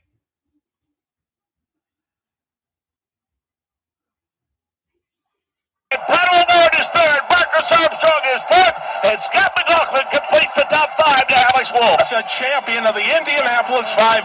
Let's go around the course and get the thoughts of our turn announcers, give them a chance to catch their breath. Nick Yeoman, how lucky are we to do this? We are the luckiest group in the world. Mark, shades of 20 years ago when Marco Andretti had the lead out of turn number 4 and he couldn't hold off Sam Hornish. And think about it, for M.E.Racing, that organization has 2 IndyCar wins. The first when Elio Castro Neves climbed the fence for the 4th time, and now they've got the second, Mark James. What a victory for the Swedish driver, Felix Rosenquist. Michael Young, thank your dad. Oh, Dad, I think it's just been an amazing day. So emotional. And I will say, guys, I so admire Marcus Armstrong. He and Felix Rosenquist ran so clean through the short chute and the exit of turn 2. And once Felix Rosenquist was able to get around Marcus Armstrong to make the move he did over David Malukas, it was one of the most fascinating 500s I've seen in my lifetime. Mom, Dad, love you. Thank you so much for getting me in this position. Gonna be a while before we forget this one, Jake Query. No question about that. That was an epic finish here at the Indianapolis Motor Speedway. And what did we talk about? What was the storyline with Felix Rosenquist over the course of the last month? a first-time father, and what happens when you have a newborn? At some point, you got to go and grab a bottle of milk. That's exactly what Felix Rosenquist did off turn number 4 today, Mark. My fear, Ryan Marine, is that you peaked early with this one. Unbelievable. What an opportunity. What a race. What a winner. Felix Rosenquist comes out on top in a thrilling duel. And for M.E.Racing, they have won 2 IndyCar races. They've both been the Indianapolis 500. For Mike Shank, who toiled for so many years, double mortgage on his house, trying to keep this team afloat. Now back in victory lane, where he will greet Felix Rosenquist, who will have a bottle of milk and an Alex Wolf mom cookie waiting for him in victory lane. You 4 are the absolute best. Thanks for your work today. Jonathan Grace. Mike Shank, I'm trying to find my way through the crowd. He is currently hugging Felix Rosenquist out of the car. You can barely believe it. He leapt over pit wall like a hurdle jumper. Mike Shank, your 2 wins in this series have both come at this Speedway. This place seems like it's magic for you. Holy shit, what an end. What a great end to an incredible competition there at the end. I really thought we lost it after that yellow. I'm so grateful. What did it take from Felix at the end? He was so quick in qualifying, and he made the difference at the end. That was the fastest race car on the place today, this week. It's it. Just a fast car. And he had the wherewithal. Just awesome. I don't even know where to begin. I'm amazed. We'll let you begin the celebrations. Congratulations, Mike Shank, the number 60 Honda, victorious today. Closest finish, Zach Beach, in the history of the Indianapolis 500. Oh man, I'm so happy. One of my best friends just won the Indianapolis 500, and Felix, I mean, it couldn't have happened to a greater guy. I mean, he really is one of the best humans that I know, and for it to come in that fashion, he worked for it. I really thought we were going to see him in the outside wall, but he hung on to it and got it done. So I'm so happy for him and Emilia, and obviously Stella, their new baby. I mean, it's a great first month of birth for her. Plenty to sort out in the post-race when we come back to the world's greatest race course. Today's on-track experience is brought to you by Borg Warner as the official turbocharger partner of the NTT IndyCar Series and proud sponsor of the legendary Borg Warner Trophy. We know that excellence is a worthy pursuit. Our mission to deliver innovative and sustainable mobility solutions helps lead us all to a clean, energy-efficient world. Now enjoy today's IndyCar action, boosted by Borg Warner EFR turbochargers. The original. The first. A light beer brewed to taste like beer. There's nothing like it. Legendary taste, only 96 calories. It's Miller time. No, I'm not going. Oh, yes. Say yes. Why not? Sleep when you're my age. Legendary moments start with a light. It's Miller time. This is IndyCar Radio, powered by Only Bulls on the IMS Radio Network. Now, stay tuned for the greatest spectacle in racing. The 110th Indianapolis 500 is history. Relive all of the excitement of the greatest spectacle in racing with your own copy of this year's radio broadcast. Go to IndyCarRadio.com and click on Historical Indy 500 Broadcasts. You'll find nearly 75 years of classic Indy 500 broadcasts from the IMS Radio Network. Go to IndyCarRadio.com to own a piece of Indy 500 history.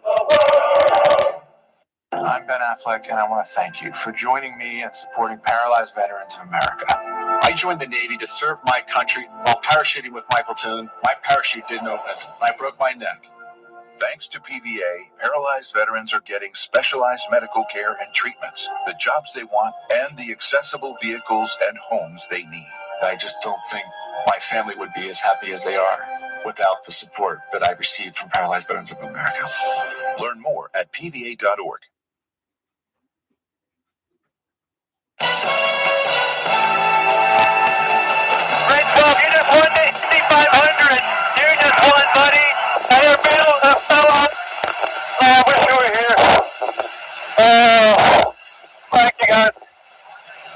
Felix Rosenquist wins the Indy 500. Scott McLaughlin with a 5th place finish today. Scott, this race had a little bit of everything. You took your turn up front. How did it work out in terms of strategy? Is that what caught you out ultimately? Yeah. I mean, I don't think I went fast enough in traffic, to be honest, like the other two cars. But Yeah, I think the 12 car was the car of the race today. 60 made the strategy work, and we were 10th with 4 to go, and I had just 2 awesome restarts. So I was just sending it in hope, and we came out with third. I don't know if you've seen the finish yet, but that was incredible. I saw my finish, but I didn't see theirs. I was looking at Pato and stuff on the inside. So yeah. Anyway, one day it's David's going to win one, and hopefully I will too. Jonathan Grace. Armstrong, you were so close at the end. We saw the words of encouragement from Elio Castroneves. It was a heck of a race for you. Talk me through what you're feeling right now. I mean, I can't believe how disappointed I am. Like, I don't know. I feel like I lost an Indy 500 for my team, for my 66 crew. I mean, I left it at the wrong moment, and I'm very, very happy for Felix, but I'm so disappointed. Still a very strong race for you. Congratulations, Rob Blackman. Let's talk with David Malukas. There are plenty of hugs down here for David Malukas, some of joy, some of sadness, the tears just now being wiped away from the face of David Malukas, a runner-up finisher and the closest finish in the history of the Indianapolis 500. Your emotions right now. Oh man, just disappointed. I mean, I don't know what else we could have done. I mean, I'm gonna look back. There's maybe something, some little thing, but I can't believe it. So many P2s, and I don't know. I'm in shock. I can't believe it, but we're getting closer. I mean, I don't know how much closer you can get, but we're right there. The joy, the pain of the 110th running of the Indianapolis 500. Well put. And his day's coming, Zach Beach. You can't argue that. I mean, he put on a master class, but then again, at the end of the day, only one person goes home happy from this event, and you can't deny that he was there and had a chance to win here today. Let's go to Rich Knight. Let's hear from Elio Castroneves. Now a race team owner, winner of the Indy 500. How's that feel, Elio? It was incredible. Watching the 2 of our cars all of a sudden side by side, I'm like, what are you doing? Get out of there! So, yeah, great day for the team. No question. Super excited, super happy. Obviously, mixed feelings, of course, because of I want to be better with those guys. But in the end of the day, what a day. What a day for MSR. Not the Indy 500. That was great. This guy here, Elio Castroneves, now a race team winning owner at the Indy 500. That good stuff for sure. Very happy, Elio Castroneves. And talk about the engine manufacturers battle between Honda and Chevy. Zach Beach, a good day for the bow tie. 4 of the top 6, and they've closed the gap now in the season-long battle with Honda, 567 to 513. Both of them were up front all day. I mean, for a long time we had Palou, swapping positions with Malukas, and that just goes to show both those power plants, are so close, and it really could have been anybody's race at the end of the day. So hats off to both of them. And next week's a big week for Chevrolet with the Chevrolet Detroit Grand Prix. One of the biggest outside of this, and that event is great. If those that haven't been there, it's not too far away from Indianapolis. It's one of my favorite races of the year outside of here. It's worth checking out. Good run today, all in all, for Renus VK. Comes home 6th in the 110th Indianapolis 500. Yeah, last year wasn't great for Renus VK, 27th place finish, but 6th today. Much better. Renus, for our listeners on IndyCar Radio, talk us through that run. Yeah, it was a roller coaster of a day. I'm sure not just for me, but first of all, I'm really happy that the weather kind of held out, and we had a bit of a sprinkle, but everybody, all those 330,000 fans in the grass got to see the full race. Yeah, it was a roller coaster. We did not take the first yellow. In the end, not the right decision, so we went from 11th to 28th or 27th. We tried something, didn't work, but we had another, 450 miles to go. So we went for it. We kind of set in there and created strategy, created opportunity, saving fuel, and could shave off one pit stop at the end. So just a really good day, really good restart at the end. Went from 9th to 5th. Fortunately, did not have the tires to move forward. I had McLaughlin roll the outside, but really happy. It's a month-long effort from those guys here behind me, and it's not done alone at all. And also, I could not have picked a better guy to win than Felix Rosenquist. Newly fathered, or however you call that, a new father. And we see each other, every other day in the gym. So, really, really happy for him. What a moment in his career. A sixth-place finish for Rinus VK and Ukos Hollinger Racing. Yeah, it's a good day for them, no doubt about it. Rinus VK picking up the stability, I think, that Connor Daly brought to that team last year. And just building upon it, too. It's been a team that's really getting closer every single year. You see them be close, consistently now, which is awesome. And, VK as well. I mean, he's one of those guys that I put in the top front of some of the best drivers in the series. Let's hear from Alex below. Alex, you took some turns up front today. At the end of the race, ultimately, what was the difference?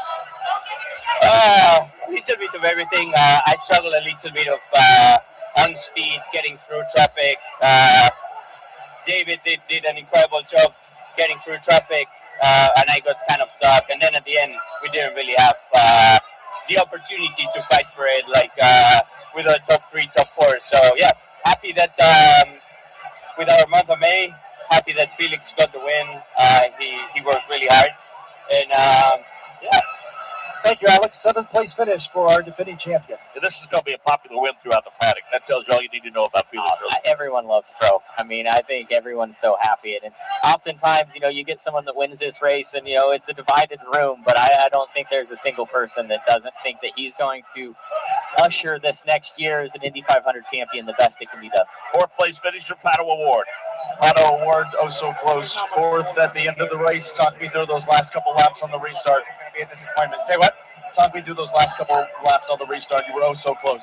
Yeah, we were sitting back today, really struggling to find speed. We had excessive amounts of brake drag on the car, and it's basically having a parachute behind you. So, just that's how it goes. Sometimes you need time to pepper these cars in, and we it was missed there a little bit, and that's just what we had. So, there's really not much more for me here rather than winning. So.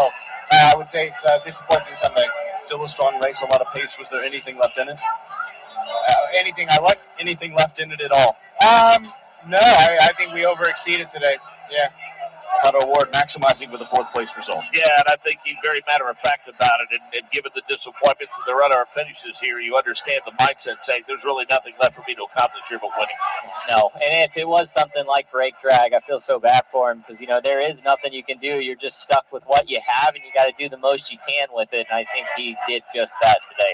A couple of other good stories among the top 10. Santino Ferrucci, a good strong run for the point camp. Roman Grosjean for Dale Coyne for the top 10 finish. And the veteran Takuma Sato hung around the top 10 all day. Yeah, and consistent run for Sato. I mean, he had that little hiccup with that Carpenter at the beginning of the race, but I mean, a fan favorite here, and to see him still in the top 10 shows he can still get it done, can't he? I mean, I'm watching Felix Rosenquist in victory lane. Our Alex Wolff is there, and bottom line is this: a couple of years ago, Felix Rosenquist did not know what was ahead for him in the NTT IndyCar Series. He had no idea, and I knew that weighed on him quite a bit. And for M.E.Racing to give him that consistency, and he knows what he's doing next year, it's really allowed him to shine, and that team's been developed around him to, let him show the world that we all see in him. So Rosenquist is your winner. David Malukas finishes 2nd. Scott McLaughlin finishes 3rd. Pato Award finishes 4th. Marcus Armstrong finishes 5th. Rinus VK is 6th. Alex Palou is 7th. Santino Ferrucci is 8th. Roman Grosjean is 9th. Takuma Sato is 10th. Nolan Siegel 11th. Connor Daly is 12th. 13th Marcus Ericsson. 14th Kiffin Simpson. 15th Scott Dixon. 16th Kyle Kirkwood. 17th Christian Lundgaard. 18th Mick Schumacher. Good run for him in his first 500. Lap down at 19th Dennis Auger. 20th Graham Rahal. 21st Louis Foster. 22nd Jack Harvey. And 23rd Stingray Rob. Jacob Abel 24th. Out of the race, Castro Neves 25th. Clement 26th. Rasmussen 27th. Newgarden 28th. Howard 29th. Rossi 30th. Carpenter 31st. 32nd Hunter Ray. 33rd Captain Zach. Rob Black. Santino Ferrucci, 8th-place finish, which means 8 straight top 10 finishes in the Indianapolis 500 for Santino Ferrucci. As a matter of fact, he's never finished outside of the top 10. Another good day for you, sir. What is it about this 2.5-mile oval that seems to fit your style of racing so well? I mean, I don't know. I would say we had a great day. I'm really proud of this crew. We just didn't have the pace, and we need to go back and review what happened at the end because it looked like a bunch of people jumped the start, and we just kind of got screwed with all that. But, I mean, you're coming to the end. I hope that if they did jump it, that they do the right thing and reorder some of the field. But man, I'm proud of this car. We had an issue with the car, with the electronics for whatever reason. When our fueler was pulling, I couldn't get it into gear. So that's why we were so slow on pit lane. I mean, the guys. Shit. All right, hold on, get it out. I'm really emotional because I'm really upset because we had a great job, and I apologize. And yeah, I just couldn't get the thing in the first, so nothing I could do. If nothing else, happy birthday next Sunday, partner. Hey, thank you. Let's go to Alex Wolf. Joe Fadul, President and Chief Executive Officer of Borg Warner. What a race we just saw. Oh my gosh, what a finish that was. They don't come any closer than that, and Felix at the end had everything that it took, but man, was that close race. Talk about Borg Warner's overall involvement in Indy. Well, you know, we've been involved with Indy going back to 1936, and even some of the forerunners of Borg Warner go back to 9/11.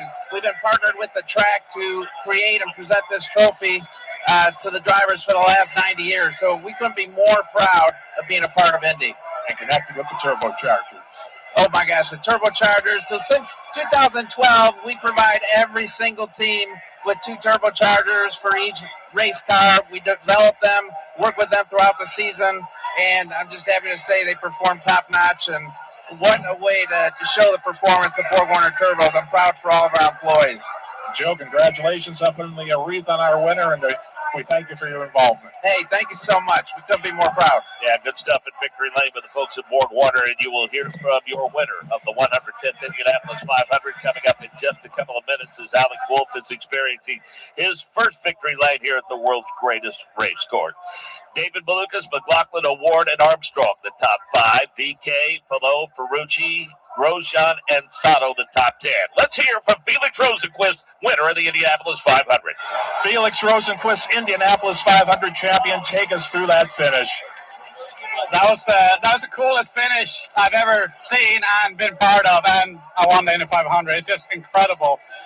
There's no other way I want to win it, to be honest. We had it sort of, done and dusted before the yellow came. We were really good on fuel, and we were playing that game really good, and then everything flipped upside down, and it was kind of good we came back to third. We were like the ones hunting now and not being hunted, and it was actually a better position to be on the restart. So, but dude, that last lap, I just put it up on the high line. I was like, I don't care. It's gonna break or bust, and it was just, I think it's the closest finish in history.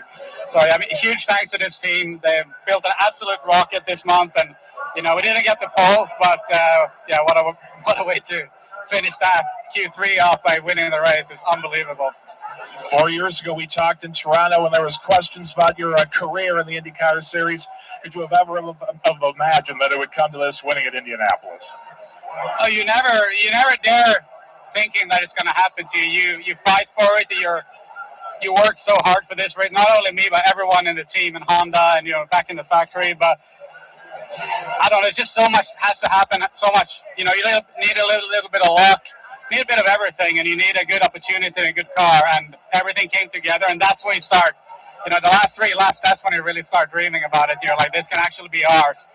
And yeah, dude, to finish it that way, I still can't wait to see the replay because it's just such a cool thing. Like millimeters in the end.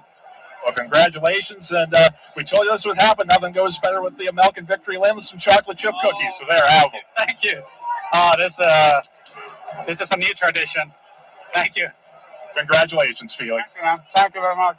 Yeah, it's a special moment for Alex Wolf. He and Felix Rosenqvist got to know each other very well, thanks to Alex's mom's chocolate chip cookies that she brings, allows Alex to bring to each and every racetrack. Some of the other numbers from this race: 14 leaders, 71 lead changes. The previous record was 68. 7 cautions for 51 laps. Romain Grosjean was plus 15. Marcus Armstrong plus 11. Harvey plus 11. Hauger plus 10. Nolan Siegel plus 9. Some final thoughts when we come back to the world's greatest race course. Green flag, and they're off. 500 miles of intense focus, endurance, and commitment. At Gamebridge, we are driven by our belief you worked hard for your money. We offer guaranteed growth with no hidden fees. Our simple, safe, and secure ways to save put you in the driver's seat of your own future. It's time to let your money work for you. Visit Gamebridge.com for current rates, annuity disclosures, and more info. Official partner of the Indy 500. These days, you've got two choices. Buying a new car or making the one you've got run like new. We know which one we'd choose. That's why at Firestone Complete Auto Care, we have thousands of ASE certified technicians nationwide, trained to spot an issue with your car before it becomes a problem, no matter the make or model. Get more out of your car. Firestone Complete Auto Care. Call or go online at firestoneauto.com to book today. This is IndyCar Radio, powered by Only Bulls on the IMS Radio Network. Now, stay tuned for the greatest spectacle in racing. The 110th Indianapolis 500 is history. Relive all of the excitement of the greatest spectacle in racing with your own copy of this year's radio broadcast. Go to IndyCarRadio.com and click on Historical Indy 500 Broadcasts. You'll find nearly 75 years of classic Indy 500 broadcasts from the IMS Radio Network. Go to IndyCarRadio.com to own a piece of Indy 500 history. Nothing beats seeing a child smile. For over 3 decades, Racing for Kids has been bringing IndyCar drivers to the bedsides of sick children and putting smiles on the faces of thousands of hospitalized youngsters. Doctors and caregivers say these visits from an IndyCar driver are an important part of each child's recovery, brightening their days and giving them hope in the midst of long and often painful therapies. Join the Racing for Kids team. Support these smile-making hospital visits by going to racingforkids.org. Back at the world's greatest race course for the final time. Welcoming back Paul Page. And Paul, I think we've all caught our collective breaths now. What an Indy 500. By the way, Mark and Zach and the entire team, congratulations. That's probably the best call of an Indy 500 I've ever heard. And what a race it was. I'm trying to figure out some superlatives that I can use, and all I can say is that was a race. Yeah, I saw a race today. A lot of energy here for sure. And I know one of your favorite parts is figuring out the fuel strategy and the mileage and the tire wear and all of that. If you were doing that with pencil and paper down there, it's got to be worn to a nub. Yeah, we worked a lot on it, but it was great. Once we got to that last red flag and the subsequent yellow, we knew absolutely they had the fuel. They were all going to go as fast as they could possibly go, and exactly what happened. Rosenquist, what a great winner. And if you'll see pictures later of the winner's circle, there's a bunch of Indiana State Police troopers there. And it's because he's an enormous supporter of the Indiana State Police. And he makes appearances for them and everything. So he's a down-to-earth kind of guy. He's a community guy. He's just a neat human being, and now a neat winner of the Indianapolis 500. The emotion that we heard from David Malukas was reminiscent of Marco Andretti back in 2006 when he finished second to Sam Hornish Jr. Now, Marco had a bit more personal experience in terms of his family's frustration here at the Indianapolis Motor Speedway, but the bottom line is I think David Malukas, even at his tender age, is aware of the fact that you may not get that close again. There's no guarantees of that. Yeah, exactly right. The Chicago kid was he was devastated. He was brokenhearted when he got there, and that's exactly right. How many great winners or non-winners do we know that should have been winners? And in my book, he's one of them. I hope he does get his win eventually. Yeah, there's a lot of guys in that top five that we think, Paul, that it's not a matter of if they win it, but it's when. And that's Malukas, that's McLaughlin, that's Award, and this Armstrong. What a stacked field we had this year. Well, normally I could say this guy's going to win out of the front 3 rows. Right. Not a chance this year. Not a chance. They were all potential winners, every last one of them. I know Mother Nature reminded us about the halfway point that she's still very much in charge, but all in all, I gotta thank Mother Nature because she let us get to 200 laps. Well, she added to the really great race of the whole thing too. Yeah. And the officials, they did a pretty good job. There was one point I was worried that they were going to run that red flag a little long, and the rain would come in on it. The rain didn't come in anyway, but they got on top of that, and they got right back to racing as fast as they could. Well, happy you were here with us, and we are the luckiest people on the face of the earth to be able to do this. Thank you, and appreciate your friendship. Thank you very much. Nice going, Mark. Thank you very much. Long-time voice of the 500, Paul Page. Zach Beach, you're probably going to tell Davey Hamilton he doesn't need to come back next year. I was going to try. I was going to say, if he didn't want to do Detroit, I wouldn't mind showing up. I mean, I really enjoyed this, and I appreciate you guys having me be a part of it. There's a short list of people that we really would love to see in that seat, and you and Anders Crone certainly, and Davey for sure. Like I said, I've worked with some of the best of all time at Pippa Man, but what I thought was amazing was your ability to kind of ferret out this crazy fuel strategy, and when it all sorted itself out, it provided a great finish for them. It sure did. I was really worried that the winning strategy at the end wasn't going to be the one that made it happen, but these guys really pulled a miracle off. And I was gutted for Felix when the red flag came out at the end, but he didn't need it. He got the job done today, and I'm blown away. I can't wait to catch up with him after this. What's incredible, Zach, is you go back to the history of this race team, M.E.Racing, and you think about the belief level that people had to have when first year, couple of races, then 5 races, then 10 before they became a full-time team, how they struggled when no one expected they would. I mean, everyone thought he had created a super team with Simon Pagano and Elio Castroneves, and it just didn't happen. And then the technical alliance came with Andretti. Some success started to come, and I would say that this technical alliance with Ganassi Racing has paid off in spades. It sure has. And I mean, he's Mike Shank,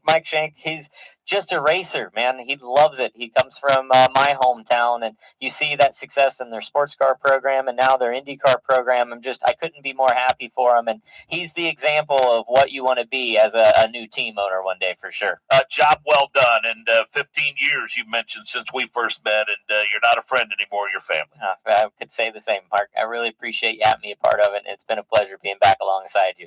From the book Hope Evermore, the bigger the trial, the more difficult it is to surmount. But after the mountain is scaled, strength of character along with profound satisfaction are the rewards.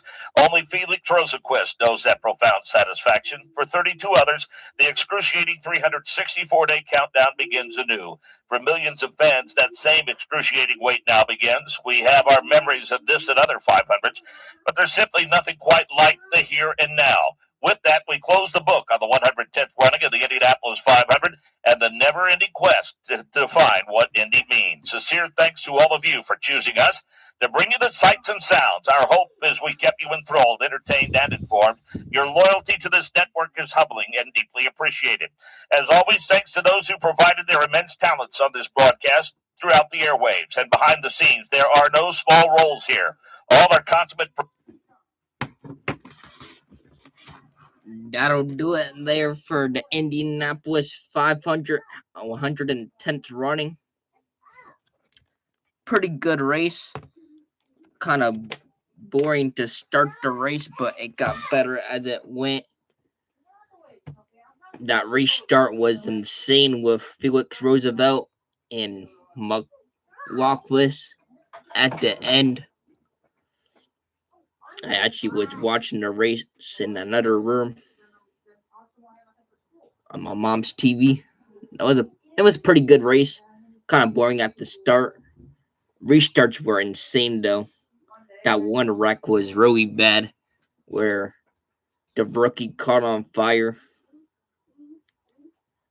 Man, that was a pretty crazy finish for sure. Rosenqvist. Alright. Well, guys, pretty good finish there. Nice little battle at the end. Appreciate you all being here. Thank you for being here. We'll be live again at 6 o'clock for the Coca-Cola 600 at Charlotte Motor Speedway. But for now, guys, appreciate you all being here. If you're new here, make sure to smash the like button, comment, subscribe. Yeah, that was a really close finish at the end for sure. With McLaughlin and Rosenqvist.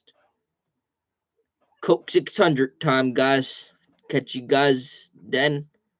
Be live at 6 o'clock Eastern Standard Time for the Coca-Cola 600 for NASCAR Cup Series. Peace out, everyone.